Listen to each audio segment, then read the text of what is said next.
What's Komorebi? This is Komorebi. It's a game about cute boys, Matthew. Here we go, chat. Let's see what happens in chapter 1. You know, you're from TikTok. Twitter. I was gonna say, I've never made a TikTok. I've only been in like 3 TikToks, and I think they're all done by Vic. So I was gonna say Twitter. Twitter, you'll know me from. Twitter, yes. And TikTok, no. Twitter, yes. Welcome. Show off your ball. I do like to do that. And it's true. This is very true. Yep. Alright, Jen, here we go. Now, there is apparently voice acting in this, so I'm gonna let them talk for when they talk and so on and so forth.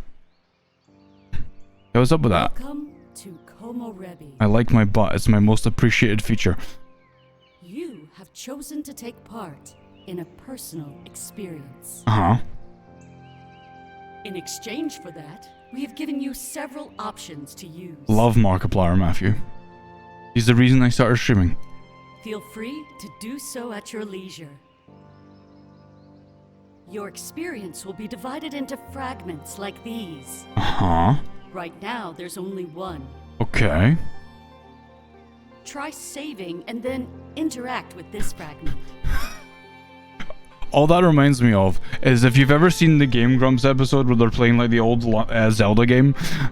The disc might be dirty. Please consider saving your game and cleaning your disc. And how the Game Grumps took that like little voice line and then they edited it and they made it, your dick might be dirty. Please consider saving the game and cleaning your dick. Love that line. Fantastic. Guess I'm gonna save the game and interact with the fragment. Alternatively, feel free to enjoy the view. I mean, can we just talk about this night sky for a second? Like, holy heck, like this is gorgeous.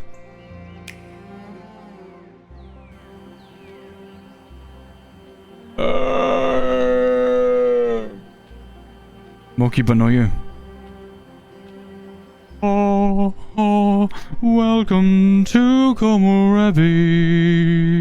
Experience opening fragment. A new beginning. I would love a new beginning. Oh, it's got a wave. Chat, we just made ripples in the dimension. Ah, shit. Year of the future must not define us. It is regrets of the past that make us who we are. MX, hello. Hey, Moki, what up? The sunlight? Huh? Remember what I told you? Not really. My eyes flutter as I linger on the precipice of peaceful sleep. Thank you, Francis. Cars pass by, then fade away, lulling me like mechanical waves on the suburban ocean.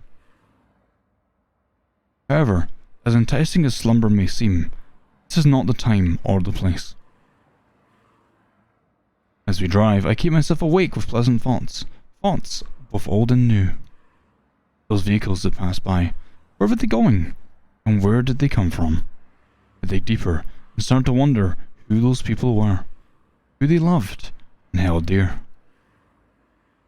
Billions of people, all with lives fundamentally different from mine.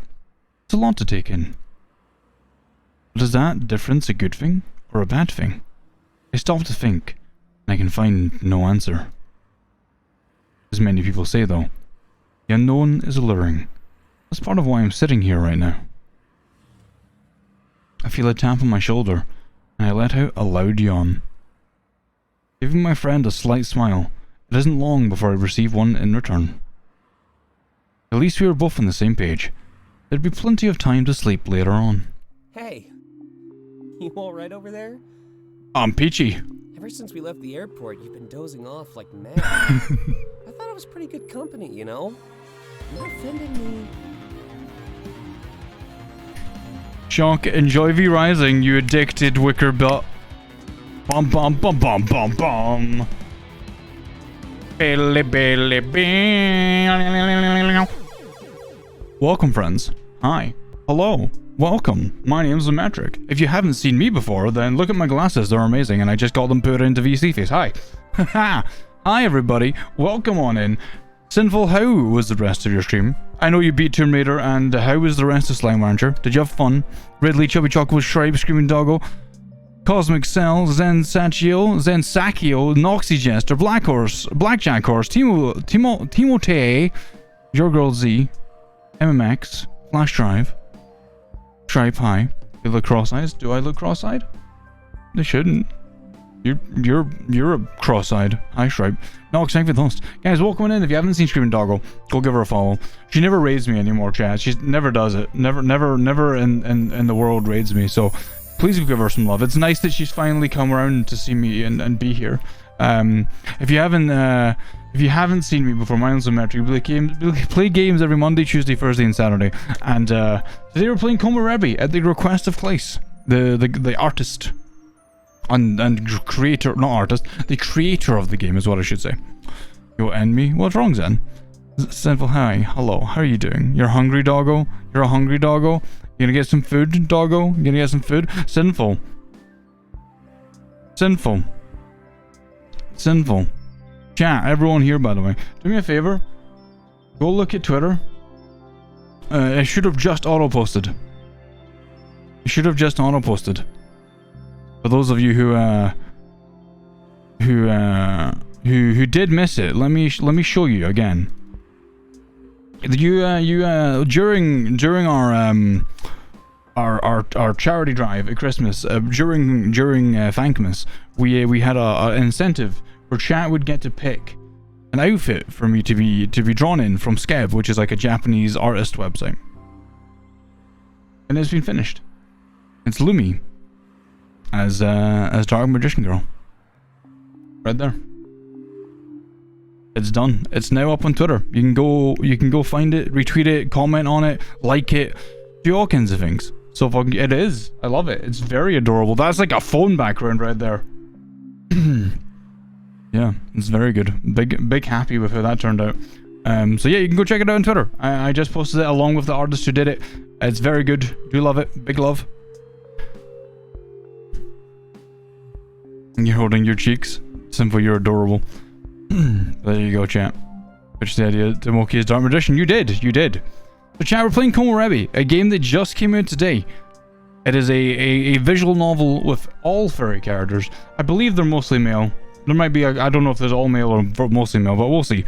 But they're voiced by a lot of really well-known voice actors like Sean Chiplock, Jonah Scott. There's loads of people in here. So let's just keep going and see just who's in this game.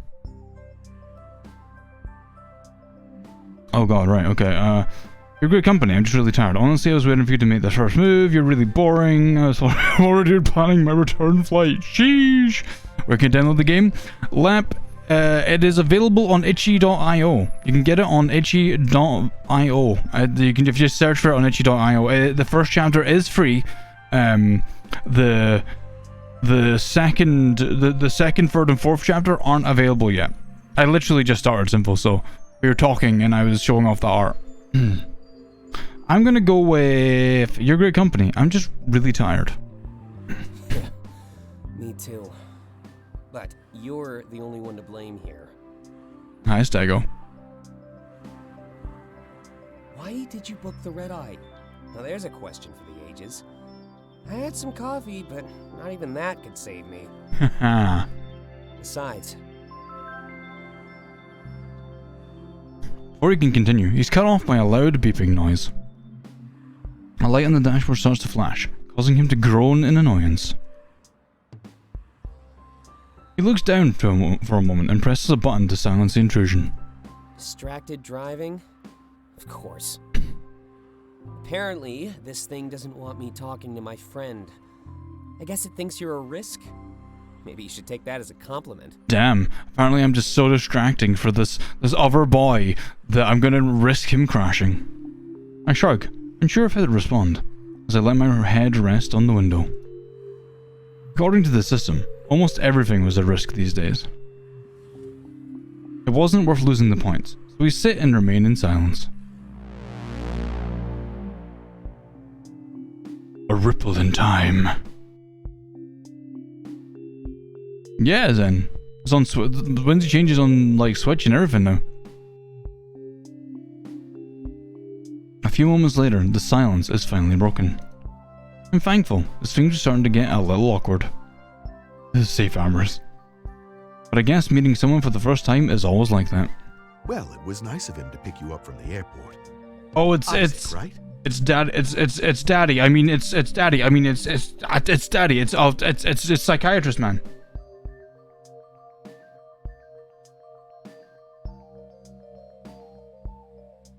Yeah, is it Rezo? I mean, it is Zeebs. It is indeed. Make sure to keep people like him close by during a change like this. Things may seem a bit uncertain right now, but remember, that's not a bad thing. He's rather handsome. I love his little piercings. Yeah, He fiddles with a few papers in his hands before pulling out a specific sheet. Placing it on the table between us, he slowly slides it over to my side of the room. Right now, there's actually voice actors. Some of them, like, they've got, as I said, we've got like quite a few amazing voice actors in this game. I pick it up and inspect it for a few moments. The basic question there. Kiss me like your cute boy is Kurt, so I would kiss you. If you could just fill out the basics, that would be great. Like the cutest boy. Obviously, I know who you are, but we need to leave a paper trail. You fill that out, and I'll decide our topics for the day, all right? Well, yes, sir. I nod, grabbing the pen that rests on the table beside me. These sessions were always boring, especially the first few. I don't know why,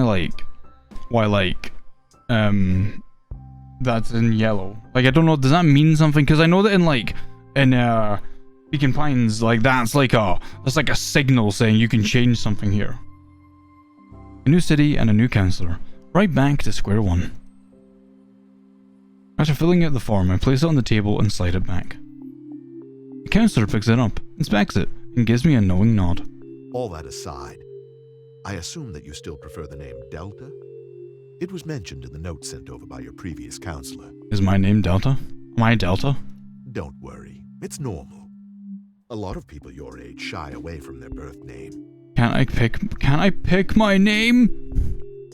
Maybe, Nox. I don't know. That's why I'm asking. That's why I'm not asking, I'm speculating out in voice. Why spend our lives with something that's been decided for us, right? Things are a lot more flexible than we can. See, 4 is also colored.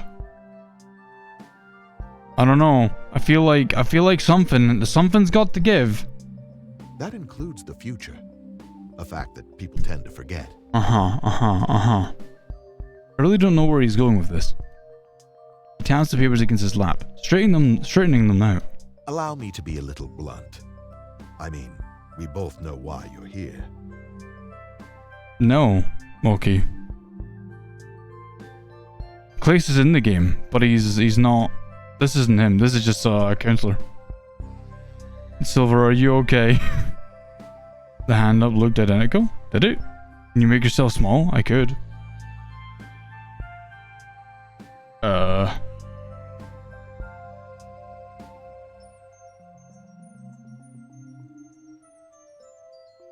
I'm itty bitty again. Ah! I'm still in the way.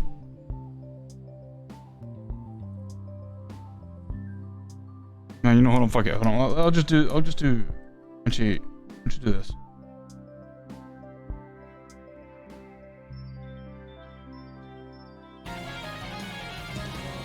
There, I'll hide down here like this. Thank you, Nick. Hi, Darblade. Souls, hey. Hey, I'm trying to reach you about your ear wiggling. I cannot help but notice after several payments chat still have not received the goods. Please provide the wiggle. This is a threat. First of all, Dark, you haven't paid shit. Come on, hand over. Come on, fork it to the goods. Come on. Second of all, thank you so much for the tier 1 for 33 months. You Sweepin. Wow, shock. Thank you so much for the tier 1 for 33 months. You Sweepin. Really heckin' appreciate it. You're awesome. And heck, I can't believe it's been 33 months. Jam mad. I applied for a copy of Swansong, and they never gave me one. I'm sad because I wanted it, and I don't have the money. I've got a con to pay for. Can't afford it right now. I'm mad they didn't give it to me. I'm not mad. I'm just disappointed in them. I'm joking. Anyway, moving on. I'll stay down here for now, and then I'll move later or something. Or should we play this like a visual novel? Like we should do it like this. Like in here. Like that maybe? We do it like this? That way you guys can see it better? Or do you want full screen? What do you think? What do you think's better, chat? Like this? And then I can be full sized and it can be there. What do you think? Sharon's Cove! You're gifting a tier 1 sub to sound alerts. Full screen. So that way you can see the boy and the game. Okay, okay. Let me do this. Hold on, chat. Give me a second. Fudge. Let me go back here. I'm gonna put you back. Like so. I'm gonna... I had a thing for this. Give me a second. The queue and the game. We need more. I can do that. Give me a second. I need to find a thing real quick because I had this for last time. And this is what I used. This is what I used for the other thing. So to see him mobile the other way. Oh, I got you. Okay, I see. Maybe there's not really an easy way to do this then. Unless I can find... Hold on. Give me a second. I have a thing. Let me try this. Where the fuck did I put it? Here it is. This one. Alright, chat. It's gonna get purple for a second, okay? Give me 2 seconds. PGB. And I will pick from here. And we'll put... What's a video?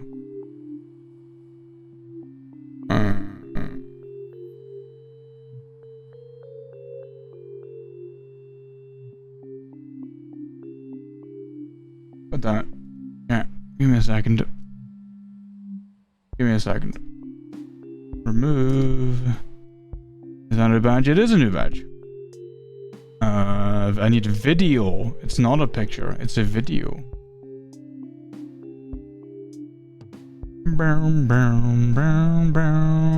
Right. Let me just put that here. Let me transform. Pop this down here. Don't worry, there's a reason. There's a rhyme and the reason. Hold the phone. Just hold on. Don't worry about it. I need this. And PGF. And then what I'm gonna do is move this down here.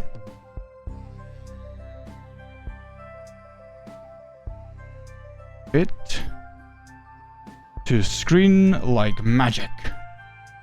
And then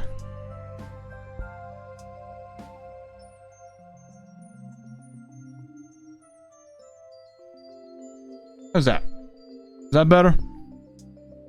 Is that better? Is that good? Does that work? Whoa. That shouldn't happen. Hold on a second. There you go.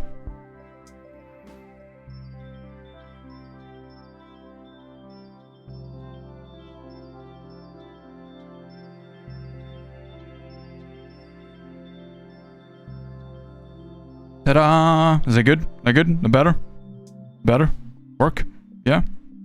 Do you make overlays? I hate overlays. I hate them. I actually really don't like them. I think that they sunk. Silver, catch you later. I prefer full screen. But like, I get for visual novels, it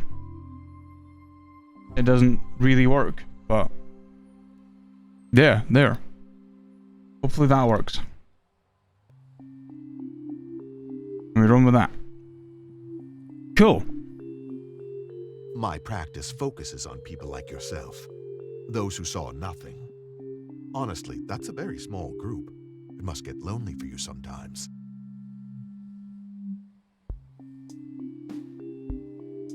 I was like, you started hype train, and I've already tried to. You almost did. I get you then. I shrug. There's a single question I like to ask my new patients. So, excuse the cliche, but how does that make you feel? Hey! Being alone while billions receive a glimpse of the future. Wait, what?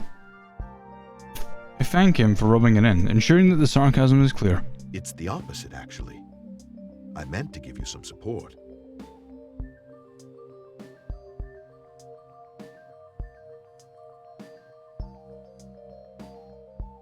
Why Kirby? Yeah, we there's nothing in this game that's like TOS or anything, but like we always mark the stream as mature, which is 18. Okay. Imagine being constrained by a vision of your future, consumed by it. You have what some people would call freedom, a truly blank slate. Remember, Komorebi is a relatively new phenomenon. Society has flourished for thousands of years without it. Some would consider your situation a blessing. Joshi, hey. Don't forget that. You keep watching me. Is it me or him? You mean the wolf or me? I can tell he's giving a speech that he's given many times before. Amy, hello. Because of that, it seems to lose some of its impact and wisdom. As I close my eyes, I simply hope that this is all over soon. Oh! It's doing it! What does that mean? I'm so confused. First, thank you so much for the follow. Welcome to the Soft Bean Cafe. You watch my avatar? Do you like the avatar? The TV report continues, and I open my eyes with slight hesitation. I've only been here for a few days, and rest is almost impossible to find. Hi there, first. Thank you, Nigel. Zara and Jill lurk. A new start to your life is almost stressful. After all, at least I have friends. I can't believe they're making us watch this. 100 years of visions? Nobody cares. Nobody Seems like cares. Argus just wants to stroke their own ego. Dante leans forward, taking the opportunity to chime in. Yeah, this is more about the system than anything else. Maybe they should fix all the glitches before boasting. He's cute. They're both cute. You like the glasses? Watch. Soon it'll say talking over their propaganda is risky. Isaac leans forward, whispering as if the topic is sensitive. You're not supposed to badmouth the system, Dante. As if my score could get any lower, man. Besides, Delta has definitely seen my true colors by now. I'm under no obligation to keep up the nice guy act. He reminds me of Pleo. He has such like a... Like, he's got like this sporty look about him, and he's got such like a cocky attitude. I'm doing good first. How are you doing today? Why does it have to be an act? Can't you just, you know, be nice? Ooh. Dante scoffs. Too much effort, not enough caffeine. And you know the system is messed, Isaac. We're all on a leash. They just use Komorebi as an excuse to make it stay that way. Can't argue with that one. Hey, Delta, didn't you have an appointment soon? Maybe I can use you as an excuse to stop watching this thing. It sounds like Animal Crossing music. And you're telling me to be nice. I laugh at the retort, and then lean back in an attempt to relax. I let Isaac know that he was right, but my appointment wasn't for a while. Plenty of time to gather my thoughts and continue watching this report. Yeah, I definitely need to gather my thoughts. There's a fog over my mind, and I feel so scatterbrained. Grounding myself in this new environment would definitely help.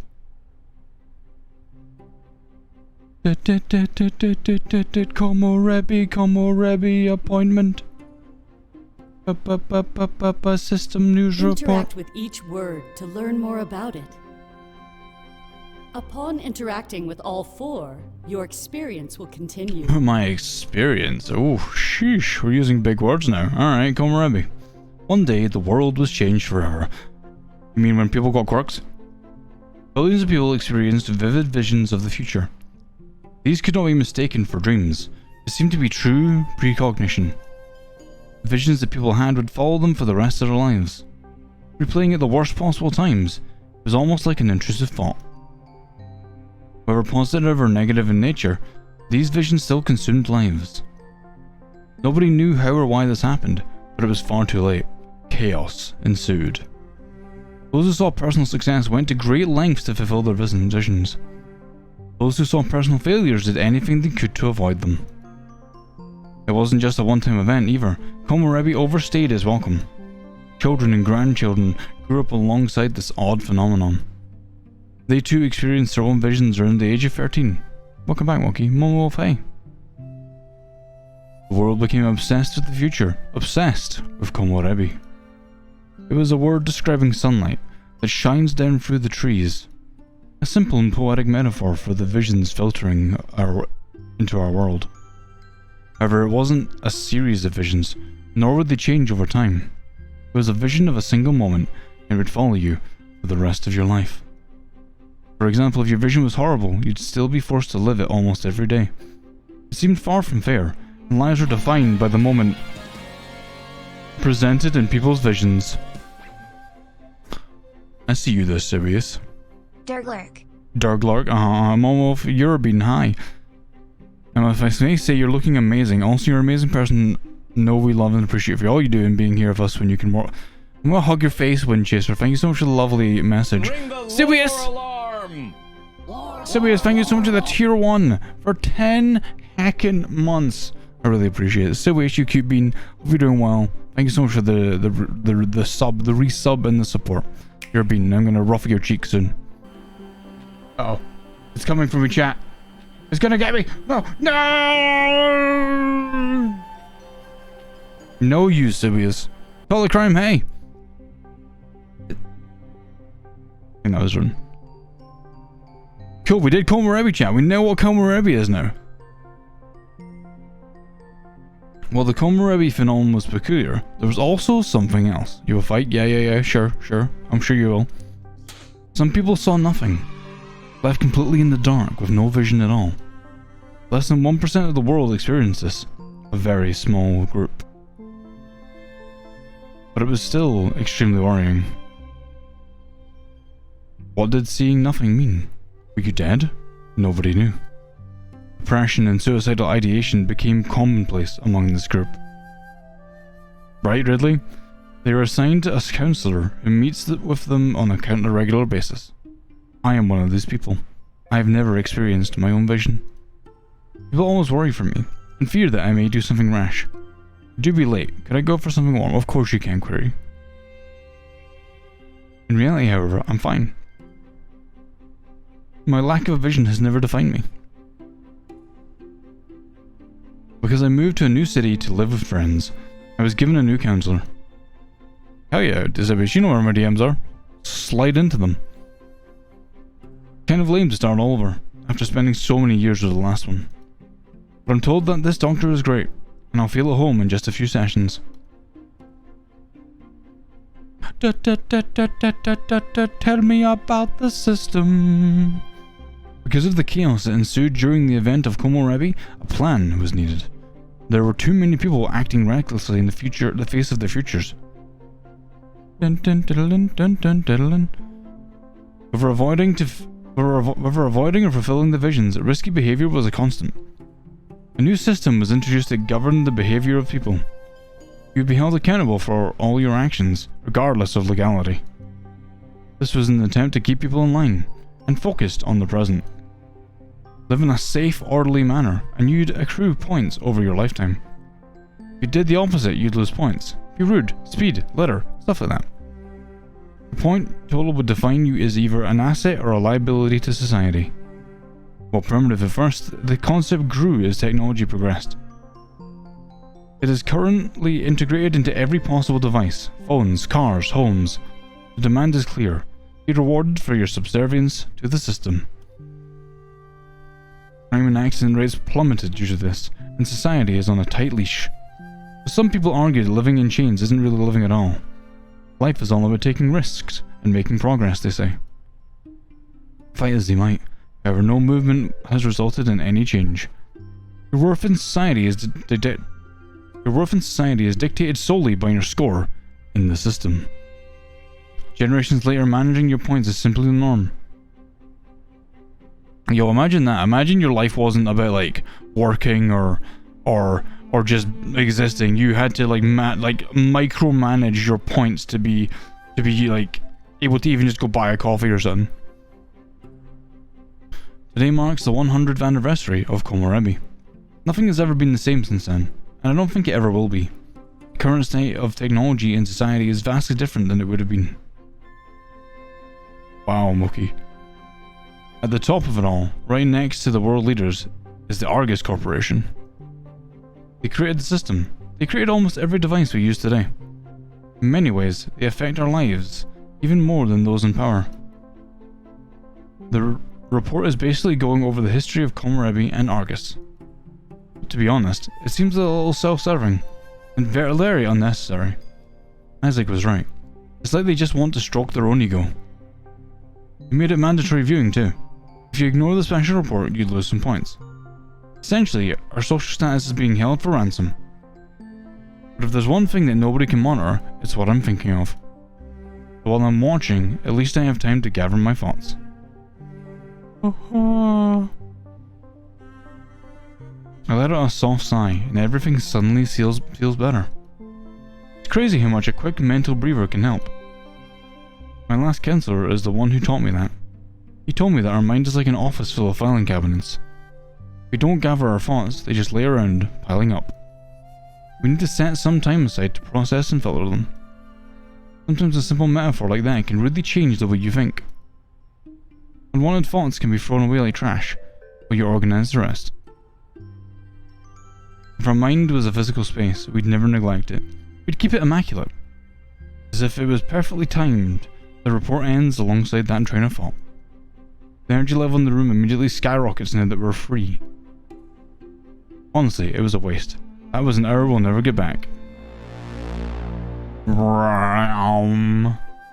I still think that's got something to do with something. That is going to be like a point. A pinnacle point that you can change or something. There has to be. Has to be some reason for it. It can't just be an effect. Something tells me this first few sessions will be a total bust.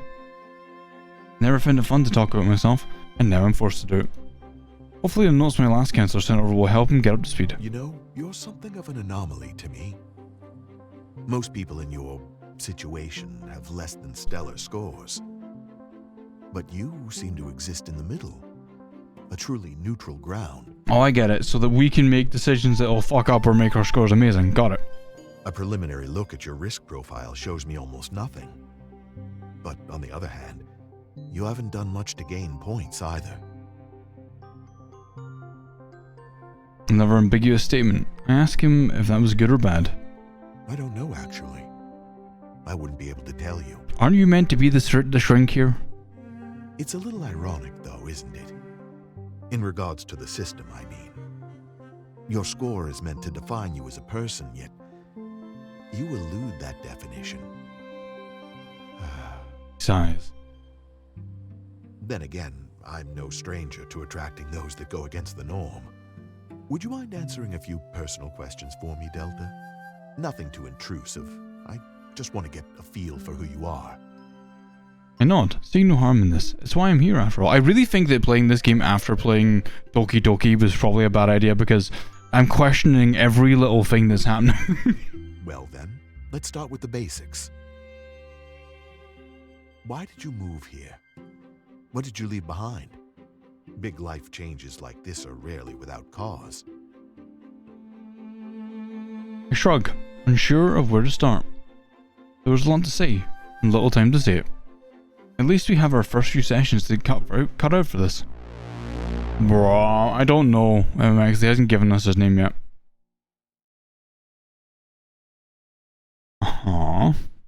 The only thing needed to secure your defeat is holding the belief that you've already won. Welcome Places. to the first of 4 fragment maps. Okay.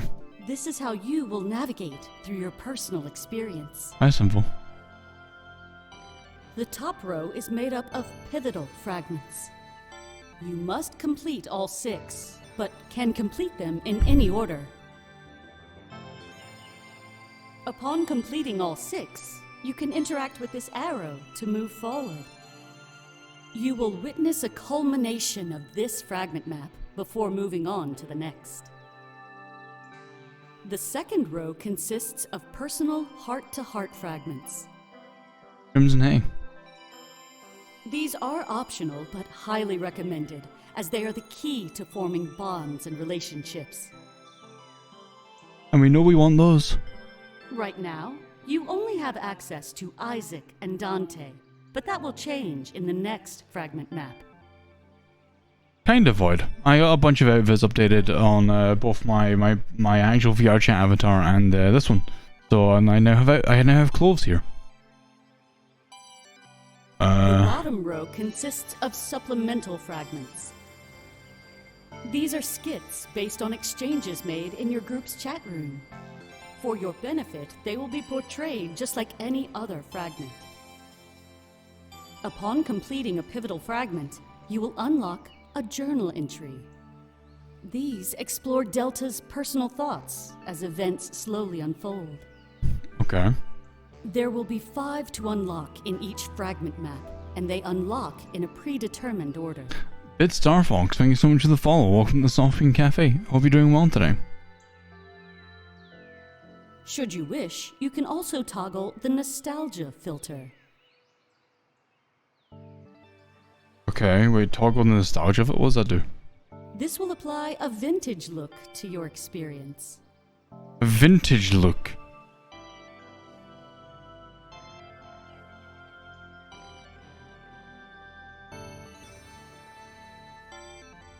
You are now ready to continue your journey unhindered. I guess so, Moki? Bit, how are you doing today? Check marks will appear beside completed fragments, so you can monitor your progress. It is also recommended that you alternate between various fragment types. I see. Enjoy, and make it an experience to remember. Would you like to change the status of the... Oh, it does make it black and Would you like white. to change the status? Why would you do that? Would you like to change... Why would you want to do that? Is that too late? Woke up 12 AM. Damn. That's a long lie. Do you have a good... Do you feel rested though? I can pick these in any order I want, so I'm gonna go straight for the love connection. Experience heart-to-heart fragment. Isaac 1. It's like an old movie mode.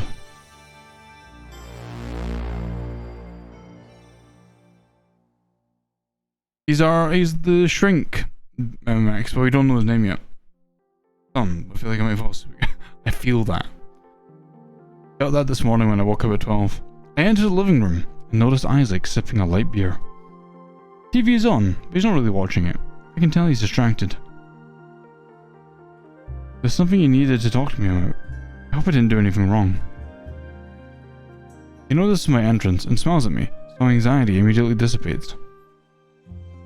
Shifting a bit more to one side of the couch, he gives me ample space to sit beside him. Quentin, hi.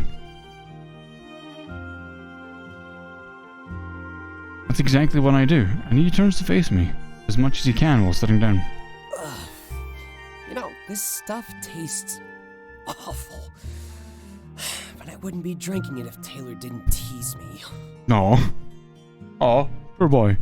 When you're dropping a mixtape? What? What mixtape? Why would I have a mixtape? I know it's not true, but he keeps talking about my weight. This blue boy. Right, simple. This blue boy be like, bitch be calling me fat. I don't like it. I'm gonna drink light beer. Takes another sip of the beer. We did buy tons of junk food for this weekend, though. If I take it easy during the week, I can definitely binge on Friday. Can you? Are you sure? Are you sure he's gonna let you? Might as well take action before something becomes a problem, right? Can't believe that Quint just came into... Oh shit. Sorry, hold on, I'll punch my monitor. Okay, give me a second, I've gotta fix it. Fix it. Odd thing to say while drinking beer at 2 p.m. True. Sometimes we just replace one problem with another. Lean on the Don't Fennekin. worry. I care too much about work to do something like that. I only drink on days off, and I always make sure to pace myself. Uh-huh. Lean on the Fennekin, thank you so much for the follow. Welcome to the Soft Bean Cafe. Hope you're doing well today. This is Dante, MMX. Except this weekend, though. Moderation goes out the window. This weekend, though, moderation. Sheesh, we don't need that. Haven't been to a nightclub in ages. I'm actually kind of nervous. Don't overthink it. We'll have the time of our lives. You're cool. You're gonna fit in fine. If you feel the same way, let's all work together. Like, kinda take your. Don't overthink it. We'll have the time of our lives. Yeah, you're right. I shouldn't let my anxiety sabotage this. Everything just seems new and exciting since you arrived. Aww. It's good and bad. Does he like me or something? Is that what this is? He takes one final chug, then crushes the can in his hands. There's a bit of an awkward silence after he does this, but I'm not sure why. I ask him why he wanted to meet me here, and ask if I did something wrong. Baka! Stop making me think everything's fun and interesting. Oh, no. Not at all. I guess I should have elaborated when I said I wanted to talk. Sorry if you were worrying. I'll handle it better in the future. It's right, Drake. I just never go to school. We'll be fine. I actually wanted to apologize to you, Delta. Your first memory of this house will always be me yelling at Dante. Yelling at Dante. Wait, no, hold on. Wait, Dante's the other one. Dante's the purple one. He just struck a chord with me. Has a habit of doing that almost every day. Read secret poems. I'm gonna read the secret poems, Drake. You can't stop me. He's always paranoid that Argus will come knocking. But the mods I made to my home are harmless. They'd never care. It's more risky for him to remove my modifications. He could easily screw up, and it's all downhill from there. Do anything wrong when you're messing around, and they'll notice. It's like a tightrope. One wrong move, and you're done for. My brain is wired to mess with this stuff. His is not.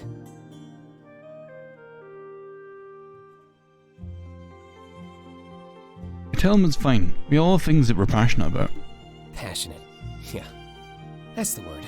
Yeah, it's the word. I got a little mad, but my intentions weren't bad, you know? I've worked with this tech for my entire life. I know my way around it. That'd be like me going into his room and messing with his writing. You know, making edits here and there so that I feel better about it. Ooh, never do that to a writer. I just want mutual respect for my hobby and career. Makes sense. Isaac definitely seems to know what he's doing. His name's Isaac, obviously. From my understanding, the amount of Argus tech in his home is minimal. But at the same time, it's not illegal. Bend the rules without breaking them, he says. I guess it's selfish to a degree, though. Because I own this house, I should make sure that everyone feels safe. This situation sucks. I just want to leave all that Argus stuff back at work. It's purely psychological, but to me, Argus is my boss. Nobody wants to go back to a house where their boss is everywhere. Keeping that stuff to a minimum really helps my home feel like it should. A safe place. You'd think that Argus employees would have like some sort of like special clearing where they could like not have a certain amount of like tech in their home. He shrugs. At least to me. But I really should consider other people's point of view. I'll just end up like Argus if I expect everyone else to live how I want. Speaking of which, there's something else I wanted to talk about. I mean, it's the real reason I asked you to meet me here today. Ooh. The apology wasn't the real reason? Interesting. All this talk about how I want things to be, let's change that. There's something I've been meaning to ask you, Delta. And I Wish I had more beer for this. More courage. He blushes and rubs the back of his head. I'm pretty sure I know where he's going with this. At least, all signs support my current hypothesis.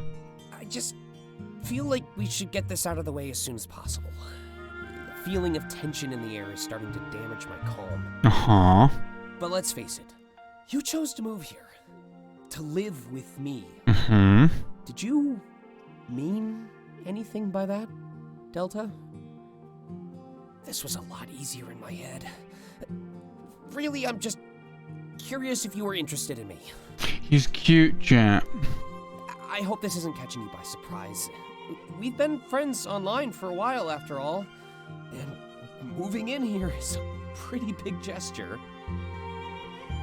He inches a bit closer to me, and he seems much more calm. I guess now that it's out in the open, his anxiety is disappearing. It's never easy to bring up the kind of thing he just brought up. I'm curious if the gesture was supposed to mean anything. Either way, I'm fine. I just couldn't stop myself from wondering.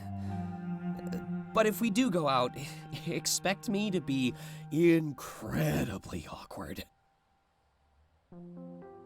K&N is made by the same person. Can someone tell... This does seem a bit sudden, but it's also natural. There's always been chemistry between us, and now we live together. It crossed my mind a few times, but it's clearly racing through his. No matter what, though.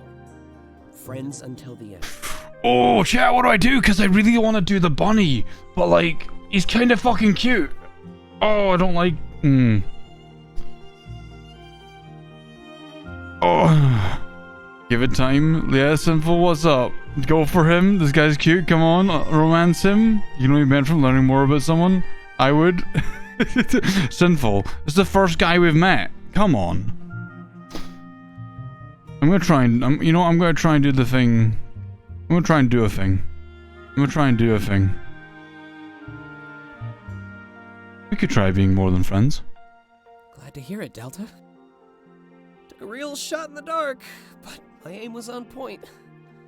You're willing to try, and that actually means a lot to me. He places a hand on top of my leg. The world could use more people like you. Ooh. Willing to embrace new experiences, new people even. Everyone else seems to be a creature of routine these days. So, kiss him up. Argus has made sure of that one. I should go. But sometimes a routine is more like a prison. So, let's embrace our freedom. Let's drink beer at 2 p.m. Look at that kissable face. He smirks and stands up from the couch. I say why not, and accept his offer to share a beer. The air is clearer, and it seems like we can carry on like normal. Alright, but let's not do this every day. Don't know Medicinal. You could, this could go one way or the other, really. Next time we'll go to the coffee shop and hang out. It can be our first date, or whatever. He leaves the room to retrieve some more beer. I feel like our bond will become stronger because of what just happened. Not only did I learn a lot about him, but we made our situation more clear. This is another milestone in my new life. Every interaction I have while I'm here will settle me even more. It doesn't feel like home just yet, but every second does move to change that. I still think that's something. The little is something. Places in this game is slice of life. I hope someone get it. Okay, we'll see. We'll see what happens. Let's see what. Experience heart-to-heart fragment. Dante 1. Dante 1. Sparky high. You're telling trying to use a big. Wow, Medicinal. Look, listen, that just sounds like a good day. I entered Dante's room, bringing him back his lost wallet. He was too busy to pick it up at the coffee shop, and I was out running errands. Isaac did warn me about him though, always huffing his head in the clouds. Hey, Delta. Thanks for following through. There's no way I had time to do that myself. Yeah, this is Dante. According to my agent, I have 12 months left to finish this book. Kind of rezo. But I signed the contract, so this is my own doing. One crunch session after another. You get used to it, though. Thankfully, the press is really interested in my next project. Zio, hey. You're a bean. Not yet. The voice has not kissed yet. I knew he was a writer, but I didn't know he was this successful. Right, Slifer? That's what I said when I first saw him. Until this point, he's never mentioned such about his career. Probably, now that we're alone, everyone else in his life probably already knows. Well, now that you're here, maybe you want to hang out for a bit? Yeah, bro. I could use a little break from that empty page. It's taunting me. It usually does, but today it's pretty bad. Probably the stress of working under a deadline. You know, a year is a long time, but it doesn't feel like it. If I aim for 1,000 words a day, I should be all right. But right now, I stand at 0. Witchy Christmas, how you doing? Welcome on in. I have the story mapped out, but that opening scene is the worst. Gotta grab the reader, but also keep the momentum going. I love how he's like so deep in thought about it. He's like, yeah, but a moment later, he gets out of his chair and moves to his bed. Sitting at the edge, he points to the now empty chair. Go ahead, take a seat. Don't usually let people in my bed right after meeting them. Ooh. But I like your vibes, Delta. Tell me something about yourself, if you're down, that is. Well, I'm gonna date your roommate, so we're gonna be like bang bros. You know, I like boys. You're cute. Maybe you should let me in your bed.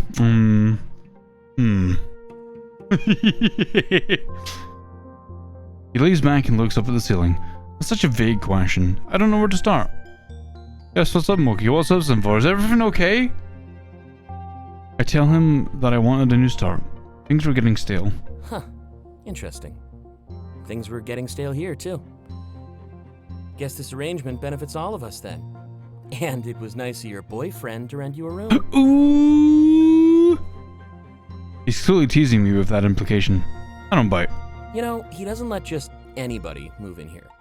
There's a reason it's been the two of us for years. I guess I'm just saying you mean something to him. Keep that in mind, alright? A friendly piece of advice. See, this face gives the vibe of like, I'm just giving you friendly advice, but I also love him, so if you hurt him, I will kill you. When you write romance, you start to pick up on these things. I guess it's not really any of my business, though. Just advice. And like then the clear deflection. Yeah, this guy's down bad for the other guy. But none of us would be surprised if you two ended up together. I nod and thank him for the advice. Just don't mess with those mods he makes. I got off super easy when you arrived. Trust me. Oh my god, so long. It's so bad, I just tell myself to take his insults as compliments. There's 5 of them, so it would just be like an orgy at this point.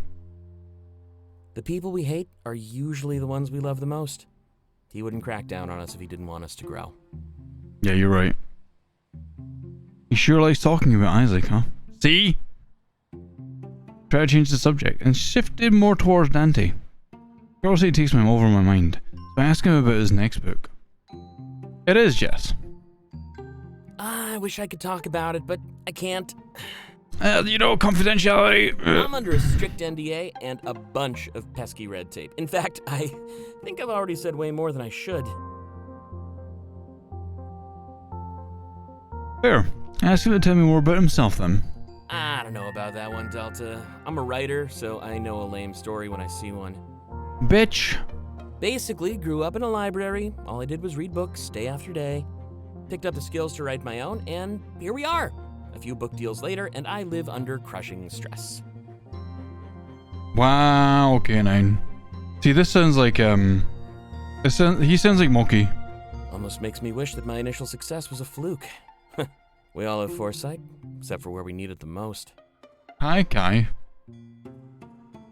I think that's all you'll get out of me right now, though. Maybe we should grab a drink sometime, chat a bit more? You okay, Moki? I mean, if you're down for that. I'd suggest the club, but that night is going to be a drunken blur. If we're talking about next week, however, my schedule is wide open.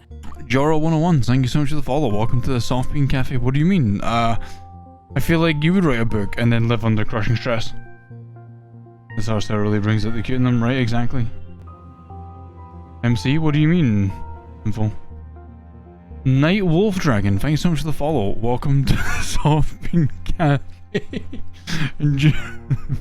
I really hope you enjoy your stay. Just go, wow, Monkey, I'm petting your face. Yeah. Della's the main character. Yeah. Quick, Monkey, tell us some lore. Tell us something interesting. I don't know. Tell us about Winds of Change. Sounds great. I'd enjoy getting to know you more. Such flattery, but I'm really not that interesting. I picked the right one, right? Any illusion of me being cool will disappear real quick. But as your roommate, I'm obligated to bond with you, or whatever. Oh, purple boy now. Yeah, no, see, look, You might be close to Isaac, but you're a stranger to me. See, here you go. Here's Rezo's, And if there's one thing I hate, it's strangers in my home. Lucky for you, though, I'm down to turn you into something more. Ooh. Yo, this means subtext. He sits upright and tilts his head to the side. You can tell that as a sign. He wants me out of his chair. However, before I make it out of the room, he calls my name. Hey, Delta? Uh-huh. I gotta say, you remind me of somebody. This character from my first book. They're an outsider, like you. Hey, Rogue. I tell my head, confused at why he'd bring this up. Well, let's just say I have a deep connection with them. Ooh. When you told me about your past, they immediately popped into my head. It probably sounds weird to hear, but that made it easier for me to talk. Sleep well, Shripey. Shripey bye, little Shripey boo. Get your good nappies. Makes sense to me, even if I can't describe why. This character traveled to a new city. They ended up falling in love with somebody they shouldn't. You know, like those old tragedies, but with modern flair. Are you saying that I shouldn't fall in love with your roommate? It sounds pretty cool, actually. This character's like me, I wonder what happens to them. He is tempted to tell me some more, intrigued and relating to his fiction. Oh, they die. Oh, they die. Okay, Jesus fuck. Hopefully things work out better for you, though, yeah? Yeah, that'd be great.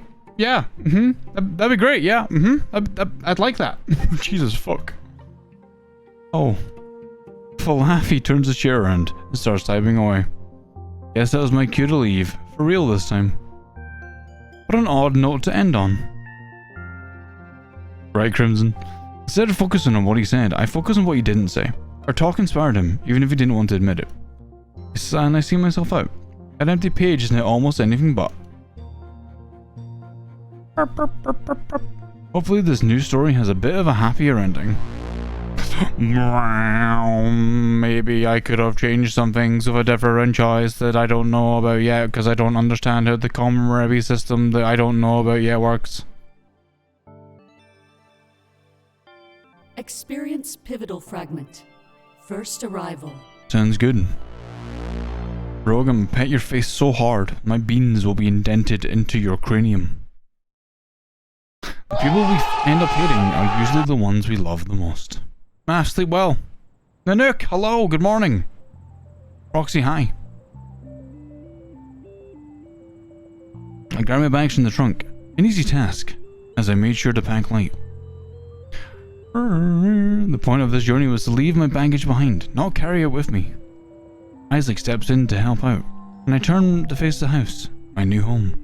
Well, what do you think? I'm doing good. Nanook, how you doing? The pictures don't do it justice, do they?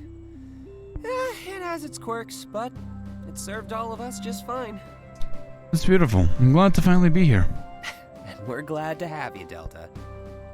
Well, Nanook, I'm picking you up and I'm ruffling your cheeks. We'll get along great. And it'll liven things up, too. don't tell him I said this, but living with Dante can get a little tiring. Oh! He smiles at me before closing the trunk and locking everything up. I carry 2 of my bags while he carries the other 2, an equal team. Of course you do, Roxy. We make our way to the front door and place everything down in sync. Hold on. He pulls out his phone and holds up against the entry scanner. A small beep sounds, and then a moment later, the door unlocks. Release the security system protecting the house facade. Nox, we should make a game. We should make a visual novel. Welcome home, Isaac. You may leave the house 2 more times today. I'm sorry, what? Remember, a good score makes a good citizen. Drama in a fur house. Yes. Yeah, whatever. Make a game? Yes. I definitely muted this stuff the other day. Dante must have freaked out and removed my mods. Again. God, that Dante. That's true, tampering with the system at home was a big deal. I don't think Isaac was up to anything shady though. He probably just liked silence. Typically people would mess with the system when they had something worth hiding. Well, let's get you settled. I don't know, Nuke. We should find out one day. With how tired you were in the car, I guess you deserve a nap. But don't mess up your sleep schedule. We gotta watch that report tomorrow. Ugh, report. I nod, and now that the door is open, we pick everything up. Using his shoulder to nudge the door open, we slowly enter the house. I've seen so many pictures of this place, but seeing it for real was incredible. The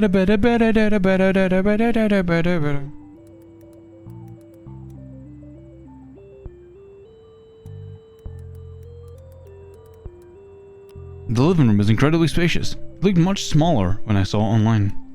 Mako, no you. One thing that stands out to me, however, is the lack of integrated technology. It looks like a living room, frozen in time around 30 years ago. Interesting. This sight combined with the Isaac act at the door revealed one thing. He must not be a big fan of the system. Not everyone is though, it's fine. I think it's actually cool how quickly you learn stuff about people after meeting them for real. You can see Dante sitting on the couch, engulfed in his phone. Isaac seems a little mad and confronts him immediately. Hey, Dante, did you mess with those changes I made the other day? I thought I told you to play along with those. I do it for a reason. Dante's ears perk up and he immediately rises from the couch. You can tell he let his guard down, but he was eagerly awaiting her entrance. Whatever kind of first impression he was planning, his lack of awareness destroyed it. Man, can't you see that I'm looking out for you? If they found out about your tinkering, they'd dock you points. Or worse. I'm sure Delta has my back here. Messing with Argus just isn't worth it. Putting me on the spot the second after you meet me? Nice. I scratch my head and Isaac looks at me, likely expecting my support. I have Isaac's back here. His house, his rules. I also want his dick. True, but it's only a matter of time before we're tried as accomplices. Nah. Argus may be many things, but forgiving isn't one of them. Look at how the Zeros are treated. See what I mean? Let's just change the topic, alright? Yeah, for those of you who don't actually, hold on, wait. Give me a second. I wanna get this right. But like, it does not want to tell me the answer to the question that I require.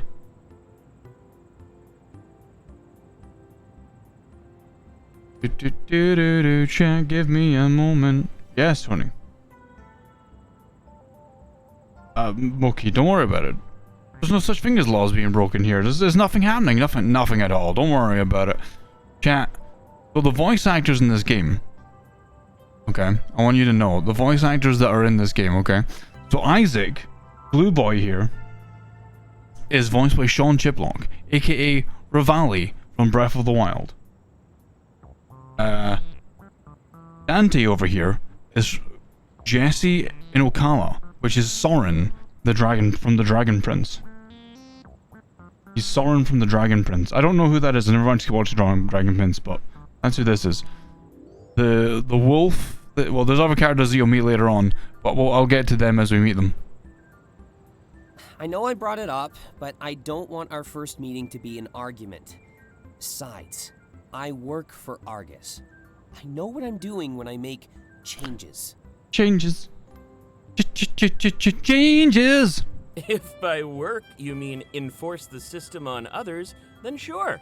You do a lot of things that you'd report other people for doing. Hey, not fair.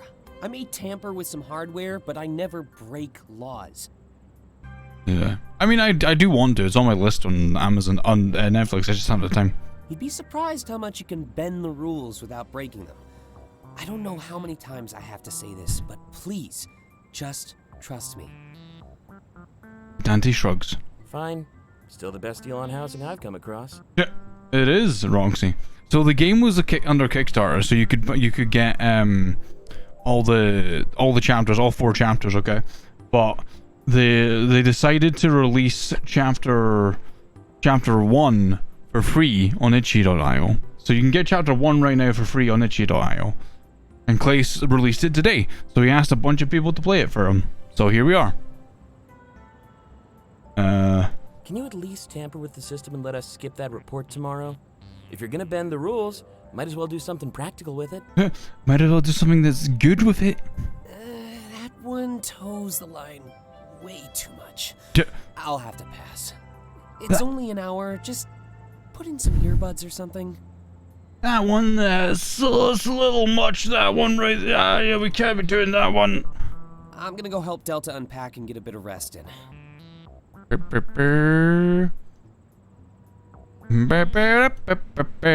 Alright, fair enough. But if Argus ever comes knocking, just know that I won't hesitate before turning you in.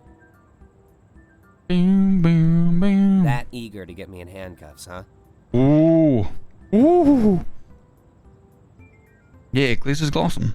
Here's a link to the itch.io if anyone wants it. It's all part of the plan.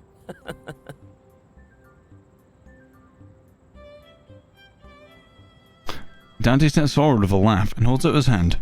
I was hoping to hang out for a bit, but I get that you're tired. If you want to bond or whatever, you know where to find me. I shake his hand and give him a soft nod. We're gonna be roommates. It makes sense to bond. Let him know that I'll find him as soon as I get some shut-eye. Perfect. And make sure to prod Isaac for me. He's way too tight-lipped about the nightclub outing this weekend. I love how he's got this like sassy-ass grin going on over here. Hey! Thanks for ruining the surprise! Your fault, keeping secrets from your friends like that. Shrug. I knew that Isaac would plan a party, so it's no big deal. Dante smokes at me, and then returns to his spot on the couch. I've met people like him before, an agent of social chaos. Your friend seems pretty cool, Isaac. Maybe I should start trusting you a bit more often. A group like us? Add Taylor to the mix, and we'll do great things. Isaac scoffs, but then quickly displays a large smile as Dante becomes lost in his phone. Head always in the clouds, that one. Almost prefer when he locks himself in his room to write. Before we pick up your luggage, though, hold on a sec. This has been a long time coming, and I never got a chance to at the airport. He steps forward and wraps his arms around me. I do the same, and we stand there for a few moments in a tight embrace. I have no idea why this is the first time I felt it, but this really was the fresh start I wanted. Welcome home, Delta.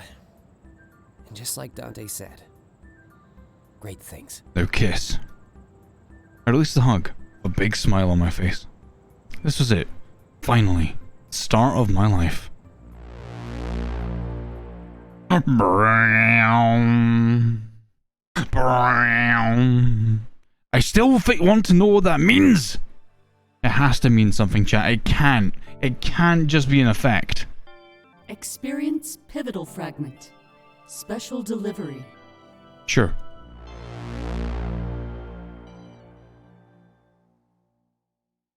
Sometimes finding yourself just means realizing how lost you really are. Tony, hi.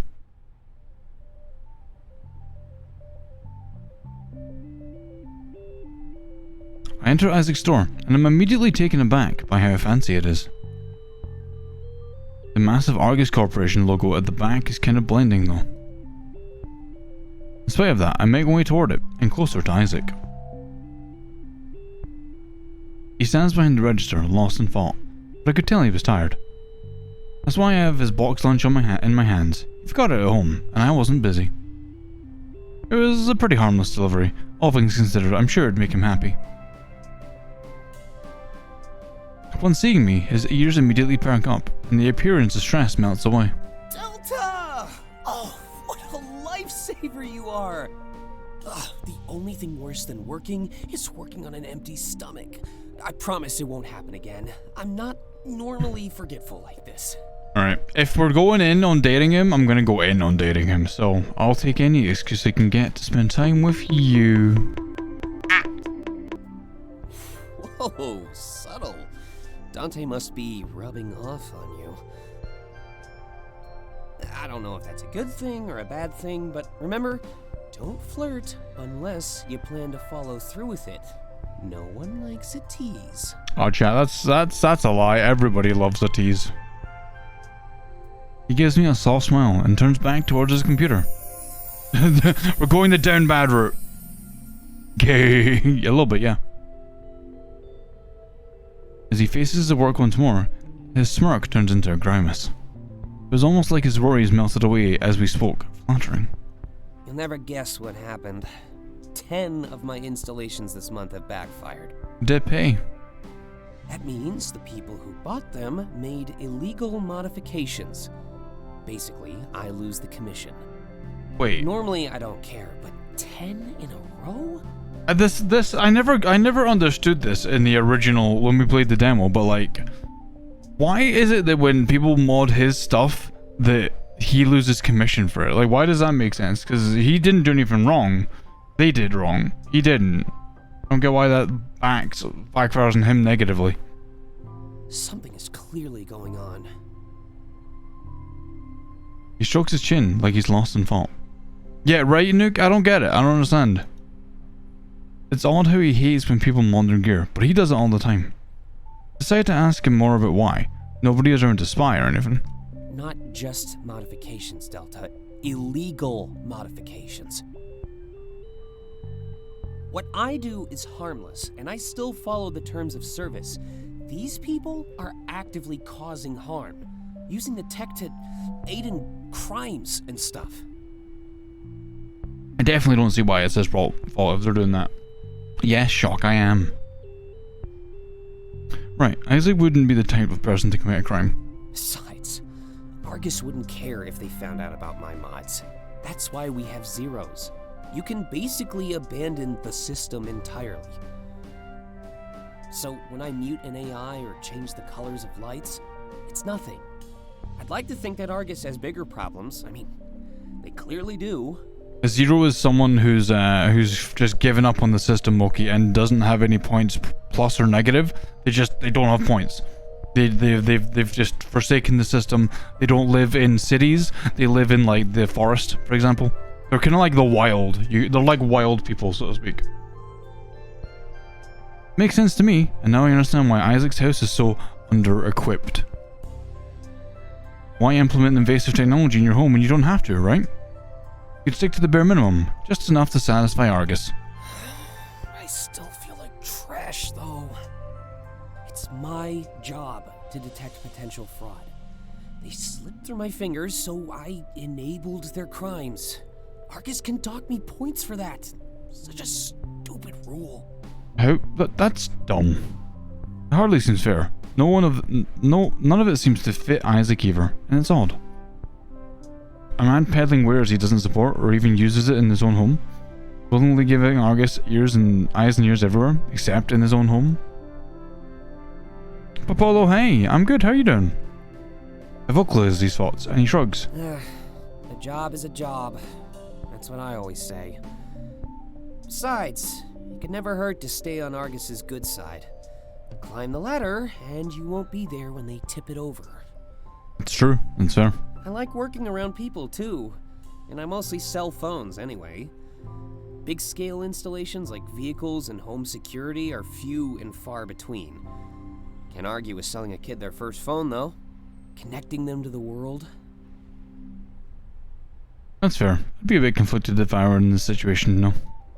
Argus has never done anything wrong, but they're still feared by a portion of the world.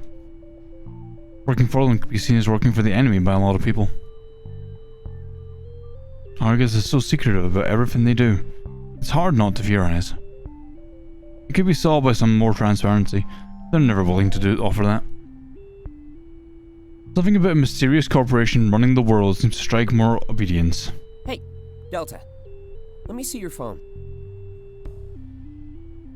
Huh? Come on. I promise not to scroll through your gallery.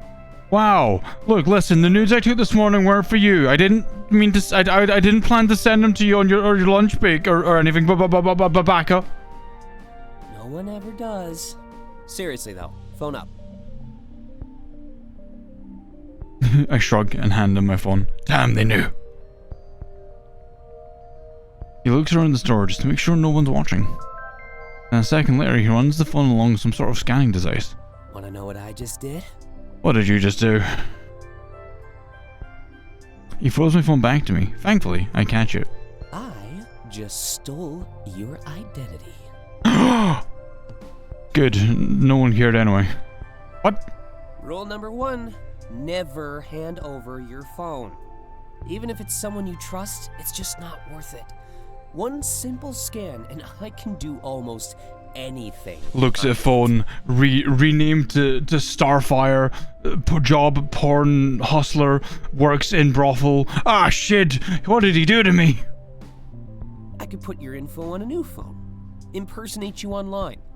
I could even overwrite the info on your current phone. Change your identity. Right? Literally fucking said it. It's Hacker Dog. But I'd never do anything like that. Probably. Before I can do anything, he starts laughing. Thank you, Sinful. I'm just screwing with you, Delta. I'd never mess around with important stuff like that. I did a few things that might help you out while you look for a job, though. Play along with what I'm about to say. I need an excuse for the computer. He clears his throat and starts using an acting voice, like he's playing a part. Terribly sorry for the inconvenience. Argus values you more than that. The next 6 months of all Argus-related subscription services are on the house. And not only that, but all Argus-associated venues will be 20% off. Whoa. Is there anything else I can do for you at this juncture? He winks at me, and I'm not sure what to do, or how to take what just happened. I appreciate the gesture, but there's no way what he did was allowed. He said he'd never break the law, though I trust him despite the anxiety. There's no telling what may come from this. I just want to do a good deed, and now I feel immoral. Completely the opposite of what I desired. I leave Isaac with his meal. Maybe we'd have time to talk about this later. I like the voice acting. It makes this easier to just digest. It's like a story, and I love it. Which it is obviously a story, so you get what I'm trying to say. Experience pivotal fragment. Meeting Taylor. Ja, are you ready to meet Taylor? Are you ready to meet Taylor? Do you want to know who voices Taylor? Do you want to know which voice actor voices Taylor? Someone out there someone out there wants to be you, just as much as you want to be others. The bunny, the Benui. It's the Benui who is voiced. I want to get his second name right. Give me a second. Let me make sure I got the spelling right. It said Michael Kovac. Do you remember who Michael Kovac was?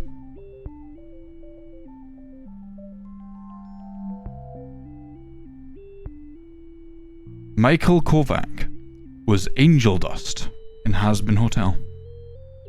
Also, if you look at the back here, if you look at the menu items in the back here, you'll notice that there's a couple of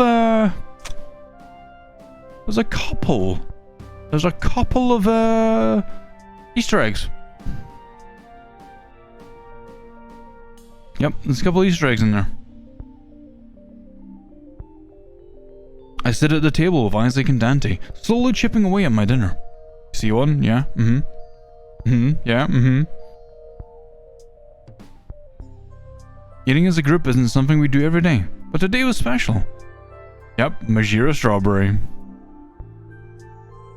I finally get to meet Taylor. He's pretty busy, so I've only seen him in the group chat. Hey Firework, how you doing? I know he's a streamer and an internet personality, but I don't know much else. It's cool that someone popular like him was taking time to hang out with me though. I've heard a lot about the guy, so I signed up for this group outing with no hesitation. I'm told this is the spot for our group. Nice, Firework. Index page high. Ooh, nice. I'm glad you're getting a Twitch payout.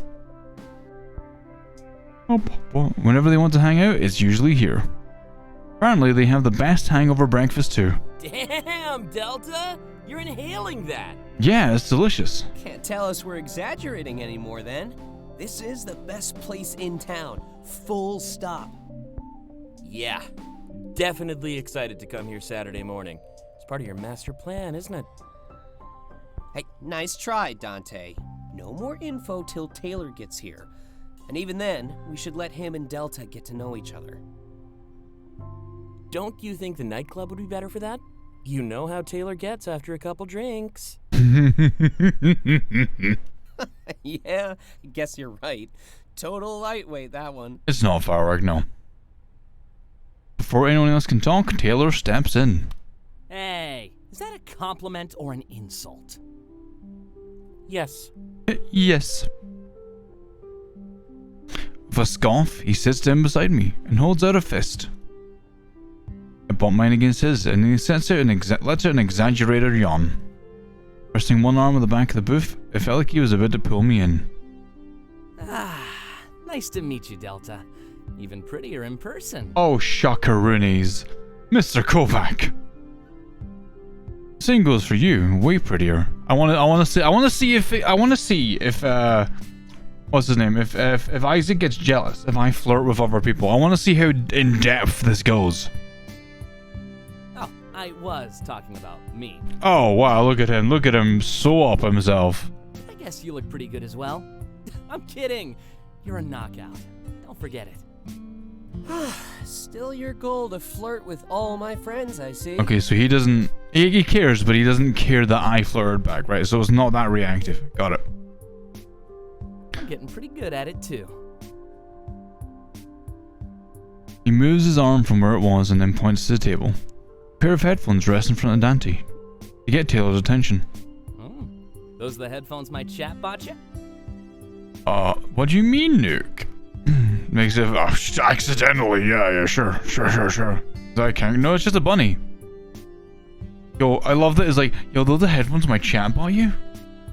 Yo, my chat gave you money to buy stuff. Oh yeah. And he kept his end of the bargain, Isaac? No more loud music keeping you up at night? Huh? Surprisingly, he did. Perfect. No more fighting now, you hear me? Someone's got to keep you kids in line. Anyway, let's get down to business. This whole nightclub thing, I looked at their website and not a single special event is listed. Rezio, it's good music. I like the kind of the background vibe going on. Yeah, this is private. Just for us. Ooh. That means the whole news thing probably won't happen. But the other plans haven't changed. We still have an open bar. Yeah. And Max, you've put everyone on the crush list so far. Perfect. That's all I cared about anyway. Wait, what happened? That's a pretty big change to gloss over, man. Why was the media even a possibility in the first place? Oh, you'll see. Oh, right. My bad. They never announced the event, so nobody knows they canceled it. The plans that I have are still in full effect, though. Don't worry. And those are... Oh, you want us to tell you the plans? I'm introducing all of you to a new friend. He's in town, and he said drinks are on him. Ooh, drinks are on him, chat. That's all you get, though. The rest is a surprise. For real. Boop, boop, boop, boop, boop, boop, boop, boop. There's more? That seems like all of it to me. A friend is visiting and buying us drinks. You timed it with Delta's arrival, too. Nice shock. Yeah, sure. Yeah, that's basically it.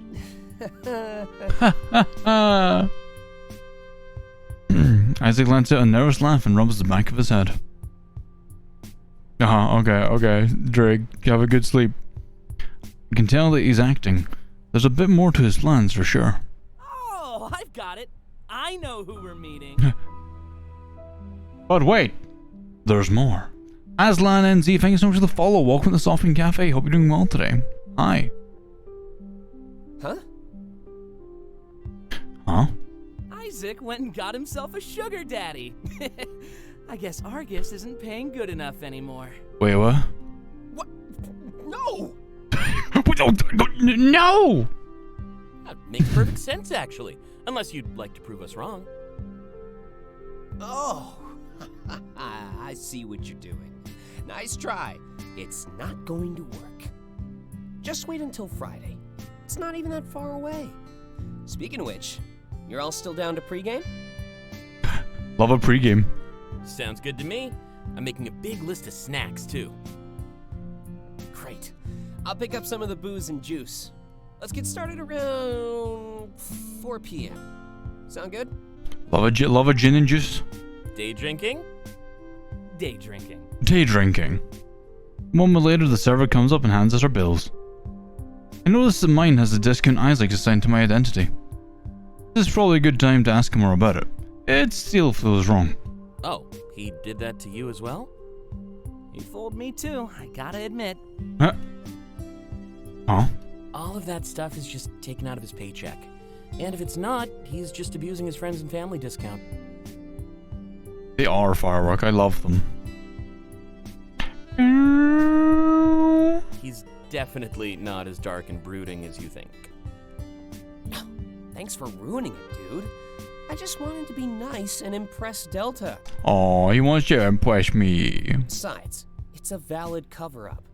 Nobody really wants to accept pity money. The fact that I'm jealous is now more apparent than ever. No, the fact that I'm jobless is now more apparent than ever. Sorry. Right, Crimson? I want these people. I want like to just take this group and add it to my current group and just have like this awesome group of friends. Be amazing. They're already awesome. I just want to make them. I just want to add more awesome people to it. I appreciate Isaac's gesture, but I did save up a lot before moving. Aslan, how are you today? He'll help me out, but it wasn't necessary. I thank him, just to clear the air. No problem. Glad to know you appreciate it. Okay, shock. I always want to help, no matter how it comes across. It just felt better to remove any chance of offending you. Yeah, right, Nox. Like this Noxy Jester guy, he's pretty cool. He's pretty awesome. He glances at Taylor as he says that. I'm assuming he didn't react well to Isaac's pity money, but I can actually understand how that would wound someone's pride. Well, I've come to love it. Trust me. But right now, there's an even bigger dilemma at hand. He opens the menu and looks up and down. Just what do I order? I love how like you know how most like games like this, they walk in, they've got like 17 belts hanging from their ears, their tops are on their ass, and their pants are on their forehead, and they've got like, you know, like lycra wrapped all over them, and all, you know, all this kind of weird, like really like over the top anime kind of styles about them, right? And as much as I love anime, I love that their like designs are just really mute. You know, they're really like not bland, but they're really like natural. You know. Just kind of anime. Yeah, but you know what I mean though. Like I love how like a lot of like visual novels, like they're either like the super anime are basically wearing nothing because they've got like a string for like a clothing, but like these guys are they're very natural and very normal, kind of like, you know, like subtle outfits. Yeah, the real world stuff. Yeah, exactly. Yeah, that's what I like about it. It's like it's more natural than it is like unnatural. Experience pivotal fragment. Locked out. Locked out.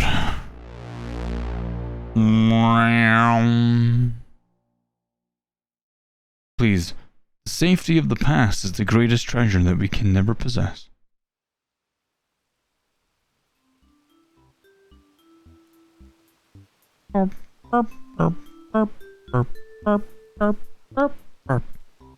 Leave the grocery store, our hands full of bags. It was mostly booze, and the start of junk food. You know, the usual. Wow, Zio.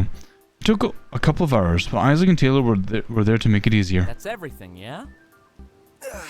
I think so. Dante made the list, though. I'll just blame him if we forget anything. Classy. Classy. Isaac walks over to the driver's side door and tries to open it. Jackal Wexholm, thank you so much for the follow. Welcome to the Solving Cafe. Hope you're doing well today. A moment later, he looks up, giving us an embarrassed smile. Oh, Did you forget your keys? speaking of classy, please don't hate me for this. Isaac, you didn't. Oh no, the face! I did. Taylor groans and places his bags in the ground. I'm a little confused, but I quickly realize what's going on. Isaac locked his keys in the car. I guess we're stuck. And you insisted on using this dated piece of junk. If you had more refined taste, you could just whip out your phone. I do have refined taste, and it's not dated, it's vintage. Vintage, chat. It's sketchy is what it is. You say that, but you'll thank me for having it one day. Oh yes, of course. I'm so grateful that you stranded us in the middle of the city. That day is not today. Well, the cars are great, right? Exactly. Taylor sighs, his annoyance almost exaggerated. Well, looks like we're walking. This is Isaac's mess. Let him stay and fix it. Nah, I'm actually gonna walk with you. Aw, thank you, Sharky. I appreciate it. I'll have to grab some tools from my workshop. Thankfully, this isn't the first time I've locked myself out. Why would you do it anytime? Thankfully? Yeah, always makes a good story to tell. Chat. Why not just get a new car? You know, one that follows regulations. I mean, if it didn't follow regulations, I'm sure they would have already stopped him. Because I'm just made of money. I feel that. He scoffs and walks back towards us. Taylor picks up his bags and we start walking in the right direction. All this added weight, it'd take a couple hours to get back home. I guess I'm coming over to your place now. Good thing I didn't have a stream plan today. Feel that. Feel that. Hi, Biddy. Hello. Oh, it's Barrick. Cozy Bear Raid. Cozy Bear Raid. Ba-da-ba. Bum bum bum bum bum bum.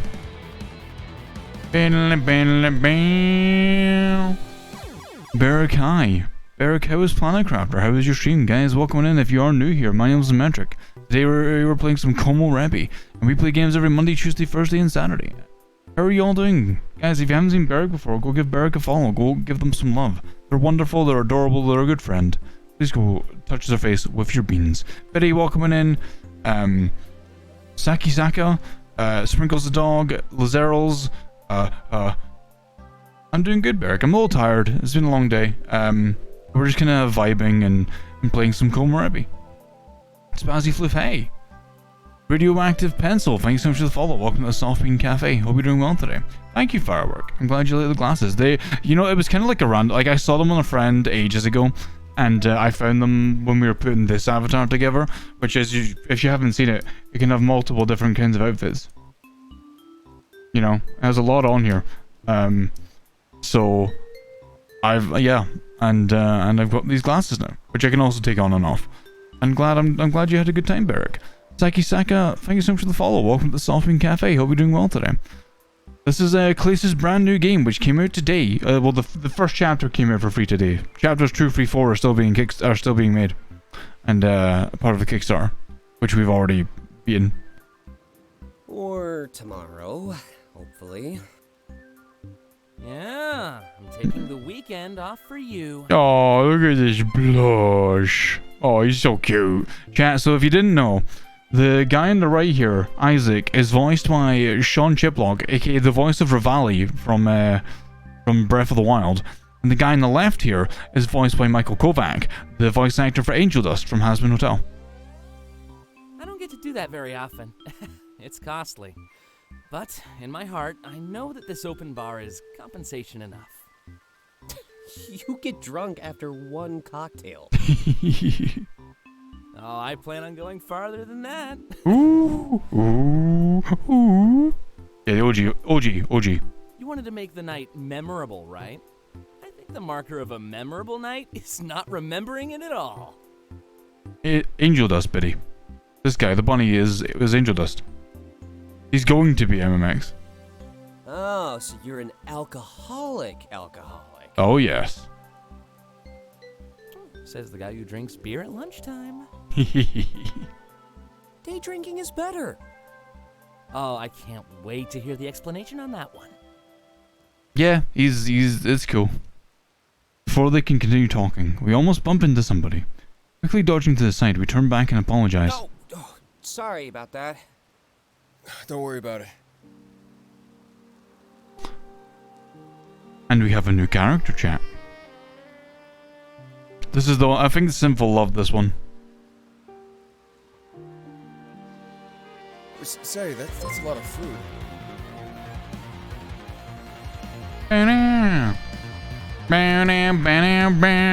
Bum bum bum bum bum bum.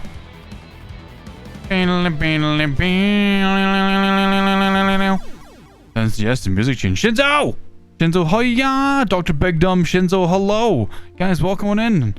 Guys, if you haven't, I heard you missed your main squeeze. Yeah, come here, Shinzo. I'm gonna give you a squeeze. Big ol' squeeze. Guys, if you haven't seen Shinzo, go give Shinzo a follow. Go pet their face, go give them some love. Shinzo, welcome on in.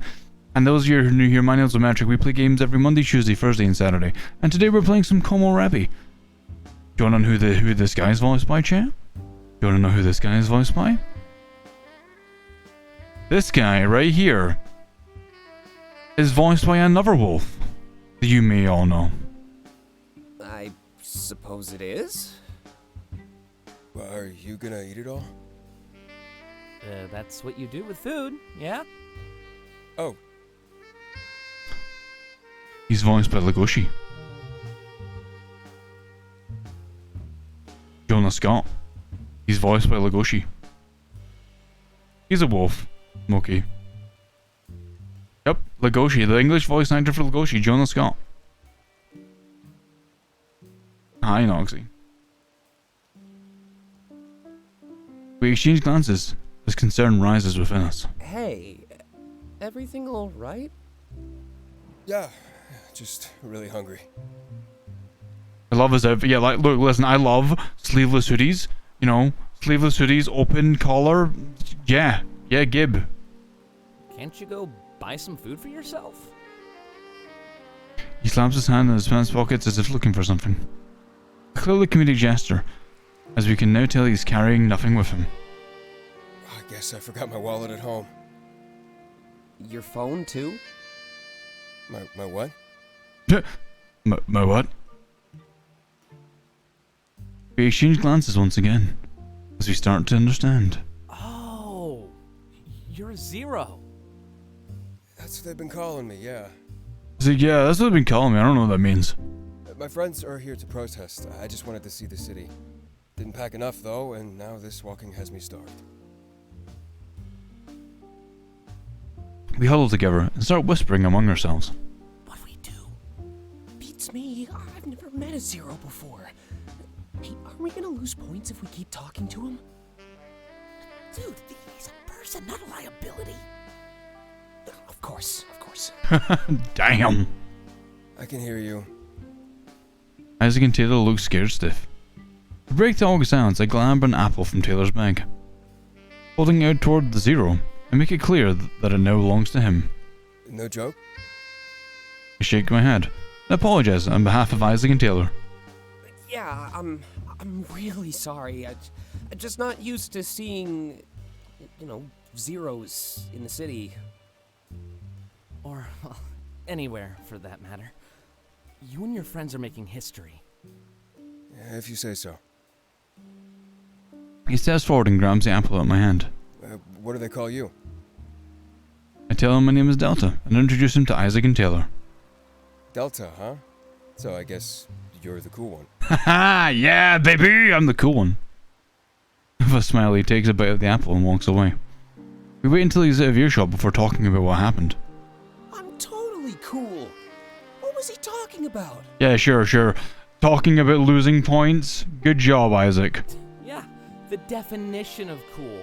Walking around in a jacket that's 3 sizes too big. Well, that too.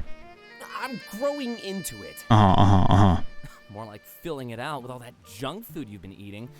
Anyway, let's keep going. Damn. That was our only distraction. Wait, I'm actually kind of concerned. Trust me, Isaac, it's nothing to worry about. Totally normal to be concerned with your weight. No, you idiot! It's the Zero! He said he wanted to see the city. I have ears. Yeah, but that means he's never seen it before. He's one of the Zeros that was born on a colony. And? He never got a chance to say no to the system. He must have had ideals forced onto him by Mom and Dad. Oh, I see what you mean. At least we get to choose.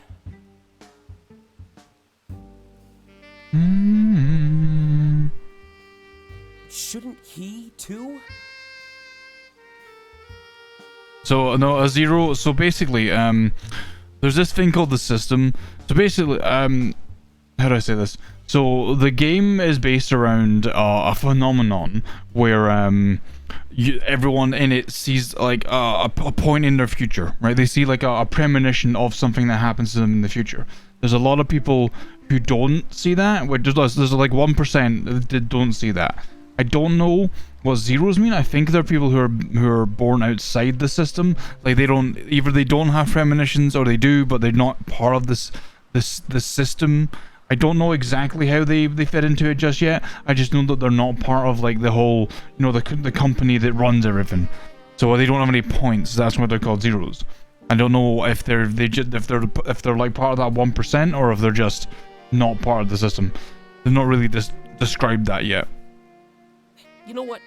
Never mind. This is getting too deep for me. Yeah, sounds about right. You're more of a drinker than a thinker. Well, no, I mean, the Kimurabi doesn't exist in this world, Spazzy. Guess I have my work cut out for me then.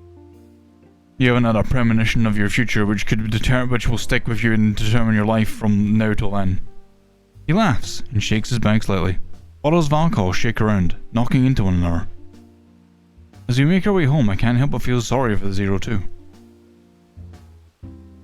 Everybody should get a chance to start fresh, just like I did. And since Shinzo, I'm doing good. I hope you're doing well as well. Boo-doo-boo. Man. Experience pivotal fragment. Another session. Another session. Let's go. Let's get the beers. Mazzy, I'm gonna ruffle your face. Take my beans and I'll ruffle your face. Everybody deserves a chance to start fresh. Even you.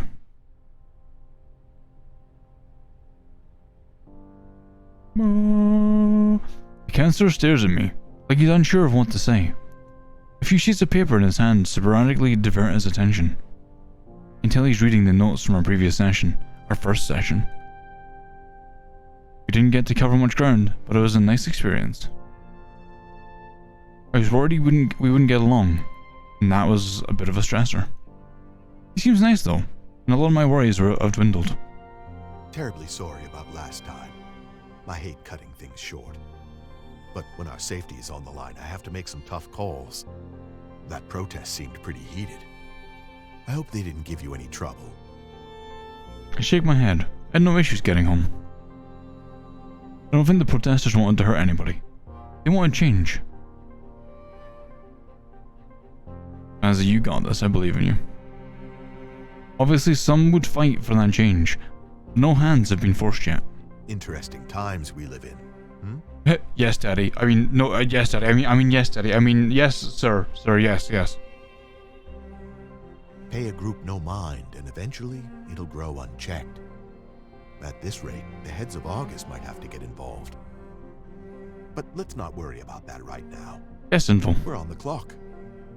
There's a couple of things I wanted to ask you last time, so let's start there. With how calm it is outside today, I don't think we'll have any issues. What do you mean, Sinful? Giving him a nod, I leaned back in my chair. I really didn't need to be here, but I didn't want to lose points either. It seemed like we were in a stalemate until he cleared me as a patient. I only saw my last counter for so long because it was part of my normal. That's what I saw by me. Was it really firework? Interesting. With a big life change like this, I wanted to leave some of that stuff behind. If he can deem me mentally fit, then I won't have to see him anymore. It could be easy or hard, and it differs from doctor to doctor. But with how we're getting along, I think he can tell that I'm doing well. Azzy, you are a dork. You're a precious dork. As I've said many times before, my lack of a vision has never held me back. This one is actually a bit atypical, but I'll ask it anyway. As Zaki, we've already established, you're a bit of a unique case. So, if you had the option to experience a vision, would you? Would you? Zaki, you have a heckin' good night. Thanks for stopping by. Thank you for the follow and for being here. Hopefully see you again soon. Like tomorrow, when I play a really dumb game. I know you say you're fine without one, but this is a different angle. It is, you're right. If I could offer you a vision of your future, would you take it? Keep in mind that you might not like what you see. Not at all. But is it a really dumb game? We were playing Neptunia versus Senran Kagura tomorrow. The brand new game that just came out on Steam. I don't think I want... No, I don't think I would. Like, I think if someone offered me a chance to see something that was like a part of my future that I couldn't change, and it could be good, bad, or indifferent, and like, you know, if it was like you see your loved one die in a car crash and you get crippled for life, and you can never change that, and you just know it's coming sometime, I wouldn't want to see that. You know, if I wanted to, if it was like, I'm gonna win the lottery and buy a really nice house, that'd be awesome, but I'd have to wait for it then, you know? I would not. No, I'm fine with outcome already. Alright, I'll take your word for it. Yeah, exactly, Nuke. But that's the thing, apparently you can't change it. Apparently in this world, that premonition is like set in stone. So that's why it would be even worse than like seeing it and then trying to change it. You're a really interesting person, you know. I like that. Most people like you crave Komorebi. To be like everybody else. Nah.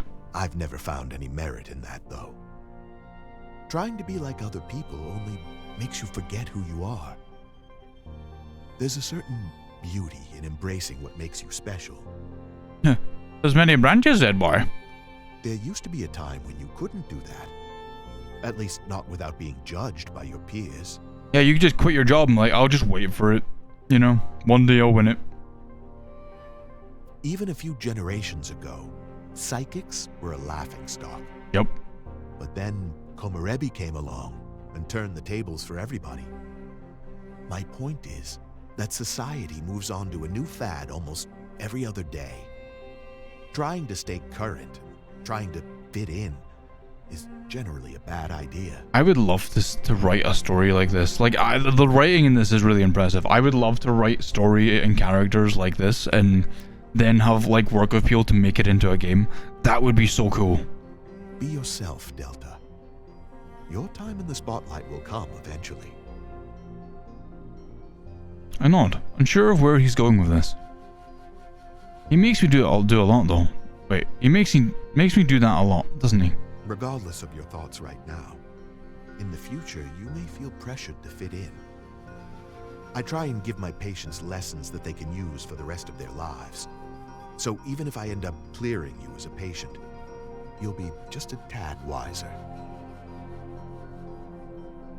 You know, when he puts it that way, it sounds kind of cool. I may not need a therapist, but maybe I shouldn't think of him as one. He's like a mentor, an older, wiser person, to teach me a valuable lesson. As I was saying, Komorebi changed the way we see almost everything. We look back on history and see prophets all the time, but we never believed them. Seers, soothsayers, fortune tellers, we see them littered throughout our past. But now, it's impossible to justify our skepticism. In fact, it now seems unreasonable to deny. Who's to say that Komorebi wasn't gifted to special people in the past? These people throughout the ages could have just been the first to receive it. Maybe this tutorial seems like more of a curse, actually. But then you have to ask, where did the Komorebi phenomenon come from? We'll just get Moki and Edgy to take whatever story I write and make it like Kingdom Hearts. Be the most edgiest story in the world. Is someone or something responsible? Or is it just random? The implications of these visions unsettled almost everybody. Interesting to know that you think of it as a curse, though. A lot of people without visions think that they weren't worthy of Komorebi. Like it's something gifted to people who meet certain conditions. But regardless of where it came from, we have to live with it. You seem to be doing pretty good in a world like this, though. You may not fit in, but like I said, you don't need to. Exactly. I don't need to fit in. I can just be me. He smells softly and places his papers on the stand beside him. I'm a bit of an outlier myself, you know. Uh-huh. There's a reason why I counsel people like you, Delta. So when I talk about not having visions, just know that I speak from the heart. A lot of things you feel over your lifetime, I already have. Doubts, fears, depression. There's a lot that could come your way. If I can make it easier on you, then I consider all of this a success. Oh, so he never experienced Komorebi either. I also find it interesting that he's starting to open up to me. So just recently, it seemed like he was reciting a self-help book. You might not experience these things for years to come. But unfortunately, we all have a crisis or two throughout our lives. When yours comes, I hope that you'll look back on these talks with an open mind. I think he's a wolf, Slifer. He might be a grey fox. Could be a grey fox. Feels a little harsh to tell that my life. It feels a little harsh to tell me that my life will be difficult in the future. But I guess as a universal fact, nobody sails through life without issue. I thank him for what he's told me, and especially for opening up to me. No worries, Delta. This is a two-way street. I may do most of the talking, but I try to mix it up. I want to talk to you, not at you. It's more personal that way. Agreed. For example, now you know that I'm just like you. My advice may have seemed generic, but it came from experience, and that, as they say, is the best teacher. So I think we'll mix together well. Let's talk about that during our next session, though. We're almost off the clock. I'd hate to get cut off in the middle of something like we did last time. Just be careful out there when you leave. Could be another protest. Or even worse. Hey, Blue. I realize that he's right. The hour of our session has basically flown by. That's probably a good thing, though. Wouldn't want these meetings to drag on.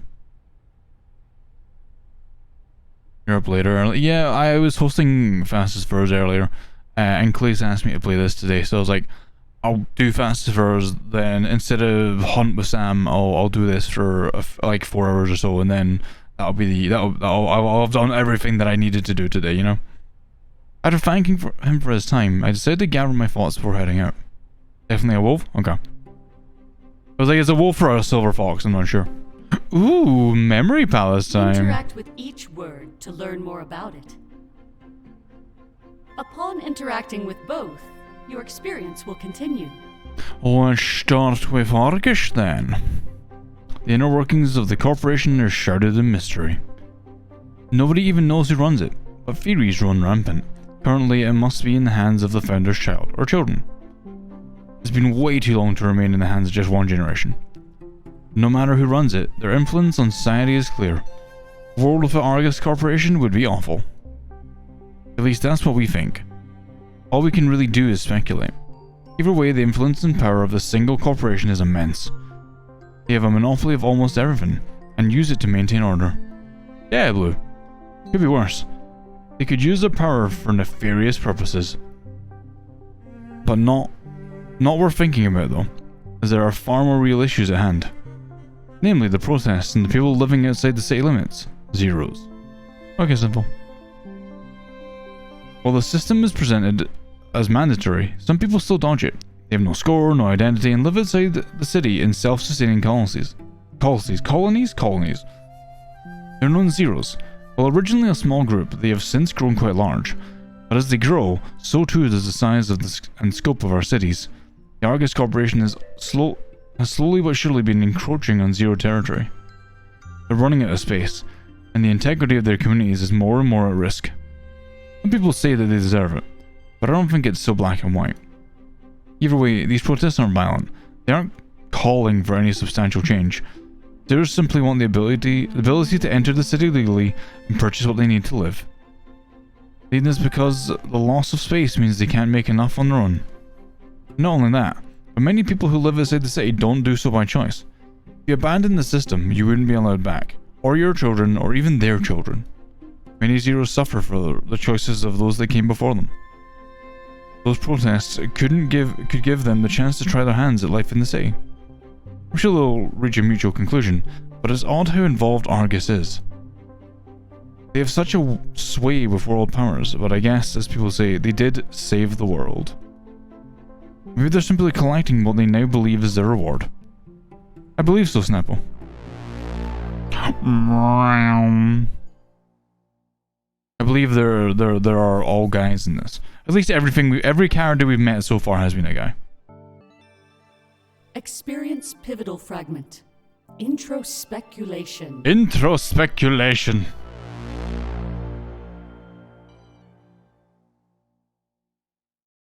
Nostalgia is like a broken mirror. Recreate the past and you'll end up full of cuts.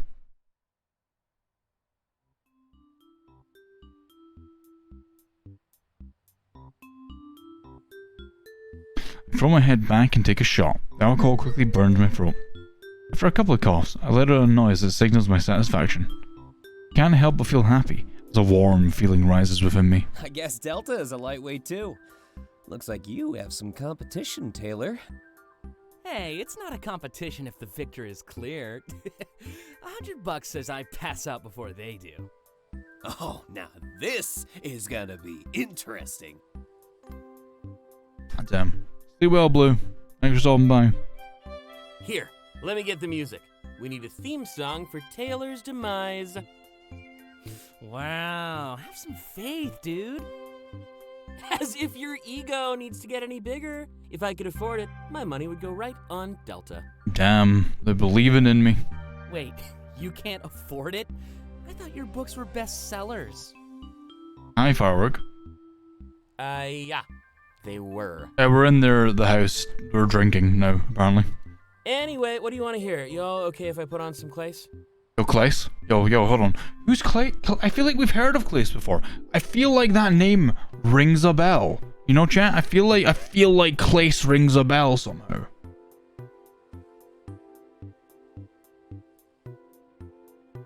I could go either way. Dive bomb, I'm sitting up and sipping. You know, I heard he could too. Ooh. Oh, really? He'd fit in well with us then. I know. I'm petting your face. Whoa. Speak for yourself, man. We don't all hit on everyone we see.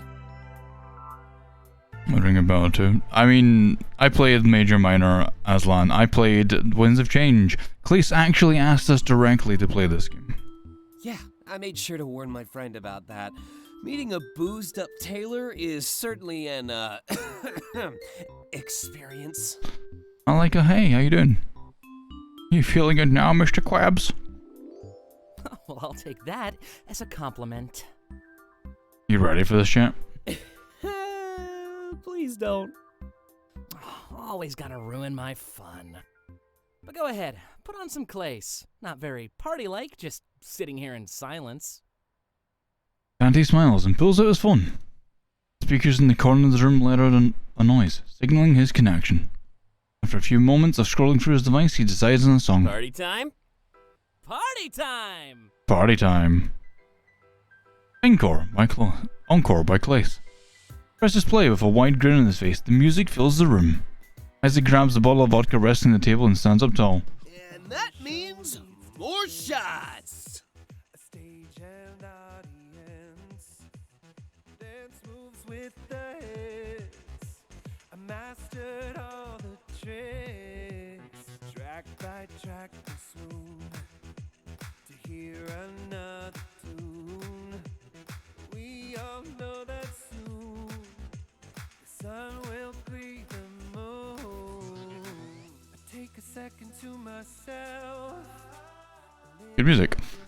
He slides his shot glass across the table in my direction. Dante does the same, but in Taylor's direction. Oh no.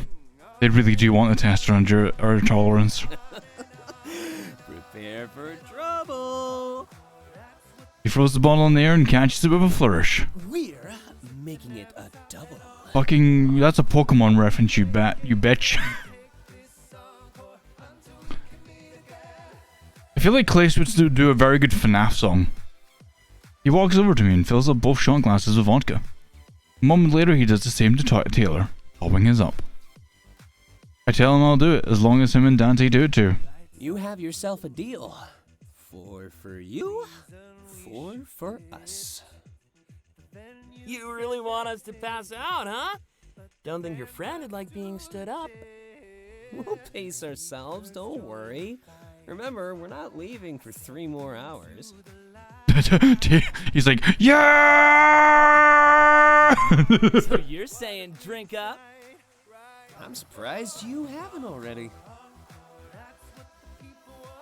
As if that was a direct challenge, Taylor and I both take our shots. Isaac, hey. Then, in one swift motion, we slide the glasses over to Isaac and Dante, filling them up almost immediately. Isaac then strikes a thinking pause. We should have a toast. To what? Taylor's inebriation is becoming clear as he wobbles slightly. If the earlier wager were official, I guess he'd be winning. I live by many rules, but one has never let me down. Always let a rider make the toast. It's what they do best. All eyes are immediately on Dante. Wow. No pressure or anything. Come on, it's an honor. It's my job. It's not a party trick, but sure. Let me think of something. You and Isaac both pick up one shot glass in unison. There's a pause for a few moments while Dante decides what to say. He does look a lot like Pleo. But after a while of thinking, he seems to give up and laugh. You know what? This one's just from the heart. Here's to getting wasted with the people that matter. Yeah, with the people that matter. And with any luck, that list will keep on growing. Taylor and I hold our hands up, like we were taking shots as well. We all say cheers, and they down the vodka faster than Isaac poured it. Talk about getting a head start on the night. Buzz before supper time. Speaking of which, who are we meeting? You gonna tell us who this friend of yours is? Nope. But honestly, I'm nervous too. I've never met him, so it's not just you. Wait a second. You've never even met him? Correct? And you think I move fast with guys? Hey, it's not like he's a stranger, man. He's just never been in town until today. But we've been friends online for a while now. Trust me, he's good. No need to worry. Well, if you say so. Yeah, if you say so. Anyone who gives me free booze is good in my books. I just thought you met him before with how much you've been saying. Nope. Just the anxiety making me ramble. Hence all the liquid courage we just ingested. Might want to switch to rum though. Vodka's running dry. Vodka's running dry. He shakes the bottle with an embarrassed laugh. I've already gone through a whole bottle? Wow. I mean, if you think about it, if we all had 4 shots each, that's like 16 shots, right? That's a fairly large amount of alcohol. Rum? I'm down. Fairy Gamer Uwu, thank you so much for the follow. Welcome to the Softwing Cafe. Hope you're doing well today. Hey, whoa. I'll go grab the cola. I think it's time to start mixing. The straight shots are really starting to creep up on me. Yeah, that's a bit fair. That's not the people when. With dramatic flair, he acts like he's passing out. Then a moment later, his head rests on my shoulder. I laugh and exchange awkward glances with everyone else. Or maybe you could get it for me, Delta. I fear I've gotten a bit lightheaded over here. Ooh, the bunny's resting his head on my shoulder. I have no problem doing a favor for a friend, so I agree. But a temptation rises within me to mess with him before I get up. Looking down at him, I think of what message I'd like to send. Wrap an arm around him. Of course, we've got to be a tease. Wrap an arm around him and give him a tight squeeze. The others look a bit surprised, but Taylor sounds incredibly happy. I'd tell you not to let go, but I really wanted that cola. Ah, yes, the master of romance. A lifetime of practice. I really love Taylor. He's fucking adorable. A few chuckles fill the room as I stand up and walk to the fridge. Cola is easy to find, even amongst the booze-filled appliances. When I make it back to the table, I notice that Dante is holding the rum. Man, I'm gonna miss this. He sighs as he shakes the bottle, swirling the liquid inside. Well, we can always buy more. It's cheap stuff. No, not that. I meant all of this. In general. Okay, Spazzy. Welcome Sitting back, down Simple. with your best friends, getting drunk during the day, downing shot after shot like our bodies aren't starting to hate us. I'm assuming he means getting old. That's what I think he's talking about. Oh, you mean youth. Ah, yes. Be getting old. Yeah, but at least we made the most of it. Couldn't have asked for a better group of friends. Dude, I feel exactly the same way. I can't even imagine what life would be like without all of you. Just the thought of it is enough to keep me up at night.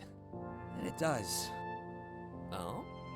Finally confessing your feelings for all of us? Taylor's asleep. Taylor's passed the fuck out. Dude, no way. It's just, we're so close now. But are we still in touch in any of your visions? I shrunk since it's pretty obvious that I've never had a vision.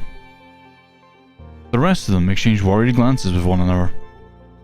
They didn't have to say anything. I know exactly what they're thinking. Oh. Exactly. I can't get it off my mind. I think of you all as my family. But in my vision, you're not even an afterthought. By now, Dante has fixed all of us on running cola. The mood in the room took a turn for the worse. I stare at my glass. I'm not sure how I fit into this conversation. I'm definitely still the odd one out. Hey, we're together now, and that's what matters. If you're constantly worried about the future, you'll never enjoy the present. We could drift apart, yeah, but no point in just moping around until it happens. Isaac looks up from his glass with a smile. Remember what you said about foresight in the group chat? If we know we might stop being friends, then we need to make the most of it. And I don't know about you, but I think tonight is the perfect night for that. You know what? You're right. But why do we have to drift apart? Who says we can't be friends forever? Fate, and quite literally. Fate. Well then, screw fate. I won't let anything take you away from me. I don't know if we're equipped to fight fate, man. And if well-wishing were a weapon, the world would be much better off. I'm equipped to fight fate. I'll do it, chat. I'll do it. I'll take off the glasses and reveal my true power. Let's just create some memories that we can revisit whenever we want. Even when we're no longer together. Isaac's mood almost instantly reverses, and he holds up his glass. Now there's a toast.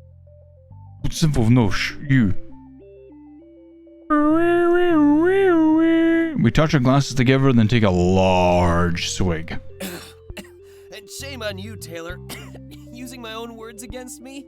Guess it's true what they say, though. Your own advice is always better when it comes from somebody else. Yeah, mm-hmm. We're all creatures of self-doubt, man. Can't escape that. But don't worry, Isaac. I'm not going anywhere. I'm not sure if we can beat fate. But I promise to put up one hell of a fight. Hell yeah. That seemed like the perfect end to our discussion. Moving on to more casual topics, we slowly sip our drinks. But this is the first time I've seen the most negative effects of Komorebi. Group of people realizing they might not be friends forever. There's something so liberating yet terrifying about that. It almost seemed like a rite of passage into maturity. Here I sat, with no vision to my name and no input at all. As my new life kept going, I have no idea what the future could bring. And that thought alone was almost as liberating and terrifying as the alternative. A double espresso cappuccino doppio? Of course, Furry, no problem. The doppio. See, I could View which journal entry? I can read the journal entries. They're coexisting with these. It's Delta's journal.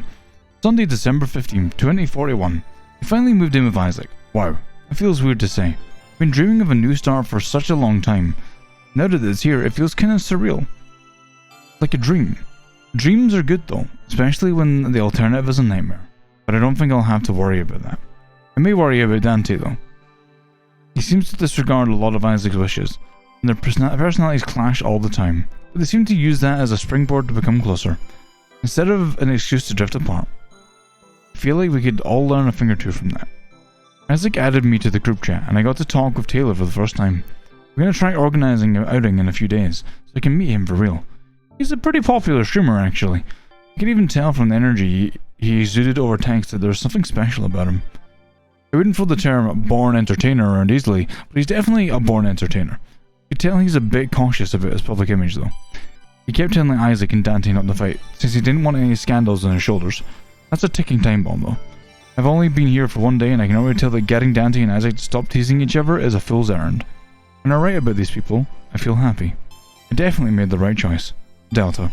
And then on the side here, I'm going to write on the sides like a true rebel. It's adorable. Which journal entry? We're all just numbers in a computer. Monday, December 16th, 2041.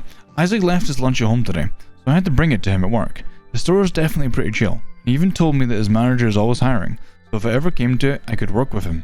Only if I need to though, as a last resort. Working with friends can easily destroy our productivity. There's also the fact that we'd be competing for sales. That's never a good thing to do with people who are close to you. Not that there'd even be a competition. I mean, I'd clearly win. I do feel kind of bad for Isaac though. He mentioned that he lost commission on a lot of sales. I guess people who were up to no good decided to con him into selling them some stuff. He told me that he can lose points, since he's basically enabling their crimes. Since when is ignorance a form of complicity? Isaac is 100% innocent, and I'd always have his back. I wonder what crimes they were committing, and why they'd need to buy so much stuff though. Maybe I'll ask Isaac sometime. If they dock points from his score, they better give him every last detail, or at least let him contest it. But I guess if Argus didn't want to tell him, they could hide behind the new glitch in the system excuse. A blanket statement that seems to absolve Argus for any wrongdoing lately. It's pretty weak. Anyway, my mind is just running wild.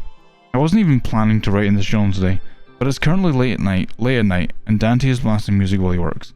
I'm pretty sure that I can hear Isaac fuming all the way from my room. Delta. Dorito, burrito, Kirito! Void Lord with your Dorito, I see you. Nichijou. Kenin? What? Nani? View which journal entry. Alright, Firework. Tuesday, December 17th, 2041. It's got little X's and diamonds in the margin. I met Taylor today. It was definitely an experience. He even tried flirting with me like 5 seconds after meeting me, but I guess that's just how he is. Kinda hate on the guy for being himself. Harmless fun. It was also my first time going to the Triple R. That's the coffee shop our gang frequents. It also doubles as a nice place to get a meal.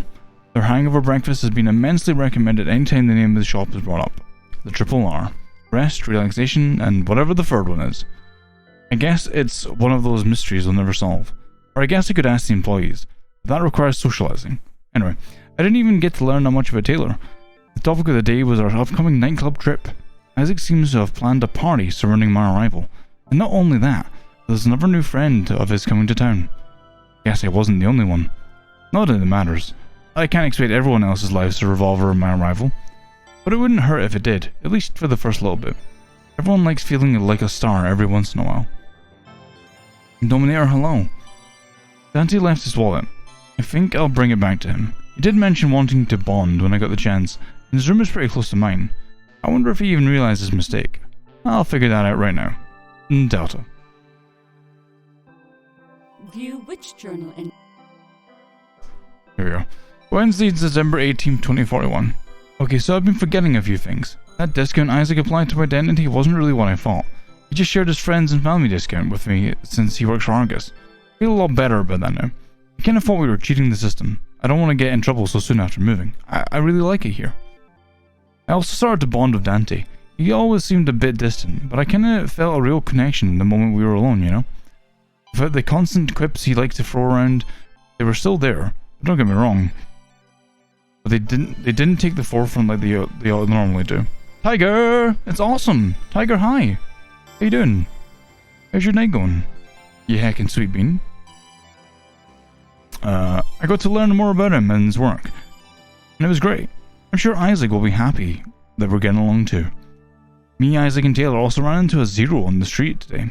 I knew that they were here to protest. Illegally, yet also peacefully. But I didn't pay them any mind. That all changed today. These people are no longer a concept in my head. I've met them for real. And a lot of the advice people have been giving me just feels wrong now. Ignore them. Don't get involved. But they're people. And they're suffering. How can we ignore that? Maybe that's why Argus never wanted them in the city. We always saw them as an invisible threat. I guess it's a lot easier to fight the idea of a person than it is the actual person. I hope they get what they want. Sad face. Thank you, Furry. Comrades, it's really good. It's been awesome. Tiger, how are you feeling today? Tiger, I miss you. We need to hang out in VR again. I miss your face. What's it say inside? Ran out of space on the bottom, so I'm signing here, and no one can stop me. Delta! View which journal. Thursday, December 19th, 2041. Well, tomorrow is the big day. We've got all the stuff we need to pregame, and everything is set in stone. I've been told to take it easy and relax. I wanted to help with preparation, but this party is for me, as they say. So I just sit back. So I should just sit back. I guess you should accept the courtesy while I can. A lot of the offers I've been given lately were just because I'm new here. I know that once I settle in, I'll be expected to pull my weight a little bit more. Or maybe a lot more. Who knows? But I have a feeling that this expectation will become a reality once the dust from our nightclub outing settles. I can't speak. The dust from our nightclub outing settles. So I guess I'll enjoy this last little bit of laziness while I still can. The visits with my counselor are going really well too. Honestly, everything is going well for me lately. It's so much better than where I came from. I finally feel like I can breathe and live for myself. I think I'm through living for other people. I was so used to helping others that I forgot what it felt like to help myself. A little self-care can go an extremely long way.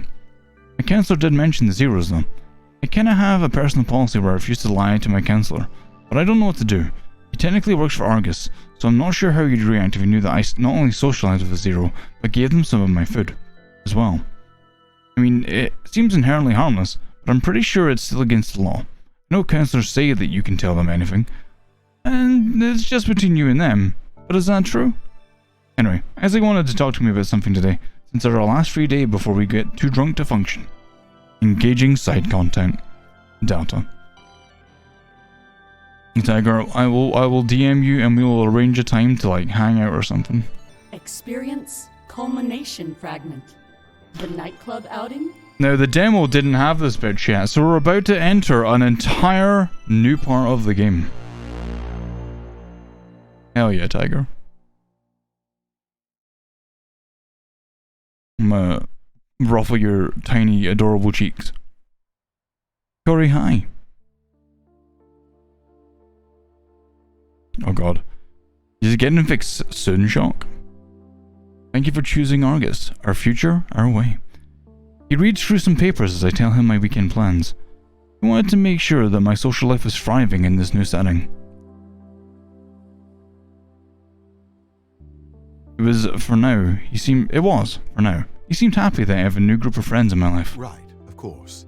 The nightclub trip and the, pre-gaming. The pre-gaming. Well, at least you're being social. Not something I'd recommend making a habit of, though. New content. The pre-gaming, I mean, not the socializing. Oh, why? Wait, hold on. Pre-game's a good thing. You save money that way. Having a friend group is healthy and can make all the difference. I'm glad that you're able to get along with Isaac's friends, too. He seems like almost wary of the situation. Bringing a new person into a social group can often be complicated. You'll probably notice that you're under a microscope, too. At least for a while. But they should seek your approval just as much as you're seeking theirs. After getting caught up, he puts the papers off to the side. Speaking of that, though, have you been seeking more than friends? It's healthy to date and test the waters, you know. I told Isaac that I'd like to give it a try, actually. Makes perfect sense. You did move here for him, after all. And if not for him, then at least to live with him, which is a big gesture. From everything I've been told, it seems like you two get along just fine. He scribbles notes down on the piece of paper that rests beside him. I'm tempted to ask him what he's writing down, but I know it's nothing bad. In fact, I'm pretty sure that I'll be cleared as a patient within a month or so. Have your friends told you anything about their Komorebi? I mean, do you know if any of them are like you? Bonding over a shared trait can always help. I let him know that I'm definitely the odd one out. They didn't reveal their visions, but I know that they had them. For the time being, I was definitely alone with this struggle. I guess the odds were incredibly slim. But as far as I'm concerned, it was worth a shot. If you're interested, I could hook you up with some support groups. I let him know that I'm not interested in that. Arctic, hello. Go to bed. Sleep well. Like I've said many times before, my lack of a vision doesn't affect me. Oh, that's exactly why I'd recommend you go to a support group. I think others could benefit from hearing how you think and feel. Whether you know it or not, you're a pretty remarkable case. I shrug and ask him if that means he's close to clearing me as a patient. One step at a time, Delta. Damn it, you didn't even give me the answer. I can't make a big decision like that unless I'm certain. Thankfully, your honesty and cooperation are helping. Arctic. Defining your voice and Shock, you're addicted to this game. That game. Not this game, that game. I can't help but direct my attention to some colorful papers by his side. You so fucking precious when you smile.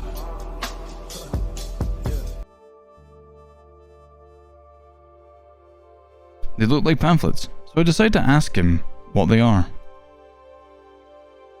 But my best guess is that he already had some support groups in mind. Oh, these? A Zero handed them to me on my way to work. Damn, Shock. Wow, simple. I mean, if I had time. I guess part of their protesting involves spreading around propaganda. This first one claims that Argus is responsible for Komorebi. He picks up the pamphlet and opens it. It says that they engineered it somehow. Then they swooped in to play the savior and control society. Those who don't experience visions are just strong enough to resist. Yeah. A laugh, he places it bound down and grabs the other. Now, this one was actually more interesting. It says that the existence of Komorebi disproves free will. That's clearly not true. I wonder if they actually believe this nonsense. You flip through the second pamphlet. Unfortunately, we've seen people take their own lives due to Komorebi. This very act proves that, to some degree, we can still control fate. The leading theory is that these visions are more like warnings. You know, a kind of heads up of what could be. A heads up, chap. Some people even believe that they're glimpses into alternate worlds. Of course, I didn't bring you here to talk about metaphysical nonsense. Metaphysical nonsense. I'm intrigued by this conversation, but I decide to turn the tables. What's up, Pippi? I ask him where he stands in the subject, what he believes. Well, I believe that we'll never know the truth of Komorebi. But many visions have come to pass, while many haven't. And as I said before, some people don't live to find out. If I had to commit to an idea, I'd say I agree with the leading theory. They're just possible outcomes. Nothing set in stone or predestined. Argus isn't responsible, and we still have free will at the end of the day. Sadly, I cannot draw. Of course, that's just wishful thinking. We'll never really know. Some visions could just be tricks to send people down a certain path. I think it's more important to handle things on an individual basis. Oh, you're fine. No, I tried once, and I got okay at it. But like, I didn't have time to really, because I was at university, I was working, and then when I stopped doing university and I started working, I just started doing this. So my time was kind of just taken up, like, all the time. So there was no real time to draw, or learn to draw, I should say. Like, outside of doing it on, like, a stream. But then I don't think people want to watch me draw lines for, like, 5 hours and not draw anything tangible. For example, what does your vision, or lack of vision, mean to you? It's best to lead with that, rather than seek out a universal truth. Like I always say, truth can just be a gateway to more fright. Aiden with Pink, thanks so much for the follow. Welcome to the Soft Bean Cafe. Hope you're doing well today. He puts the second pamphlet down. I hope people don't start believing these silly stories. If those zeros are really here to cause trouble, I'd avoid them. No sense getting caught up in something like this, you know? I nod and choose not to mention the zero I ran into. Besides, something told me our session was quickly running out of time. We continue to talk, but all I can think about is the upcoming face-to-face.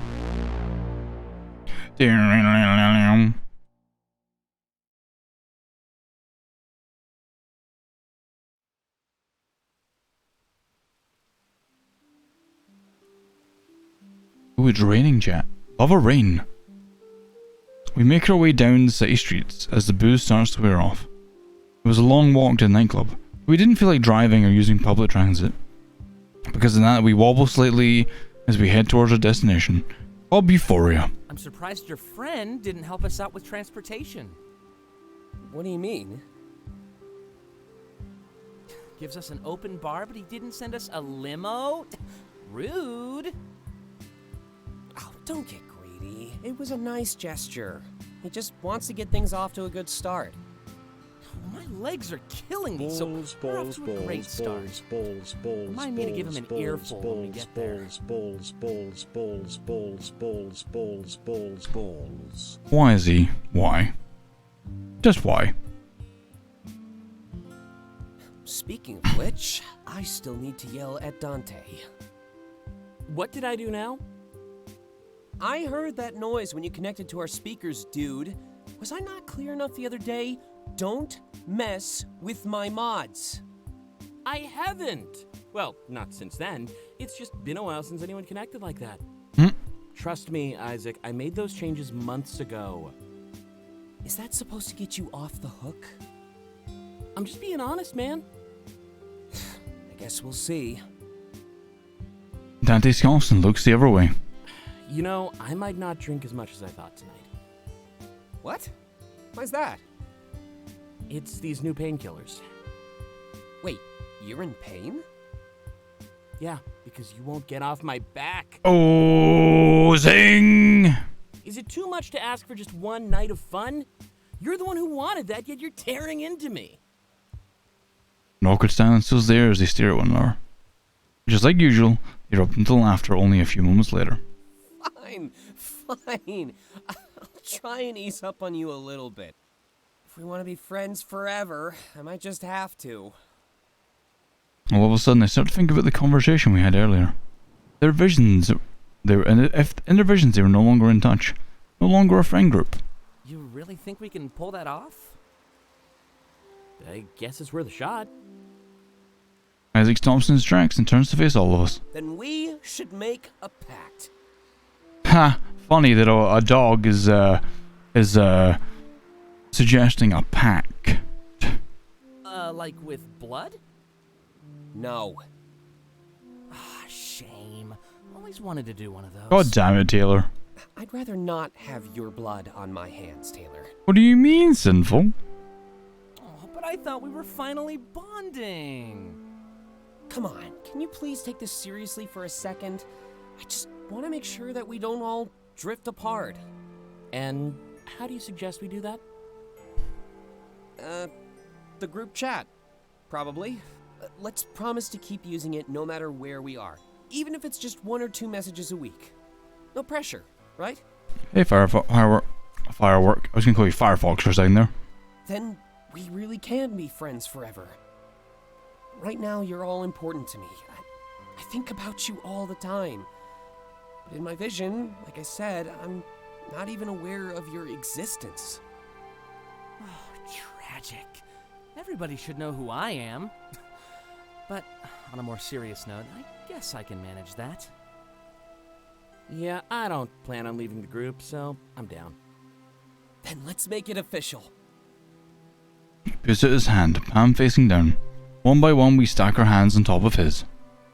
I wait until the end, since I'm the newest one here. Friends, until the end. Until the end. We all say in unison and look back at each other with big smiles. A moment later, we pull our hands back and continue on our way. I had no problem with the agreement. It seemed pretty low maintenance. It's a little odd, but this pact suddenly made my life feel more grounded. If you really followed through, I'd always have friends to support me. That made the scary new city seem all the more inviting. By the time the night was over, this place would be home. I decided to bring up something that my counselor told me at our session. There's a theory that Komorebi isn't set in stone, it's just a possibility. A pact like this could very well defy what they believe to be fate. Ah, yes, the parallel universe thing. If that's true, then I'm screwed no matter what. If you're my best friends, then this is clearly the darkest timeline. This is why I tell Simple every day. Rude? Hey, don't worry. I thrive in the dark. See, I thrive in the dark, Jet. It's fine. Notice that Dante looks a little worried. Hey, you know your counselor isn't supposed to do that, right?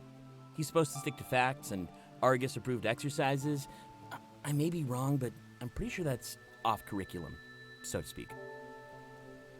Yeah, and that could only come from someone who's never had a vision. People like us who live with Komorebi kind of find that laughable. It's something you can't understand, not unless you've lived it.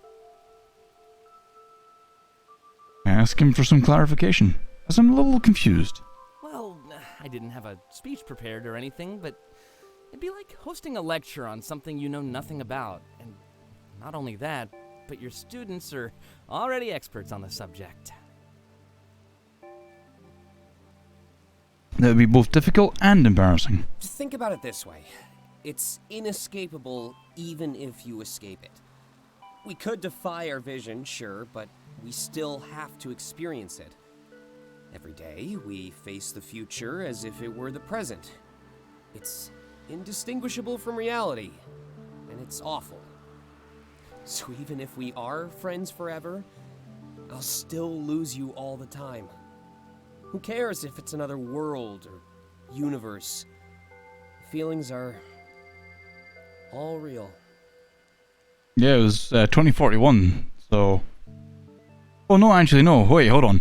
So if it's 2041 that this is now, They experienced it 10 years prior, so we'll all experience this if that happens in probably 2031. So 9 years? No. Yeah, 9 years? 9 years from now? Wow. He nailed it. Wait. Alan Nixie 1? Alan Nixie 1? Thank you so much for the follow. Welcome to the Software Cafe. Hello, hi.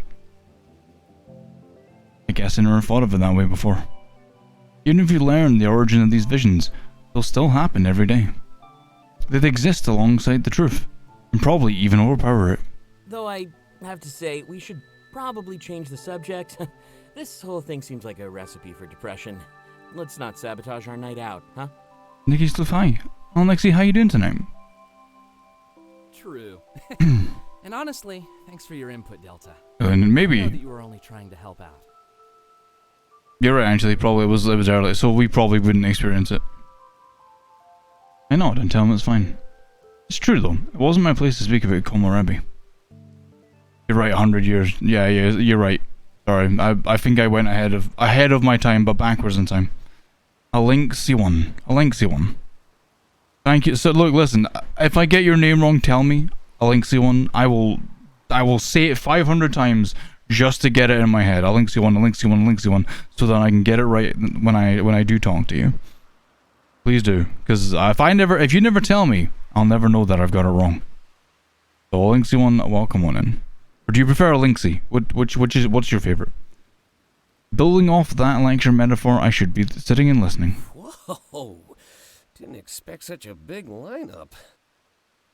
We round the next corner, and I see the nightclub for the first time. Lynxy or Yuki? Okay. Do you have a preference? That's what I want to know. For some reason, it looks exactly how I expected it would. Isaac was right. The lineup was massive. I thought you said they canceled the event. They did. No I preferences? guess this is just the kind of traffic they get. It is the most popular club in town, after all. Well, we do have a Yuki who frequents the chat every now and then, so Lynxy would probably come with less confusion. So Lynxy, it's good to meet you.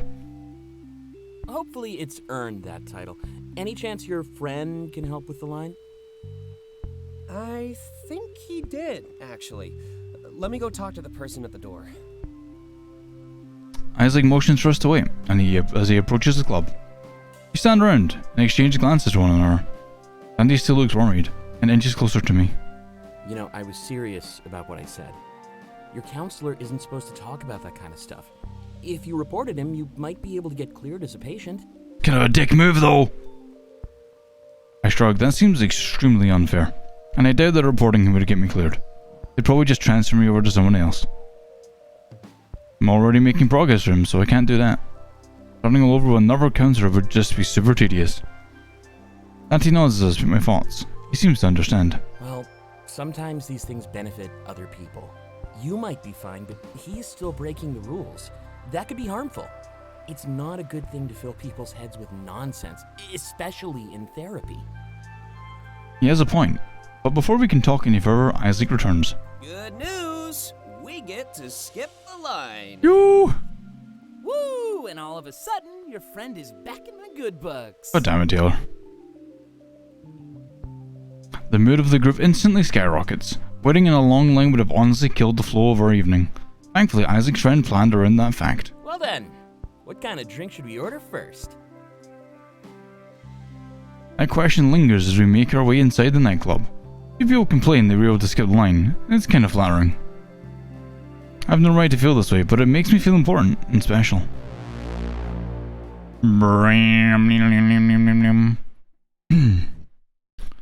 Is there more, or is that chapter 1? I don't know how this works. Oh, there's more. Tequila! Tequila. Dante cookie down the shot, signaling me and Taylor to do the same. Isaac scurried off to prepare whatever he needed to be prepared. As always, he remained tight-lipped until the very end. I'm so ready to pay for this in the morning. I guess we're just gluttons for punishment. It's gonna be me at Confuzzled. How about we grab another round and go sit down? At this rate, it could be hours before Isaac comes back. Sounds good to me. Hey, barkeep! 3 more tequila shots, please. And it should be covered. We're part of Isaac's group. Yeah, simple. The bartender shrugs and says they have no idea what they're talking about. There are no reservations or holds in place for someone by the name of Isaac. There's some stuff happening on the 2nd floor, but not down here. The 2nd floor? The VIP section? We turn to face each other, a little wide-eyed. Taylor leans in and starts whispering. That's amazing and all, but who's paying for these? They're already preparing the next round of shots. I'll get it, don't worry. I got a bit of an advance from my publisher. Just don't let them know I wasted it on booze. I'm sure they're used to hearing that, Dante. What is a writer if not an alcoholic in disguise? Maybe save the trash talk until after you're treated. If I just pay for me and Delta, you'll get kicked out. And suddenly I was joking. You're the best friend ever, I swear. He's adorable. Sure. The bartender places 3 shot glasses in front of us. In return, Dante waves his phone in front of the scanner. The transaction is completed, and we grab the shots. Hey, follow me.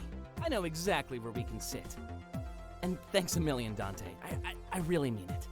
Someday I'll find a way to repay you. You could stop making fun of my career, for one. Like I said, someday I'll find a way to repay you. We follow Taylor as we walk, and eventually find an empty table. Making sure not to spill the shots, we place them down as we sit. Speaking of which, is your channel okay, Taylor? Well, actually, it's pretty great. You seem pretty scared about those shots. Like you couldn't spare the $60. I don't like spending money if I can avoid it. And there's no point in spending it if someone else will treat me. That's kind of why I agreed to do this nightclub thing from the start. Ooh, cheap boy streamer. Oh. Makes sense you rely on handouts. Now I know why the donate button takes up your entire page. Double ooh, burn the streamer. Oh shit. Bigger is better, as they say. I mean, I say that in different ways. But it's not just donations, Dante. I have one of the highest sub counts on the platform. Yo, I wish that was me. Yo, I wish that I could say that. If it ain't cheap, it's frugal. Really? I guess I don't watch you too much. I wasn't paying attention when I guessed it either. Damn! It's true. Your boy is making history. Damn. When I get a book deal, maybe you can help me out. Oh, on that note, how's your latest project going? At a snail's pace, but at least it's moving. I took a couple days off to celebrate Delta's arrival, especially tomorrow. You know, hangover day. Hangover day. Can't enjoy the highs without the lows. But don't worry, I'll make us some mimosas in the morning. Sometimes the best way to cure a hangover is to drink more. Not gonna chat, you know. I may get confuzzled when it's like for last time we went to confuzzled. You may wake up in the morning with a cider in your hand and just drink that to feel better, because you know your mouth's really dry, so you would just drink more to wake up. It's fine. Happens all the time. Maybe put a little bit in your coffee. I refuse to believe that. You're a loss. Nothing ventured, nothing gained. Let's have a little toast to the unknown. It's not unknown. It's literally not true. Taylor shrugs and grabs the shot glass. We down the next round of tequila. It's a little gross. You know what they say about too much of a good thing? Well, maybe I'll believe you and get a big breakfast instead. My contract doesn't want me drinking too much anyways. Wait, they control what you do? You say that like it's abnormal, man. There's always somebody on top of us that tells us what to do. Though I can think of a few scenarios where that wouldn't be too bad. Haha, the buddy knows what he's saying. Yes, he does. Agreed. You know how it is, chap. I want you to know that I got your joke. It just wasn't good. Shut up, Synth. Well, I'm no writer, just an entertainer. I kind of do what you do, but with less elegance. Basically, get paid to vocalize my thoughts all day. Yep, that's me. Chat, look, listen, tomorrow's gonna be off the chain, right? Like, we're playing a game, which is all, I don't think you rip the clothes off anymore. I think because they added Neptunia, it's like not like that at all, because Neptunia is too wholesome to be like that. So I don't know. It's just going to be lots of girls fighting. That's tomorrow's game. I'm worried, honestly, how dumb it's going to be. I'm surprised people pay for that. I didn't pay a thing, and I still want a refund after listening to you. Damn. Mince, hi. Mince, you can't say shit. I went to your stream 2 days ago, earlier this week, and you and Moki were talking about, like, balls or something. I don't remember what you were talking about. Like, you guys cannot say nothing.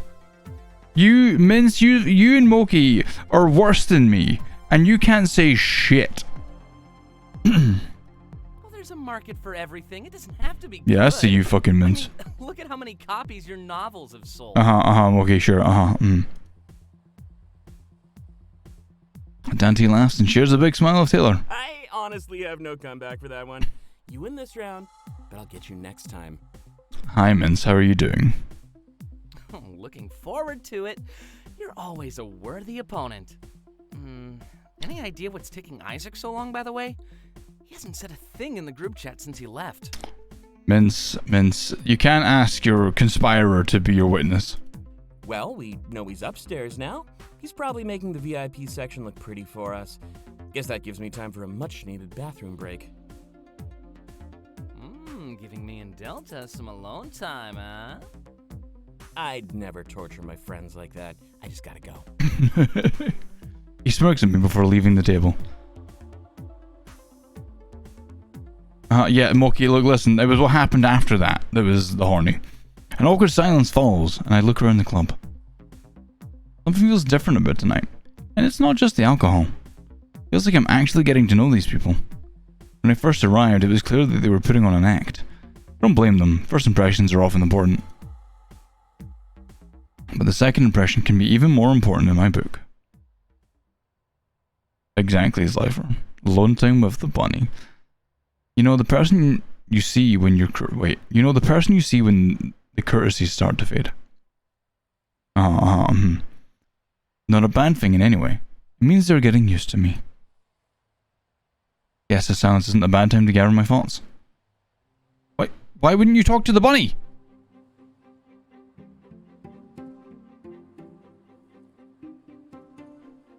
Interact with each word to learn more about it.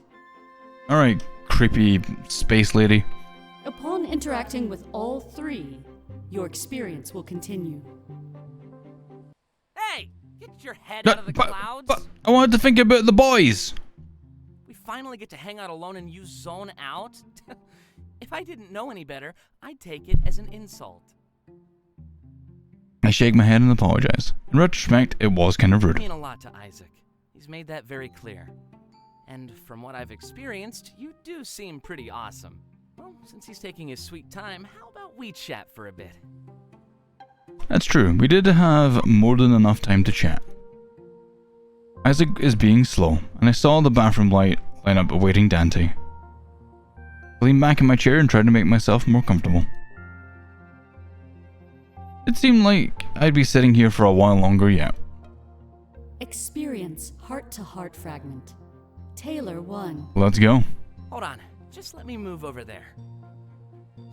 There we go. Much better. Why are you... What? I turned to face Taylor, immediately making things more personal. This is the first time we've ever been alone, buzzed in an obnoxiously loud club. What a perfect time to get to know each other. An awkward smile between the two of us marks the start of our conversation. I was warned about his drunken behavior, so I kinda know what to expect. You know, I'm pretty proud of that sass-off I had with Dante. Usually he can pin me down, but I'm getting better on my feet. A quick wit can beat a sharp mind any day of the week. Very true. But a few shots of booze can easily bring that wit to a full stop. Considering that, I think I handled myself pretty well. Yeah, I think you did pretty good. Maybe one of these days you and I can go head-to-head.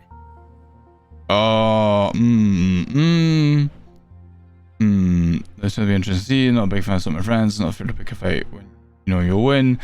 Us face to face? I like the sound of that. I like the bunny though. Really?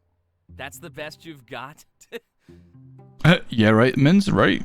I'm not opposed to it, but You gotta work on your game. The ice is already broken, Delta. Swim a little deeper. Ooh, sheesh. Yeah, we see the smile again, but it's much less awkward. It's probably for the best, as I assume we'll become close friends. This group seems super tight-knit. Getting close to one another meant getting close to all. You know, before you came along, I was the newest member of the group. It's been that way for a couple years, but now we have some new blood. I get to look at you through the same lens they used to judge me. Ah, shit. Oh, but don't worry. I like what I see. Uh-huh. So, do you move around a lot? Or will you be here long term? I plan to be here long term. Ah, good to know. You seem nice. The reason I ask is because I used to move around all the time. From one place to another, the system always kept me mobile. Feels with the shot glass in front of him. So, this whole fresh start thing, I know what it's like. I'd brag about having more practice, but that's not really a good thing. Moving around made it really hard to keep a stable group of friends. Well, you've changed that, right? When I got my first phone, though, everything changed. Making friends and keeping in touch when I move away? Priceless. I guess I also made some pretty good jokes. Got a lot of followers. Uh-huh. So when I decided to start streaming, I already had an audience. The transition from hobbyist to full-time job happened almost overnight. I bought a house here, settled down, and then met the rest of the group. And now I'm sitting here with you. That's the story of Taylor. You'll have to forgive me, I'm not one to really open up like this. But when you talk to strangers all day, you kinda need to hold back. Yeah, only a little. Little.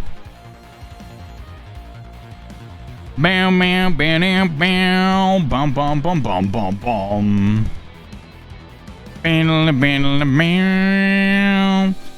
Lucian, hey. Lucian, welcome on in. Hi. I see you were also playing Komorebi, and I assume you like the Banui.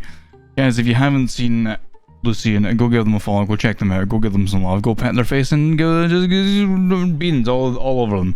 Hi. If you're new here, my name's Metric. Welcome on in. We play games every Monday, Tuesday, Thursday, and Saturday. And today is a kind of a special day because Clace asked us to play this game, and here we are, playing Komorebi. Bean your face, Snap. I'm gonna bean your face. Gotta keep that release hype train going. Hell yes. Hell yes. How was your... Did you beat it all? Where did you get to? Am I ahead, behind? What? What? Answers. Oh, don't get me wrong, I love my viewers more than anything, and yeah, there's a lot of regulars, but it all feels so surface level, you know? I'll never bond with them like I did with Isaac and Dante. You gotta go get a drink after all the drinking you did in the game. Yeah, I get it. Guess I'm just one of those quality over quantity guys. Kind of ironic that I chose a field where numbers mean everything then. Can't complain too much though. I guess I do have the best of both worlds. The best of both worlds. That's how I like to look at it. It's odd to see someone so successful have gripes of their life. But I guess nothing can be positive all the time. Even stardom could have its drawbacks. I'm glad we got to have some time to ourselves, Delta. Even if it felt like I did most of the talking, I think I needed that. I talk to people all the time, but it's rarely about anything real. Real? Why don't you join me at my place next week? Oh. We can have a blast tonight and pick this up next time. Maybe I'll even let you guest on my stream, if you're nice. Oh, and we'll have a lot more privacy there. Feel free to take that one however you will. Ooh, he smirks at me, and I give him a quick nod. There's no reason why that shouldn't work, so I agree. A crowded nightclub isn't the best place to form a bond. Well, I guess it depends on what you're looking for, actually. Right now, I had no interest in extending my reach beyond this group. Even though I'd known Isaac for years, I'm getting to know him all over again. That's a good thing, though. It was an adventure that I was happy to embark on. I got in, chat! We did it! We did it, chat! We're gonna get the bunny! He's so cute. I like the bunny. Getting to know these people and their quirks could only happen once. One day I'll definitely look back on this and wish I could relive it all. You really are the master of daydreaming, huh? Look, listen, I live in my head, okay? Don't worry about it. Shock, I'm sitting up and sipping, and for snow. Drink water, you dehydrated nugget! Well, I guess all of this could be pretty overwhelming. New city, new friends, new everything, really. I'll try not to add to the pile, so don't worry. Well, except for tonight, I can't make that promise. This club is a new experience for all of us, not just you. I notice Dante returned from the bathroom in the corner of my eye. Taylor must see that I'm distracted, and he turns to look. Hey, it's about time! Delta was almost boring me to death. Wow. Whoa, he's insulting you. Just so you know, that means he has a crush. Oh! He sits down and plays with the empty shot glass in front of him. Sorry I took so long, by the way. Some guy tried to sell me drugs. Sick, awesome, horrible, don't like it. Ooh, did you buy enough for all of us? Oh my god, Taylor. Dude, drugs are bad. Okay. Oh, all right. And how many energy drinks have you had today? 2. 2. Always like 2. Like 2. Don't look at me 2. Shy boy. Oh yes, there's the double standard. Can't say I didn't warn you about that contest, man. It was just a ploy to create new addicts, nothing more. Yeah, I heard you the first 1,000 times. I'd be worried they were fighting, but I know better than that by now. The kissed rabbit. No, he invited me to his place though, and said that, you know, it was maybe to guest in the stream, maybe to be private, maybe for a little whew. And then he insulted me when Dante came back, and Dante's like, yeah, he wants your ass. And now Dante was like, I didn't buy the drugs that the guy was telling me. He's like, did you buy enough for all of us? He's like, no, drugs are bad. And he's like, no, energy drinks are bad. Stop drinking energy drinks. He's like, I only had 2. This is just how they get along. If they hated each other, they wouldn't talk at all. It's about to continue, but Isaac startles us all with an unexpected return. I am, Lucian. How are you doing? Looks like everything is good to go. Come with me. We're going somewhere special. Alright, Isaac. You mean the VIP section? Aw, what? How'd you know? The bartender down here gave it away. Said the only thing going on tonight was upstairs. Buzzkill. Buzzkill. You're the only buzzkill here, man. Keeping us in the dark until the last possible second? Lucarian. Lucarian. All right, fine. Let's just go and have some fun. That's all you ever had to say, Isaac. Maybe start with that one next time. Ooh. We all get up and start to follow Isaac. At least the time was finally upon us. No more teasing or secrecy. I'm not sure what he wanted to hide, but it kind of backfired on him. If he wanted to hype something up for my benefit, he didn't need to. I would have been fine with no outing at all, and just staying home. But at least if this went well, I'd make another new friend. Isaac is a good judge of character, so I bet we'll meet someone cool. At least everyone he's introduced me so far has been pretty awesome. With slight anxiety, we ascend the stairs to a floor reserved just for us. I have to admit, that does make me feel a little special.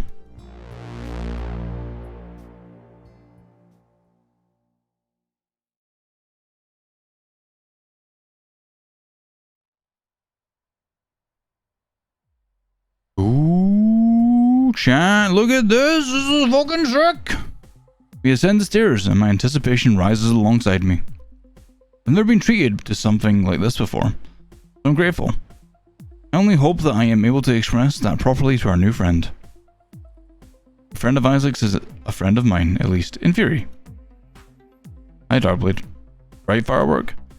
And any addition to the group dynamic has the chance of to a group dynamic has the chance of going sour. However, I decide to be optimistic in the face of what could go wrong. Well, I'm sorry for the secrecy, but here we are. I didn't want to reveal what was happening until the last minute. Sometimes a surprise is necessary. Just felt like one of those days.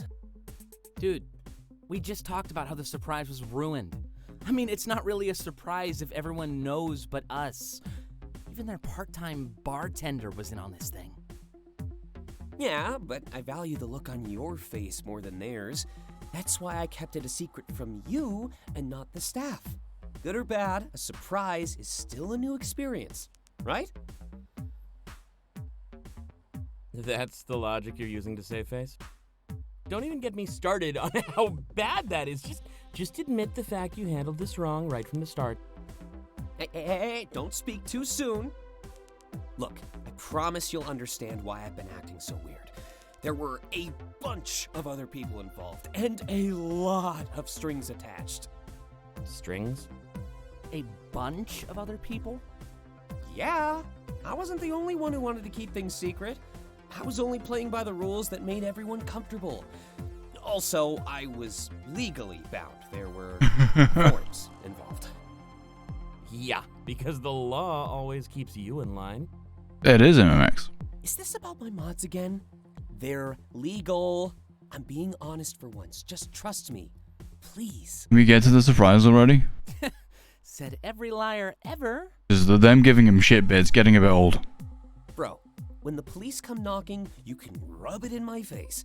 But right now, the ball is in my court, and I plan to serve. Oh, a sportsman all of a sudden.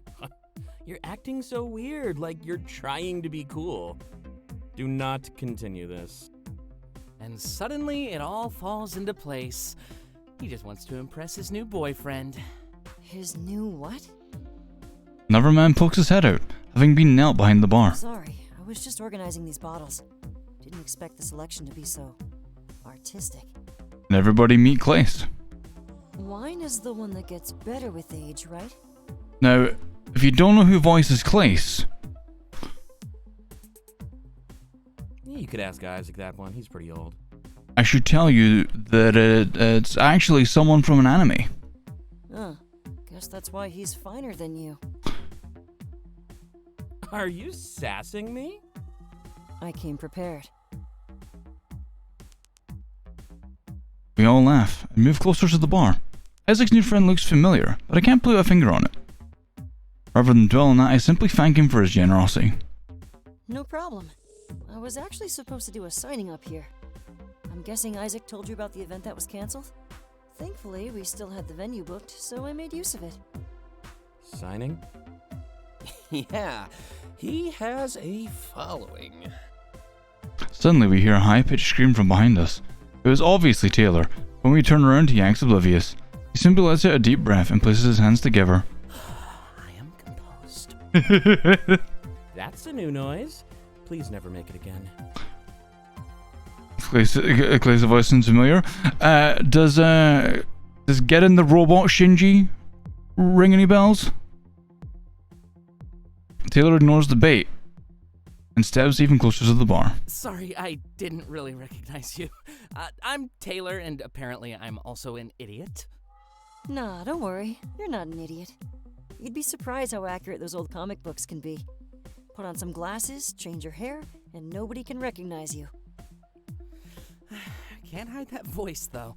We were just listening to you before we walked over here. I guess the whole surprise thing makes a lot more sense now. So for those of you who don't know, this Clace is voiced by Casey Mongillo. Is it Mongillo? I think it's Mongillo or Mongillo, who is Shinji in Neon Genesis Evangelion. Wait. I know you. And his eyes open wide as he approaches a sudden realization. And I know you too. Can you sign some stuff for me? Well, I have some spare copies of my books back at home. Bold of you to assume I didn't bring my own. Oh ho! Fan since day one. Even have a first edition copy of Forlorn. And Taylor, I love your streams. Great company for those long trips. Oh, they know each other. Kind of. I'm able to piece together the evidence. That's Clace. We were listening to his music just a few hours ago while we pre-gamed. I knew enough to know that he was a person of note in the music industry. Wow, didn't know we had any idols lurking in chat. Oh yeah, totally. I tell a lot of people about your channel too. You should let me join you as a guest while I'm in town. Holy shit. Sure. How long are you in for? A couple months, probably. Unless something comes up. I'll be easy to find though. Isaac is gonna add me to the group chat. Yo. Sounds good to me. So, what are the plans for tonight? Moki. Everyone's scattered. They know we're listening. Oh shit. That was certainly interesting. They've arranged a collab. Using crossovers like that. and they always end up in the news. A streamer and an idol playing games together. Everyone loved to see it. Oh shit. No. Where's my idol, chat? Where's my idol? Can someone hook me up with an idol? I don't know. I'll take Will Smith. I'll take I don't know, like Markiplier, Jack, Septiceye, anyone, any of them will do. Idol. Yeah. What's an idol? Like Hatsune Miku would be an idol. I'm not really familiar with the content that any of these people make though. Dante's novels, Taylor streams, Clay's music. Never experienced them. But I knew that was going to change, and at this rate, it'd be changing fast. Figured we'd each grab a bottle and just hang out. Trust me, the couches up here are super comfortable. Oh, and Isaac, you still on for Sunday? Oh, yeah, of course. What's happening on Sunday? Hey, Laconius, how you doing? He's moving in with us. What? Surprise! Surprise! Now I know why you kept all of this a secret. Can't have any objections if nobody knows anything. By the way, this is your new roommate. It's not like that. Okay, maybe it's kind of like that, but you should see the look on your face. Worth it? Totally. So, what do you want to drink? I think I'll grab a bottle of fancy wine. Fancy wine. Same. We've already had everything else. And it looks like those bottles are pretty expensive. Let's not drink too much, though. Don't want to run his tab through the roof. Oh, feel free. It's all bought out, so don't let it go to waste. We can even grab a few to take home if you want. Damn. Camping for souls, hey, how you doing? Taylor steps forward and places his hands on Clay's shoulders. You are my best friend. God, he's such a dumb bunny. I love him. Clay chuckles and grabs the bottle of wine he was holding earlier. Let's take a seat and see if we can make that mutual, alright? Love a dumb bunny, chat. Well, we finally met Clace. We finally have all 5 characters shown in the image. We've met the whole party. I don't know what we're going with this party, but we've met the whole party. Clace holds a deck of cards, but not the kind you'd expect. A card game made for night drinking, with peculiar questions. What do you mean, Lyconius? Nothing held back. Talk about going off the deep end for a first impression. Looks like this one's for Taylor. At least, I think it suits him the best. Yeah? What is it? Let's see here. What's the pettiest thing you've ever done? Oh, easy. You mean today or... Ooh, burn. Oh, thank you, Lyconius. Stalling rule. Objection sustained. You can't answer a question with another question. That defeats the entire purpose of the game, Taylor. Why did we make you the judge again? Just be thankful you didn't make me the executioner, man. Either way, stalling rule dictates that we get to ask another question. And not only that, but it doesn't have to be from a card. We can make it up. Ooh. Oh, and if I refuse to answer? Shot. Oh, what a terrible punishment. Not like I've been doing that all day anyway. Can I just take 2 shots and avoid this altogether? No. Objection sustained. Let's take it from the top. What's the pettiest thing you've ever done? I love these people. They're so good. Taylor places his head into his hands and sighs. You're all really out here trying to ruin me. Just promise you won't repeat this. It's embarrassing. Remember, sworn to secrecy. All right. Well, I was dating this guy. He was cool, I guess. We'd hang out and watch TV shows all day. It got to the point where I enjoyed the TV shows more than him. And you know my motto, don't spend money if you don't have to. I ended up dating him for a year before actually calling it off. Oh my god. Gave me time to watch what I wanted. No subscriptions. Oh my god. Damn it, Taylor. What the fuck? We all exchanged glances, a little shocked. That's foul, man. Shit. Hey now, we all do stupid things when we're young. Is it... I'm guessing now he's gonna say, that was like last year. Young? Last This was month. just last month. Ugh, but come on, you saw the new season of Insomnia Cafe. Tell me you wouldn't do the same. It was so good. Fuck's sake. A man-child. We're in the company of a literal man-child. Wow. Just wow. Your answers would be any better. I have dirt on all of you. Keep that in mind. Oh, you've made a big mistake now. Trash talking when we get to ask whatever we want. In that case, I'm gonna go with Delta.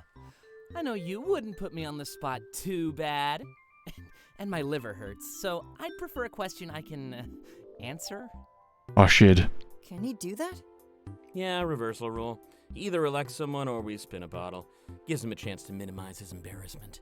Delta, don't minimize anything. Throw him under the bus just like he does to us. We'll finally give him a taste of his own snarky medicine. Ooh. Everybody looks at me. I guess I have to decide on what we ask Taylor. A bunch of questions flood the forefront of my mind and I focus. Thankfully, I've been gathering my thoughts. I'm ready for this. What are the last 10 pages in your browser history? Who do you currently have a crush on? What is your biggest regret? Who is the most attractive person here? It has to be one of the top two. It has to be one of the top two. What are the last 10 pages of your browser history? Or who do you currently have a crush on? Both could be amazing.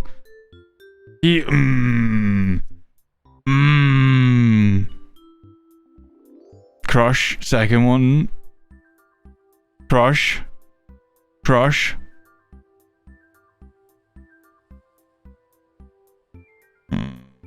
Crush. Browser history.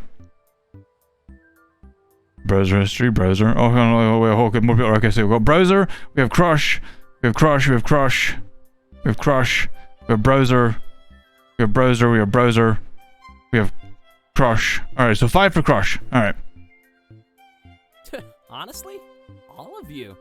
I'm surprised you haven't picked up on that yet. Oh. Every time you try, we reject you. I'm surprised you haven't picked up on that yet. Oh. Ouch. I think I'll take this shot regardless now. My pride needs some patching up after that one. Oh, poor Bunny. I'll allow it. Taylor downs one of the shots that rest in front of him. They were lined up like ammo, ready to be used as needed. This broke the rules a little, but at the end of the day, it was all a bit fun. Don't worry. One of these days I'll win you guys over. Then we can all date like one big happy family. Okay, so he's going for an open relationship, or what's it called? Polyamorous? He's going for polyamorous? That is not the word you want to use, Taylor. You know what I meant. The face! We all exchange glances, unsure what happens next. The double questions really threw a wrench in the momentum.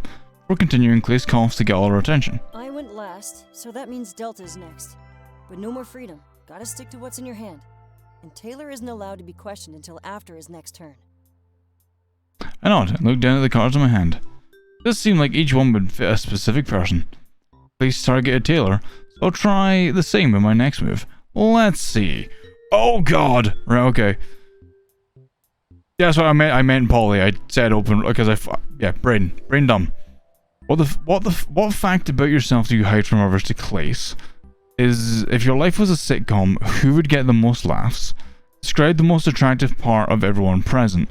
Oh, I can't attack. Oh, I'm going for Dante. I have to go for Dante on this one because that's such a good question. Wait, seriously? Way to put me on the spot, Delta. You know you love it. See? Now that's the kind of question I've been waiting for. Always a good idea to throw praise at your friends. Hell yeah. And I finally get to hear what Dante likes about me. I've asked him for years, but he always acts ignorant. That shot is getting more and more tempting. But fine, just don't get mad at me if it's not what you want to hear, okay? Hey, everyone has their own taste. Wouldn't be fair to hold that against you. Yeah, don't worry. We'd never do that. As long as you get the answer right, of course. Dante sighed, realizing it may be impossible to please everyone at the table. A moment later, in a rapid-fire fashion, he speaks his mind, almost like he rehearsed it.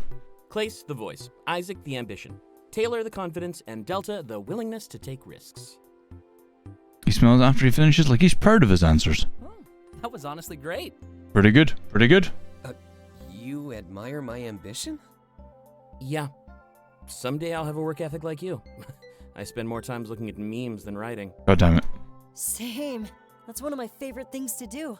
I'll say I'm gonna sleep, but I'll just stay on my phone all night. That literally sounds like all of us, I'm pretty sure. I'm pretty sure that sentence right there, this, here, that's us. That's literally everybody. We all just got called out. A connoisseur, I see. Only the best. And if you're nice, maybe I'll share. I'm sitting here, I'm like, I'm gonna go to bed, and I lay down, and I'm like, alright, so it's dislight time? Yep, dislight, yeah, dislight. Oh, I better respond to people. Oh, yeah, dislight. He smirks before continuing the game. Looks like Taylor is next. That means your immunity is worn off, too. Before that, it was Twitter. Oh, sweet. It's time to get my revenge. Bring it on, dude. I'm sure I'll never recover. Didn't ask for the call out from the furry things in Tuxedo Cat. No one did, but here we are, all getting called out. Taylor inspects his cards, and then whines audibly. Tuxedo Cat 7675, thanks so much for the follow. Welcome to the Soft Bean Cafe. Hope you're doing well today. Not fair. All of these are so wholesome. Can I just swap cards with somebody else? No. It won't kill you to be wholesome for once. I mean, I'm pretty sure he's always wholesome. It really might.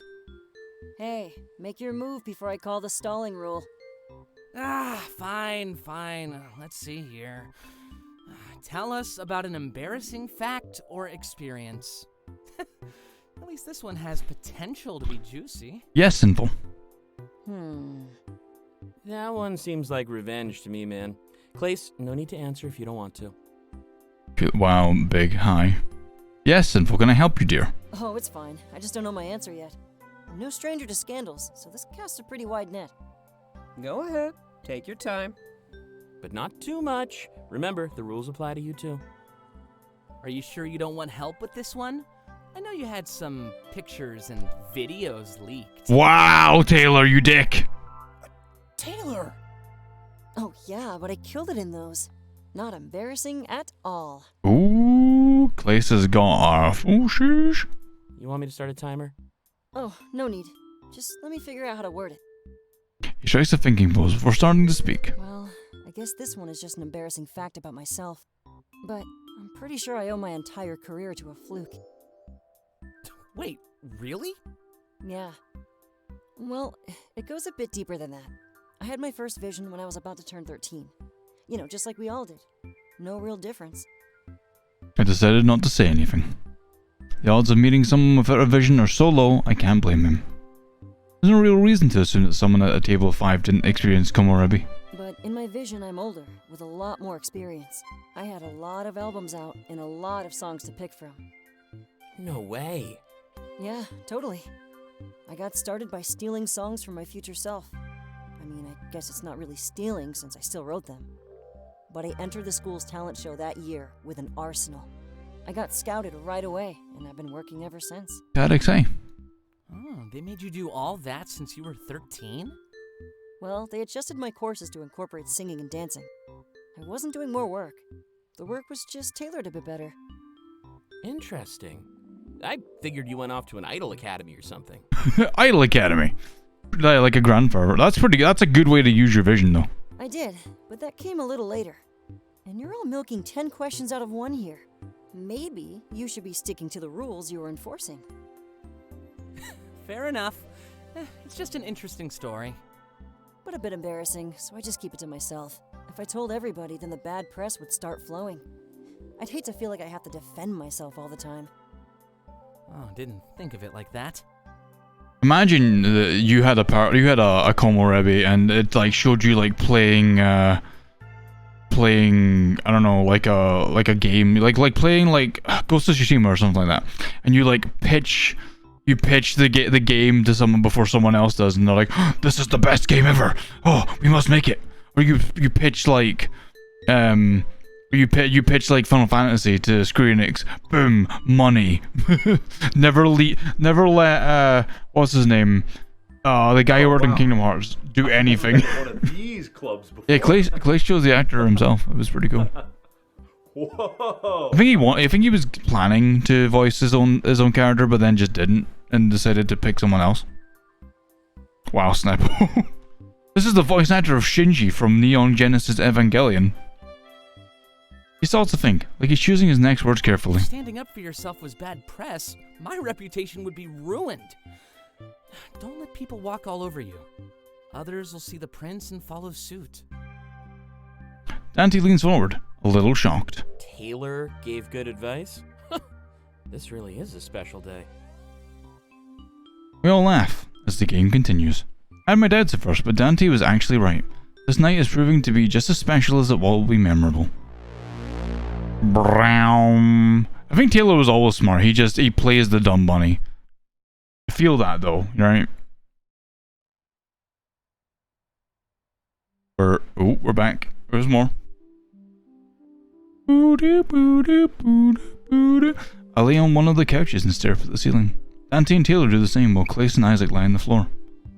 I was basically unspoken, but we all decided to take a quick breather. Hey, how'd you two meet anyway? This must have taken a lot of coordination. Not really. Yeah, we met on Taylor's stream. Nothing crazy. He mentioned he was taking a break from work, so I invited him over. Seriously? I keep a pretty good eye on who's watching my stream. Even if they don't chat, I can still check out the user list. Can't say I ever noticed your name pop up there. Probably an alias. Oh, I don't use that name online. Or my legal name.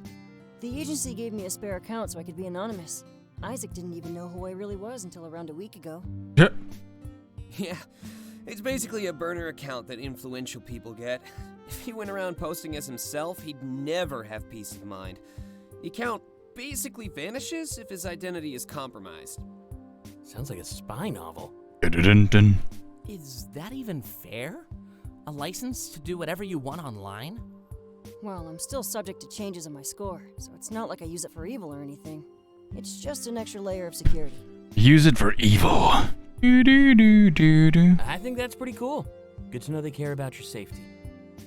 Yeah, totally. They pitched it as a digital security guard. It keeps people at arm's length, but it's not always good. Because then I have to deceive people like Isaac. I was worried he'd hate me when I told him the truth. Any way you look at it, I lied to him for ages. But it's not like he wanted to. He didn't have any ulterior motives either. Yeah, no, it's the one thing I like. Like, a lot of visual novels aren't voiced, which means that, like, there's a lot of reading and there's a lot of, like, if you're streaming it especially, you'd be like, you gotta try and think of, voices for all the characters. Whereas, like, I love that only my bits are my voice and me reading and thinking out loud, and all the characters are voiced, and that's just, it's perfect. It's a lot better than a lot of the, like, previous visual novels I've played. Like, I would love if, like, Doki Doki was entirely voiced and I just, again, had my internal monologue and stuff to voice. True, but I still feel a little guilty. So buying out the bar was more like a peace offering. I'd like to get things off to a good start. No secrets between friends. Yeah, it's a very different, like, tone, you know? Everyone else kind of has, like, the male bassy voice, whereas Clace is very androgynous. No place for those here. Yeah, not if we plan to be friends forever. Forever? Until death, in Isaac's words. We were getting a bit sappy earlier. Death? Sappy? Yeah, we're a quirky bunch. And I don't plan on dying anytime soon. So I hope you're good with being friends. I don't know if they are. I'm just while. saying that the voice is kind of hits me that way. Yeah, of course. Clace laughs, but I can tell that he's a little weirded out. You know, I don't feel like I'm an outsider anymore. That card game really helped me get to know all of you. Before you came upstairs, I was worried you'd hate me. Nah, Isaac is a pretty good judge of character. When he vouched for you, I knew we were in for a good time. He was just being shady about everything until the last minute. Yeah, I'll take responsibility for that one. I hope you can understand why we needed some privacy. I think the only character whose voice that if I like everyone's voices, but I think if I had to pick one that I didn't like as much, it would probably be Dante's. I really like the bunny. I really like the Zero. I really like Isaac. I really like Clace's. Dante's is good. I feel like it's out of all of them, it would be the one I prefer the least. But they're all very good. And if you want to play it, Tuxedo Cat, you can get Chapter 1 for free there on itchy.io. He looks to the side, like he's a little shy about what he'll say next.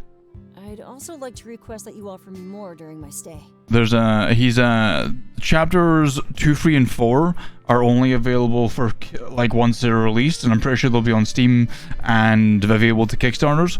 But chapter 1 they released for free. Of course. So, just to get things straight, you're on a small hiatus from your music career. Yeah, just wrapped up my tour, so it seemed fitting.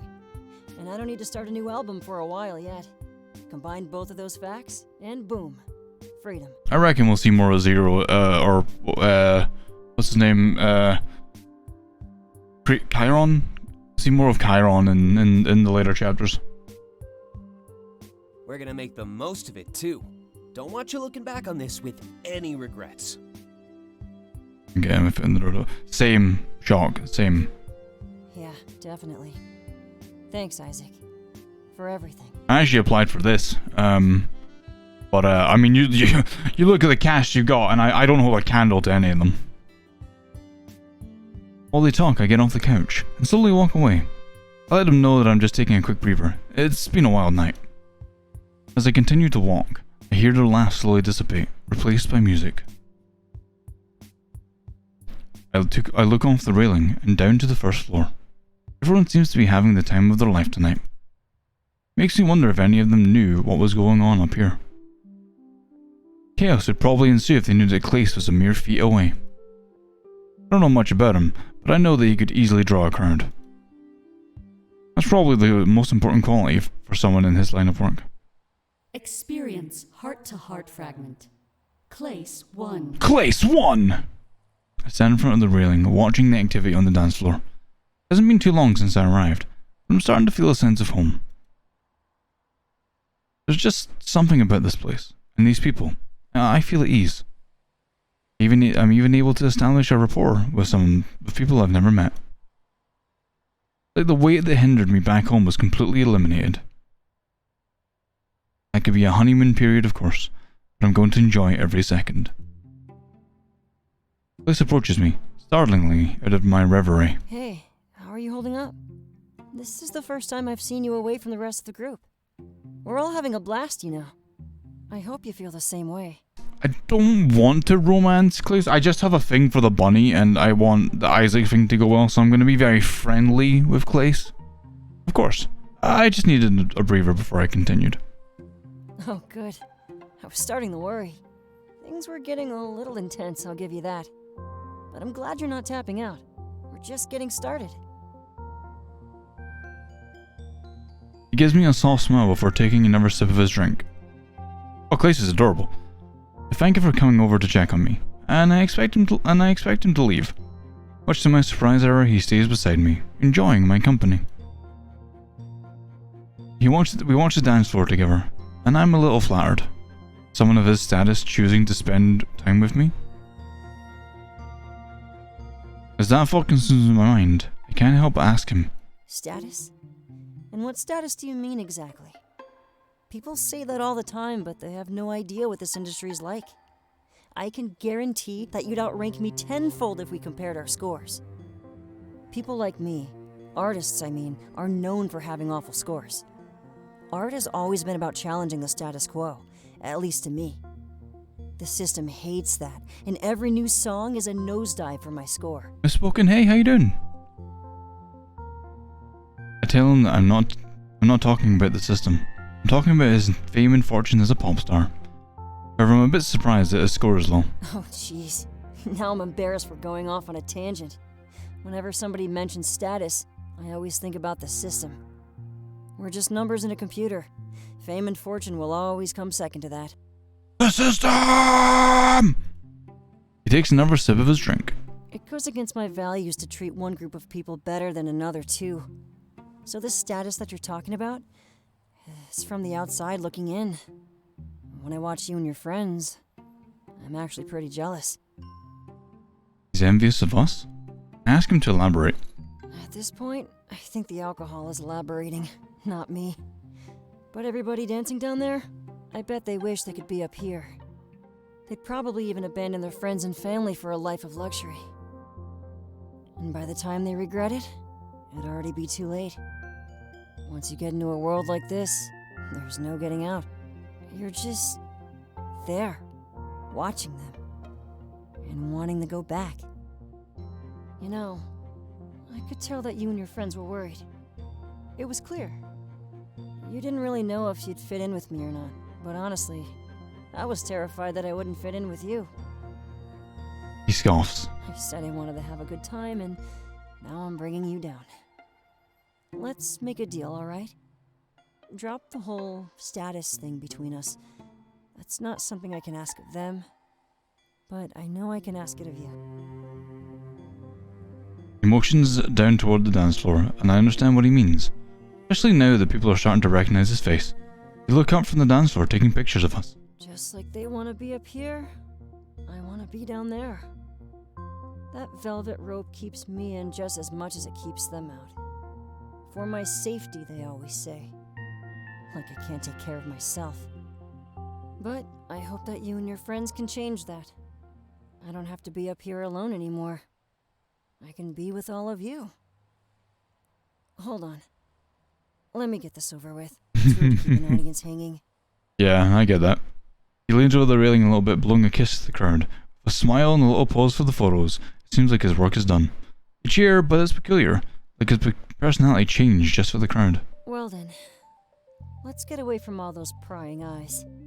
If I'm not mistaken, you owe me a few facts about yourself. Oh shit. I nod and follow him back to the core area of the VIP deck. We sit down across from each other. He leans back, stretching. Dante, Taylor, and Isaac are all hanging out. Their distance provides us with privacy. He rests his empty glass on the table between us and then stares at me. I can tell he's trying to get a read on me, like he can tell just from sight. With a quick shrug, I rest back in my chair and wait for him to speak. There's something different about you. Maybe it's because we're both fish out of water here. Sleep well, Witchy. Lost and clueless, but lost and clueless together, right? Another smile, I give him one. Another smile, I give him one in return. Bonding over a shared struggle makes sense to me. It's not easy moving to a place you know almost nothing about. So, why did you move exactly? I know your friends are here, and Isaac offered you a room, but yeah. Running away from something? Looking for something new? I tell him that it's a mix of both, honestly. At home, I felt held back. I needed a big change and more freedom. I also don't know what I want in life, so I guess it's an excuse to find myself. Find yourself? I've been there. And it's not really what you'd think. Sometimes, finding yourself just means realizing how lost you really are. In the face of something like that, blissful ignorance almost seems preferable. It might just be the alcohol, but that sounded rather profound. Clace immediately leans forward, giggling at what he said. I am so putting that in my next song. Look, we just met and you're already inspiring me. Let's have another drink, alright? I like where this is going. Hey, we can be good friends.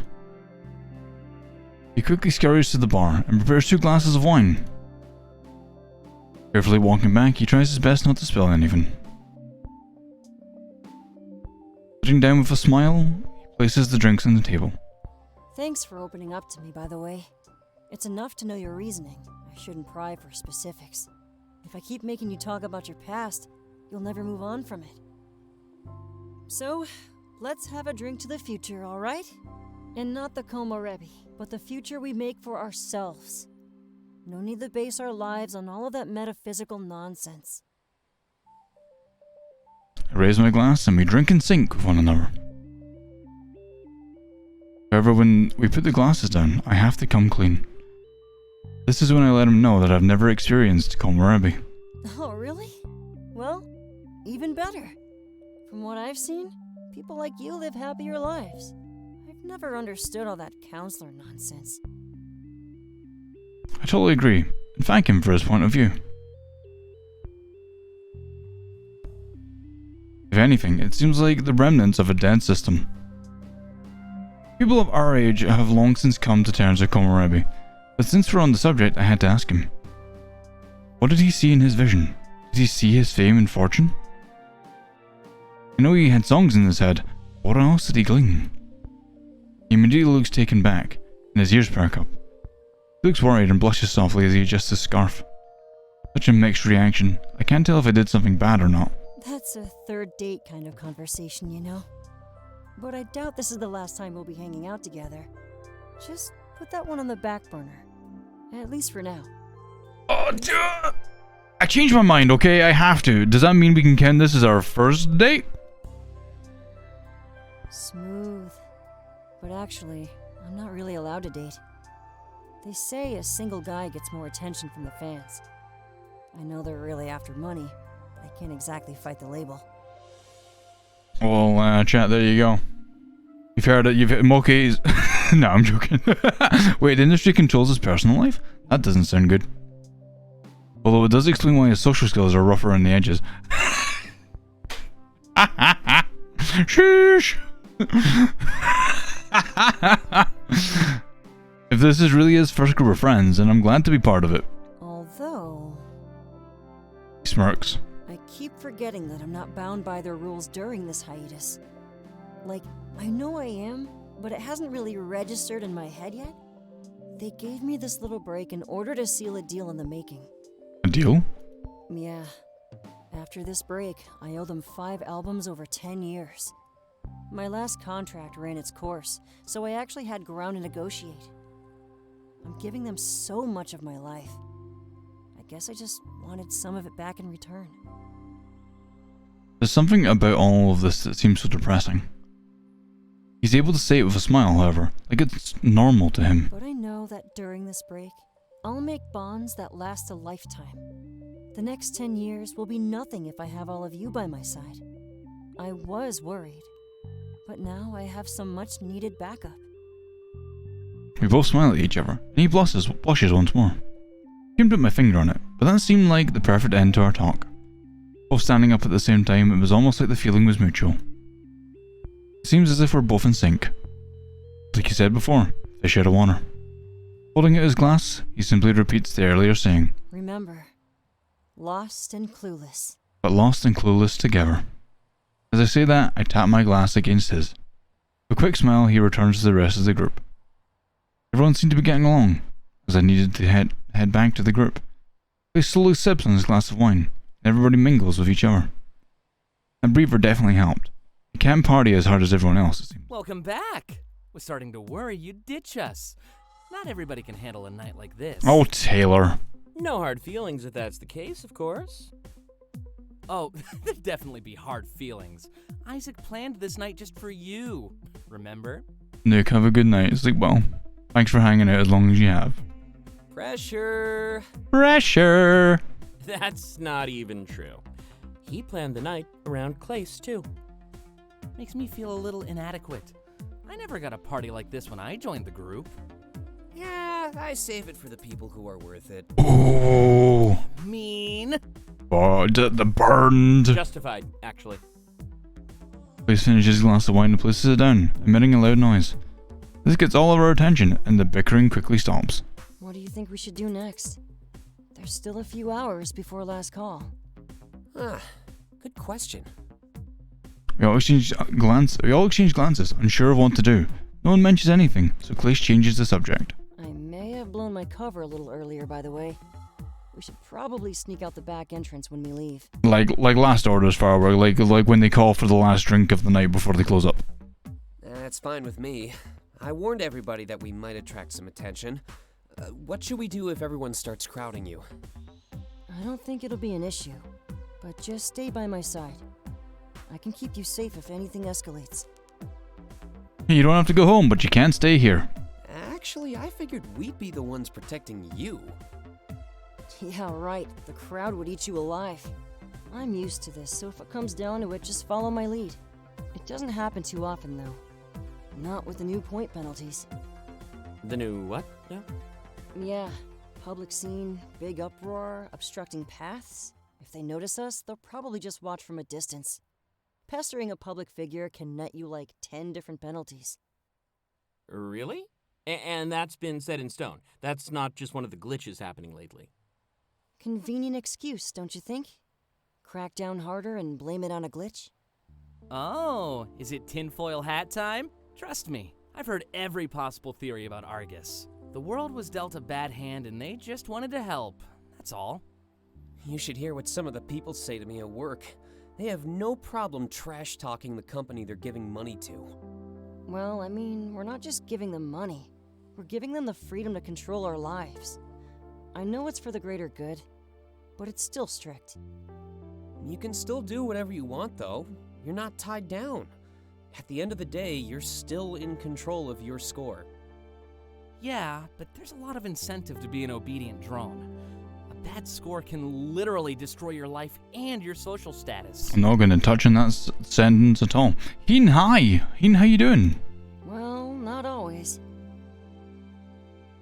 What do you mean? My score is pretty awful, especially with all the partying I do on tour. That is so not fair.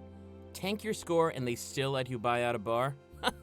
If any normal person tried that, they'd just be laughed away. We're going to leave at 7 a.m. Wait. Leave where? Where are you going, Heen? So the scores aren't as absolute as we think. I mean, as far as theories go, that's pretty common. But you can't say that's part of Argus's game. Notable people have always been given special treatment. It's not like that's a new addition to our society. Nothing changed. Shouldn't it, though? Moki. Reference card to me, I guess. Okay. Are you just going on like a road trip together? That's a bit too deep for me. No sense wasting time on something you can't change. It's just wishful thinking. Like trying to defy your vision. That doesn't mean you should just sit back and give up. As long as you believe in your cause, a losing battle can still be worth fighting. You guys flip-flop way too much on whether or not you believe your visions.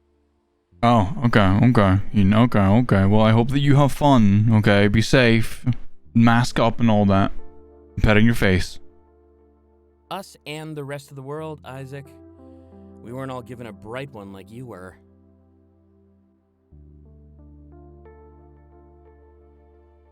My god.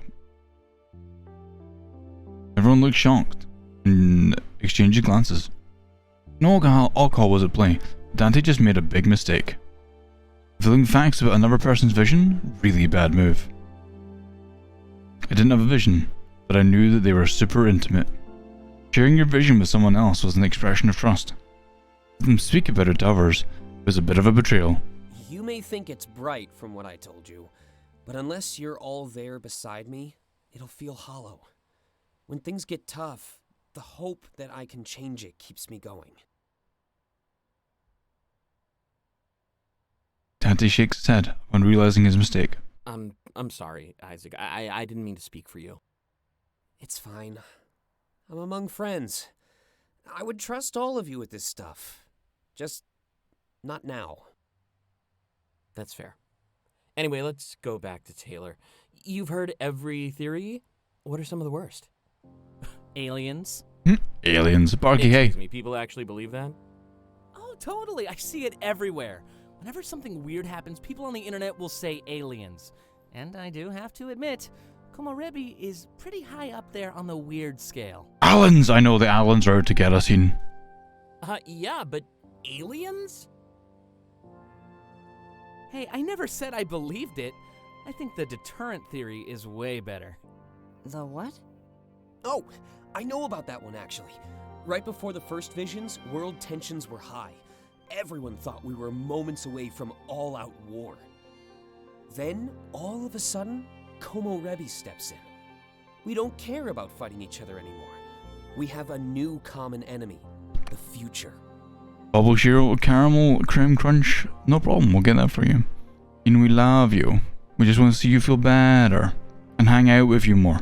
You adorable bean. I'm gonna drag your ass into all the VR worlds and fucking hold you in front of people and hug your ass.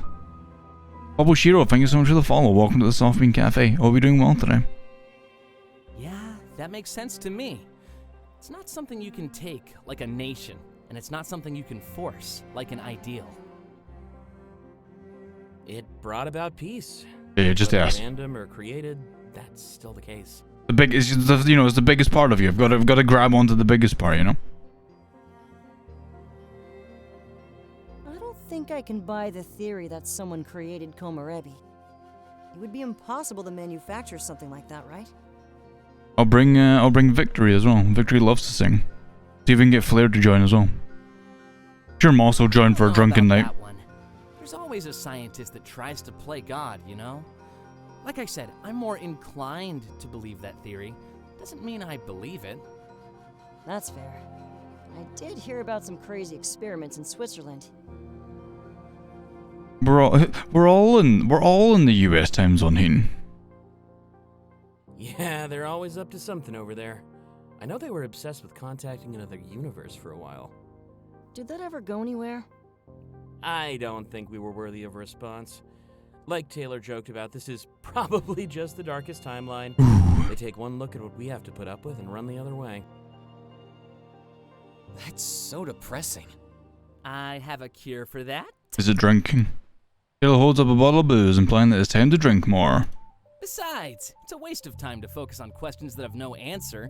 Like, why do scissors come in packages that require scissors to open? Like, I'm buying a pair. That obviously means that I don't have one to use. Oh my god. Why don't you just use a kitchen knife to open it? What? What? We have like 10 knives in the kitchen drawer. You do know you don't need to use scissors, right? But there's a little picture of scissors next to the dotted line. Okay, you're adorable. I love the dumb bunny act. Everyone stares at Taylor. Is it okay if I just start drinking again? I mean, we're here to have fun, not rip into Taylor. You know what? You're right. But I do appreciate talking about more real issues. Even if we'll never know the truth, it's still healthy to talk about. The love of Donny, right? Mince, what are you looking at? You sure could go for a French vanilla cappuccino? Of course, Lucien, no problem. We'll get you a French vanilla cappuccino. Taylor's adorable. I love him. Hey, I'll drink to that one. It can't be all fun and games, even if we want it to be. Honestly, this is one of the best nights I've ever had. You must not have much freedom when you're on tour. Nah. I'm always at arm's length for one person or another. But I told them I wanted to be left alone while I'm on this hiatus. At least it'll give me the chance to prove that I can care for myself. And even if you couldn't, we'd be there for you. How about we grab some bottles and head back to my place? Sounds good to me. Just remember what I said about taking the back door. Ooh, didn't know you guys had that kind of relationship. He meant the nightclub, you absolute idiot.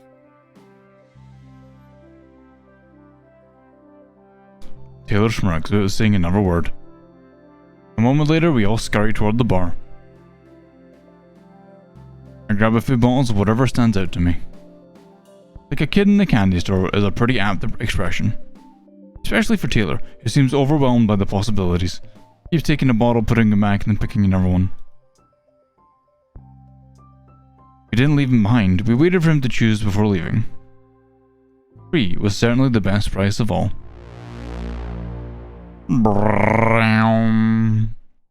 Again, I still feel like that wave is something. It means something. It's gonna have an impact. Somehow, somewhere, sometime.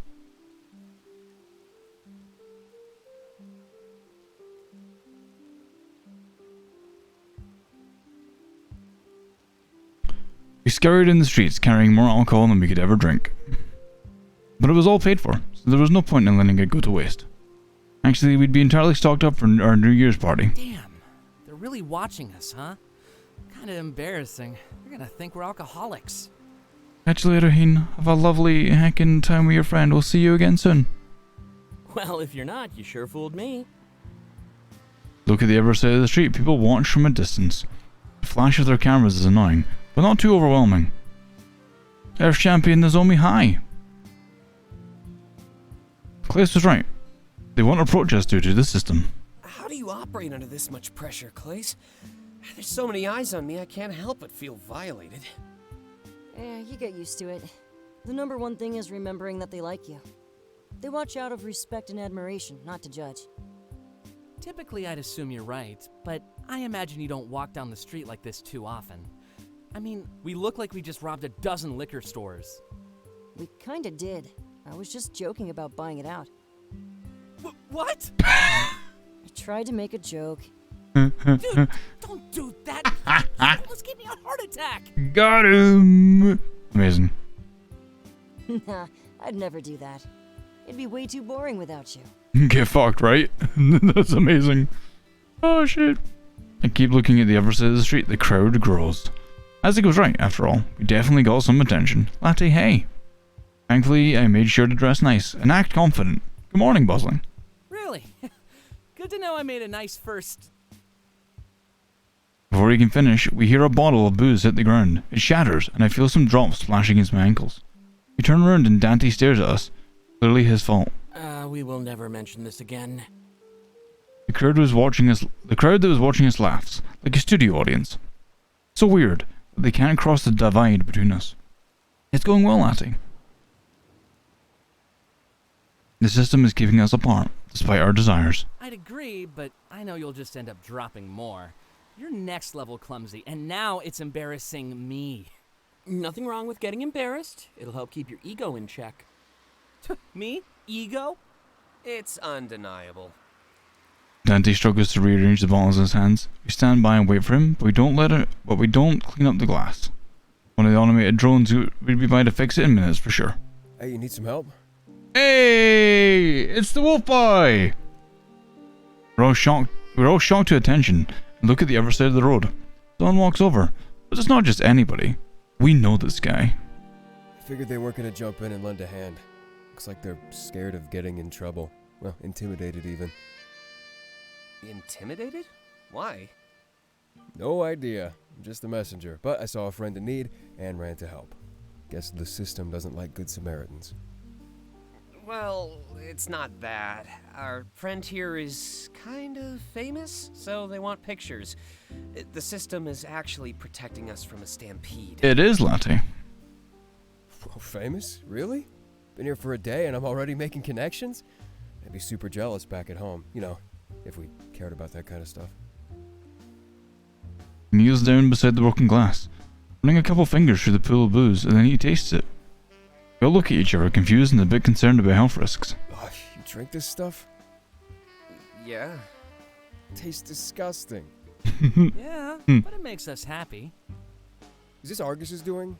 Make you happy with drinks so you don't fight back? What? Just some food for thought. Or drinks for thought, I guess. Here, let me have some of that. He motions toward Dante and holds out a hand. Dante looks at all of us confused before giving Zero some bottles. Jeffrey, hi. Oh god. I'm glad you're okay. Heck. Carrying them with relative ease, he shrugs, unsure of what to do next. Where are we going? Home.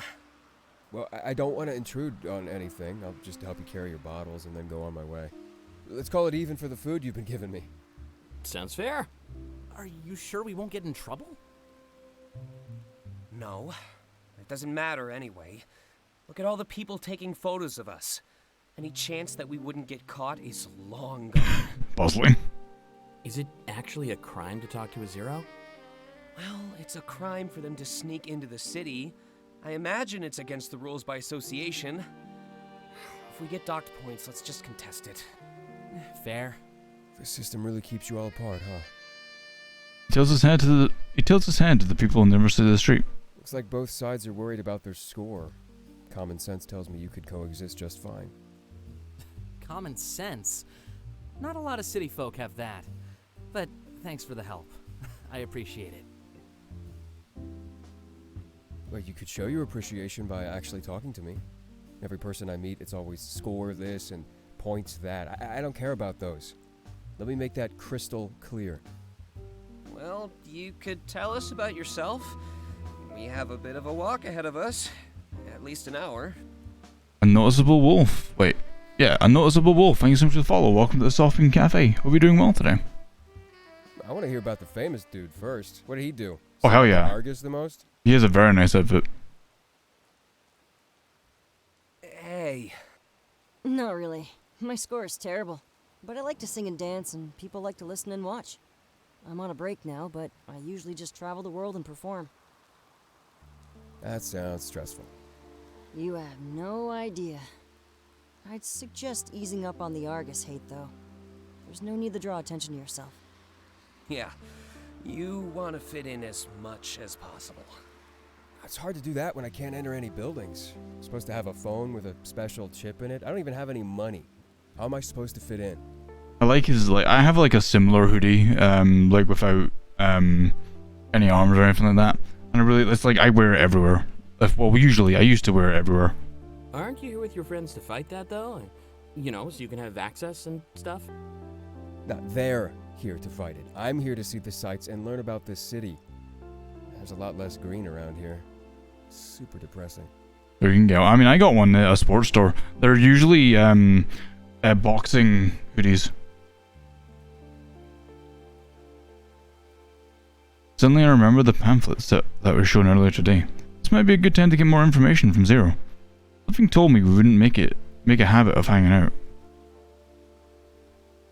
I decided to ask him in an effort to make productive conversation.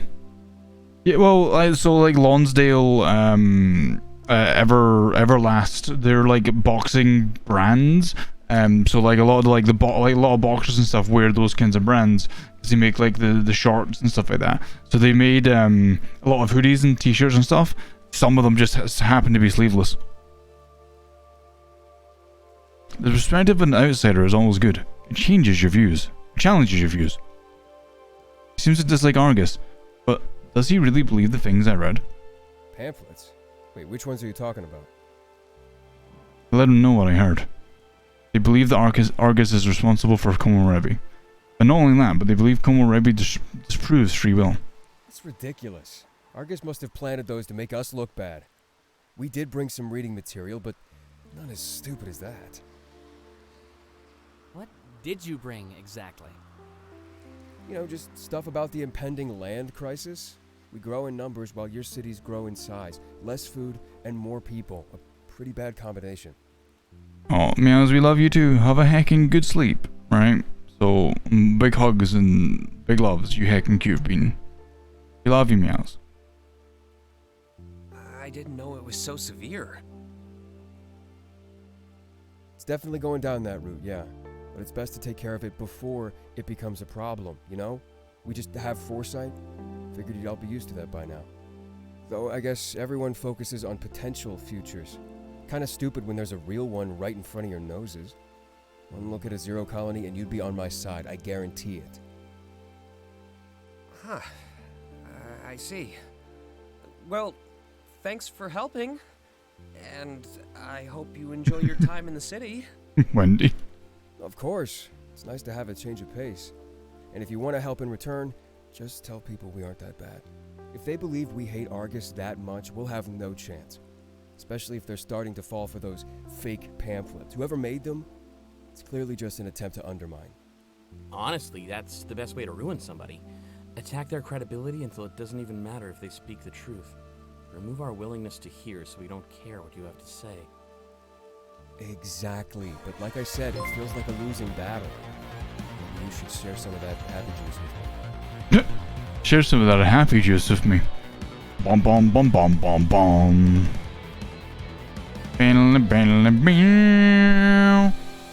Hi Sam. Sam, hello. Samurai. Wake up, Samurai. Sam, how you doing? How is hunting tonight? Did you have a good time? Did you hunt? Did you do good? Did you win any matches? Who replaced me? Was it you, Grimo, and someone? I don't know who the third could be. Maybe I think Lucius in VR, so it probably wasn't Lucius. Won 2 matches. Okay, was it Biscuit? Did you have Biscuit? Biscuit, got it. Jock, you're adorable. Guys, if you haven't seen Sam before, Sam and I usually hunt together on Friday nights, but here I am instead. So please go follow Sam, go give him some love. Hopefully, you'll see me there next Friday night. No, actually you won't, because I'll be at a con. So in the future Friday nights, I'll be there. But guys, if you are new here, my name is Metric. We play games every Monday, Tuesday, Thursday, and Saturday. And today we're trying out Komorebi on behalf of Clace. Right is life. I want some happy juice. He lets out a soft laugh, and we're uncertain if he's serious or not. Since we've been walking the entire time, we've lost the crowd. The return to privacy and I can't say it. Anonymousness. Anonymity, there you go, was a welcome one, to say the least. How much farther is it? We found this purple burglar alarm. Shut up! Maybe 5 more minutes? Alright. This is turning into quite the workout. I'm thankful that I got to make some new friends, though. Likewise. And you're moving in with Isaac, right? Guess I'll have to come and visit more often. Oh, that'd be awesome. I can come to your place for that stream we talked about. I think a lot of people would be interested in watching it. Yes, and that's yeah, I feel that. Hey, I'm glad you won a couple of matches. I hope that everyone had fun. You're telling me. Just be warned that I say a lot of stupid stuff. You kind of have to turn off your filter to fill dead air. Look, listen. Chat, this. Big this. I watch you all the time. Trust me, I know. Let's settle on a date and time, and I'll get them to make a press release. The more hype we can build leading up to it, the better. More than good. I never watched Taylor, but this has me interested. Yeah, I want a press release. Yeah, you never watch. You just leech off of my viewers. Benui. It's a good life. We laugh as we continue to walk home. Zero is rather quiet though. He's probably just not sure where he fits in, but we still appreciate the help. By the time we make it back home, he barely says another word.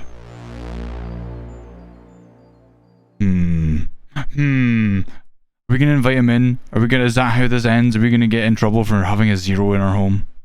Is that how this goes? Looks like morning. When we enter, Zero stays inside. The rest of the booze he carried on the ground and we move it inside. Takes a couple of trips outside to transport it, but we eventually get the job done. Hey, it doesn't look like he's leaving. Taylor pictured the window. It's a bit odd on both Taylor and Zero's part. Well, that's a little odd. I'll go talk to him for a few minutes. You can all... Sounds good. Yeah, Oh god. I'm getting pretty sleepy over here. Fair enough. I'll try to hurry. You should mingle for a bit. There's no more prying eyes around. I'll show you your room as soon as I get back. I'll start the timer. Hey. As Isaac steps outside, the rest of us gather together. Roderick, hey. We sit down on the couch in unison and let out loud sighs. I'm getting old. Getting? Funny. Funny. Dude, you're 23. You're not old, you're just dramatic. Speaking of dramatic, you sure know how to draw a crowd, Clace. I was worried they'd cave and start swarming us. Nah, they usually behave. Even without the system, I'm sure they'd still respect me. The relationship I have with my fans is certainly, unique. Sure seems that way. Watching them stare at us felt so surreal. Hopefully it doesn't happen again. Well, even if it does, you get used to it.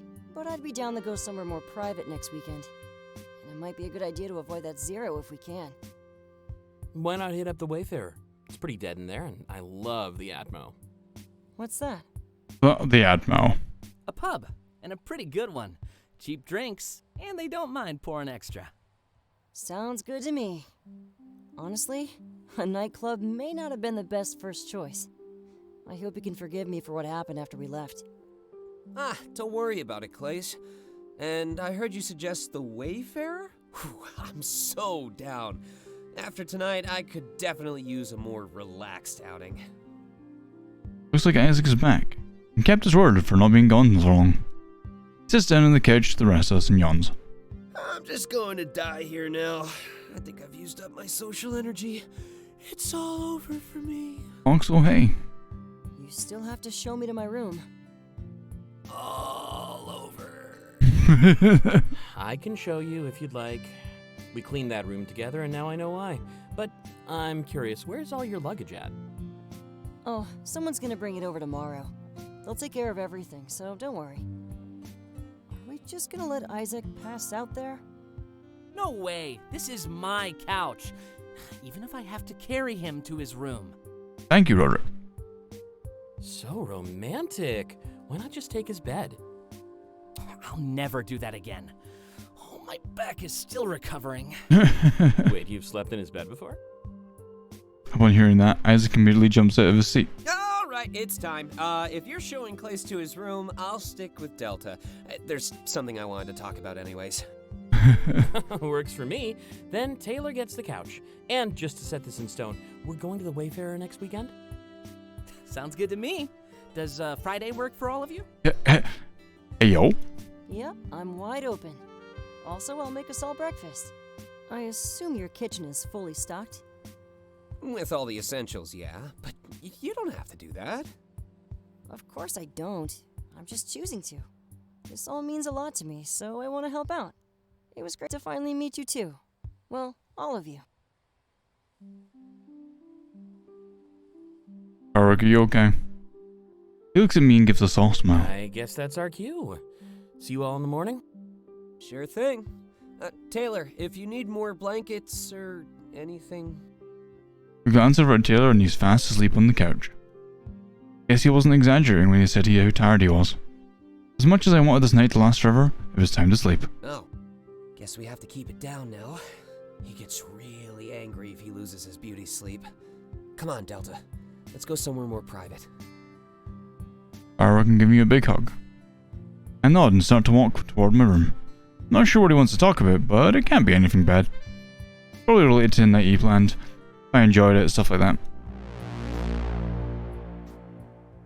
It's gonna end on him like asking me out, isn't it? That's how they're gonna end it. That's how they're gonna cliffhanger this.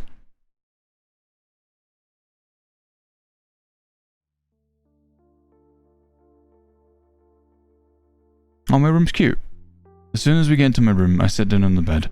Isaac follows suit, sitting down beside me, but also keeping his distance. He has a sense of familiarity to this otherwise bland and lifeless room. I didn't have enough space to bring everything with me. A lot of my stuff like my computer and bed had to stay behind. I guess it's not a fresh start if you don't need to shed a little. So, did you have fun? What did you think of the plans I made? They involved you, so they were pretty much perfect. Wait, all it takes is me? Oh, I definitely got too ambitious then. Oh well, at least next weekend will be low effort. Not that there's anything wrong with ambition, though I guess it's one of those in moderation things. You could easily go too far. Even Argus was started by someone with high hopes. He rubs the back of his head a little bit, like he's nervous. I hope we don't get docked too many points for what happened tonight. Community service wasn't how I planned to spend the rest of my year. We didn't even do anything wrong. So why do I feel so guilty? Catch you later, Tadix. Thanks for hanging out. Shaking his head, he lets out a dramatic sigh. Oh, everyone keeps inheriting such flawed ideals these days. Our minds are sewn shut before we even have the chance to open them. Makes us scared of change. Scared of things that are good.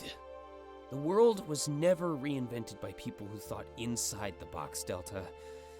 But try as hard as I can, the envelope always pushes back.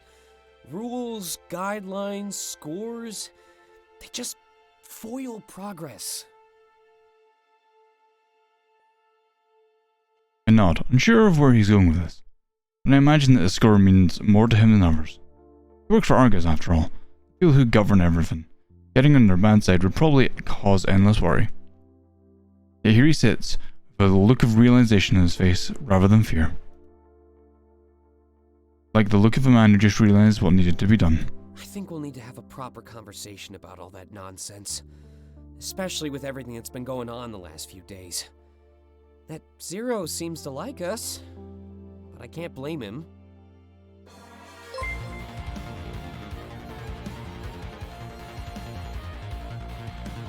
Bam, bam, bam, bam, bam, bum, bum, bum, bum, bum, bum. Hey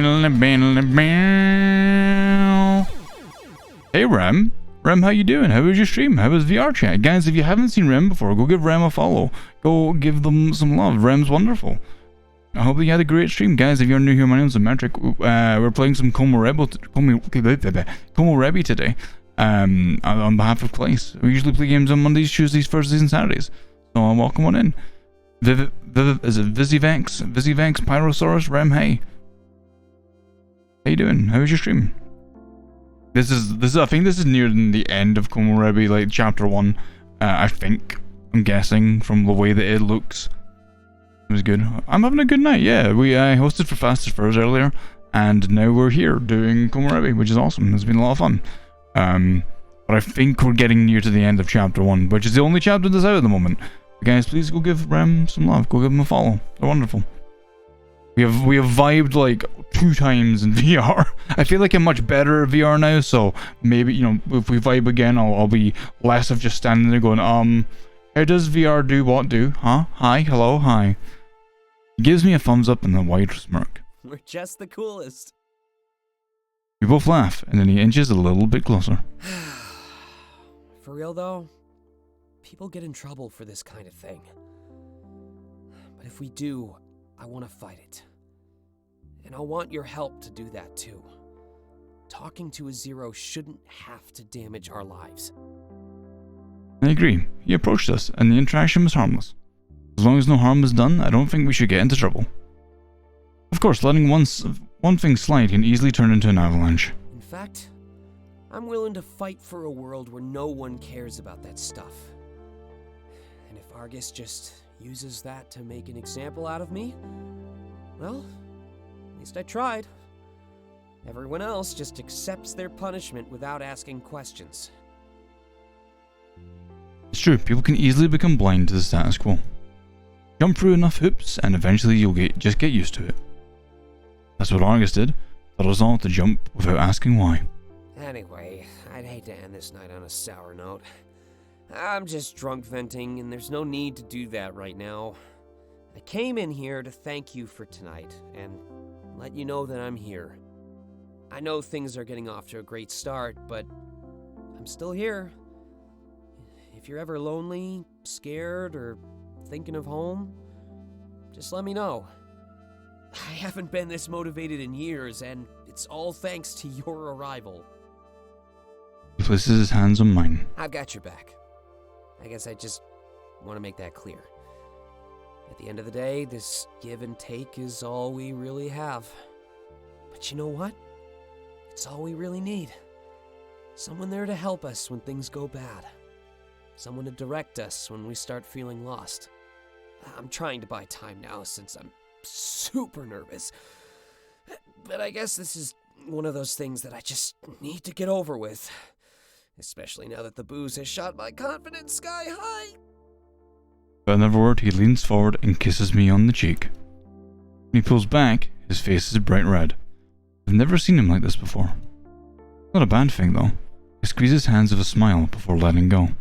Enjoy your new life, Delta. And here's to a better tomorrow. He leaves the room, happier than he'd been all night. It must have been a relief that things went off mostly without a hitch. I plug in my phone and lay in bed and stare up at the ceiling. It's almost been a week. This still doesn't feel like my bed. I wonder when that will change, and what might spark that change. The fact that we can make anywhere feel like home is rather peculiar. Just might take some time.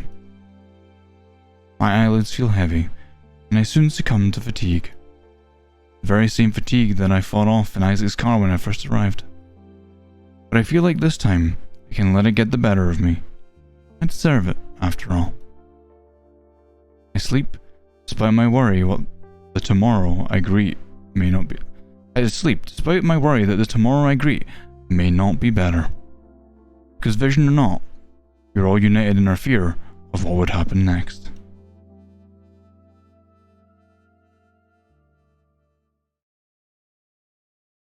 Okay, this was good. I like this. Thank you for playing the first chapter of Komorebi. The game will launch on Steam and Nintendo Switch in the future. Make sure to follow at Clace, or Clace, just follow Clace on Twitter, or use hashtag Komorebi. There's also a Discord server with a link in the included README file. Until next time.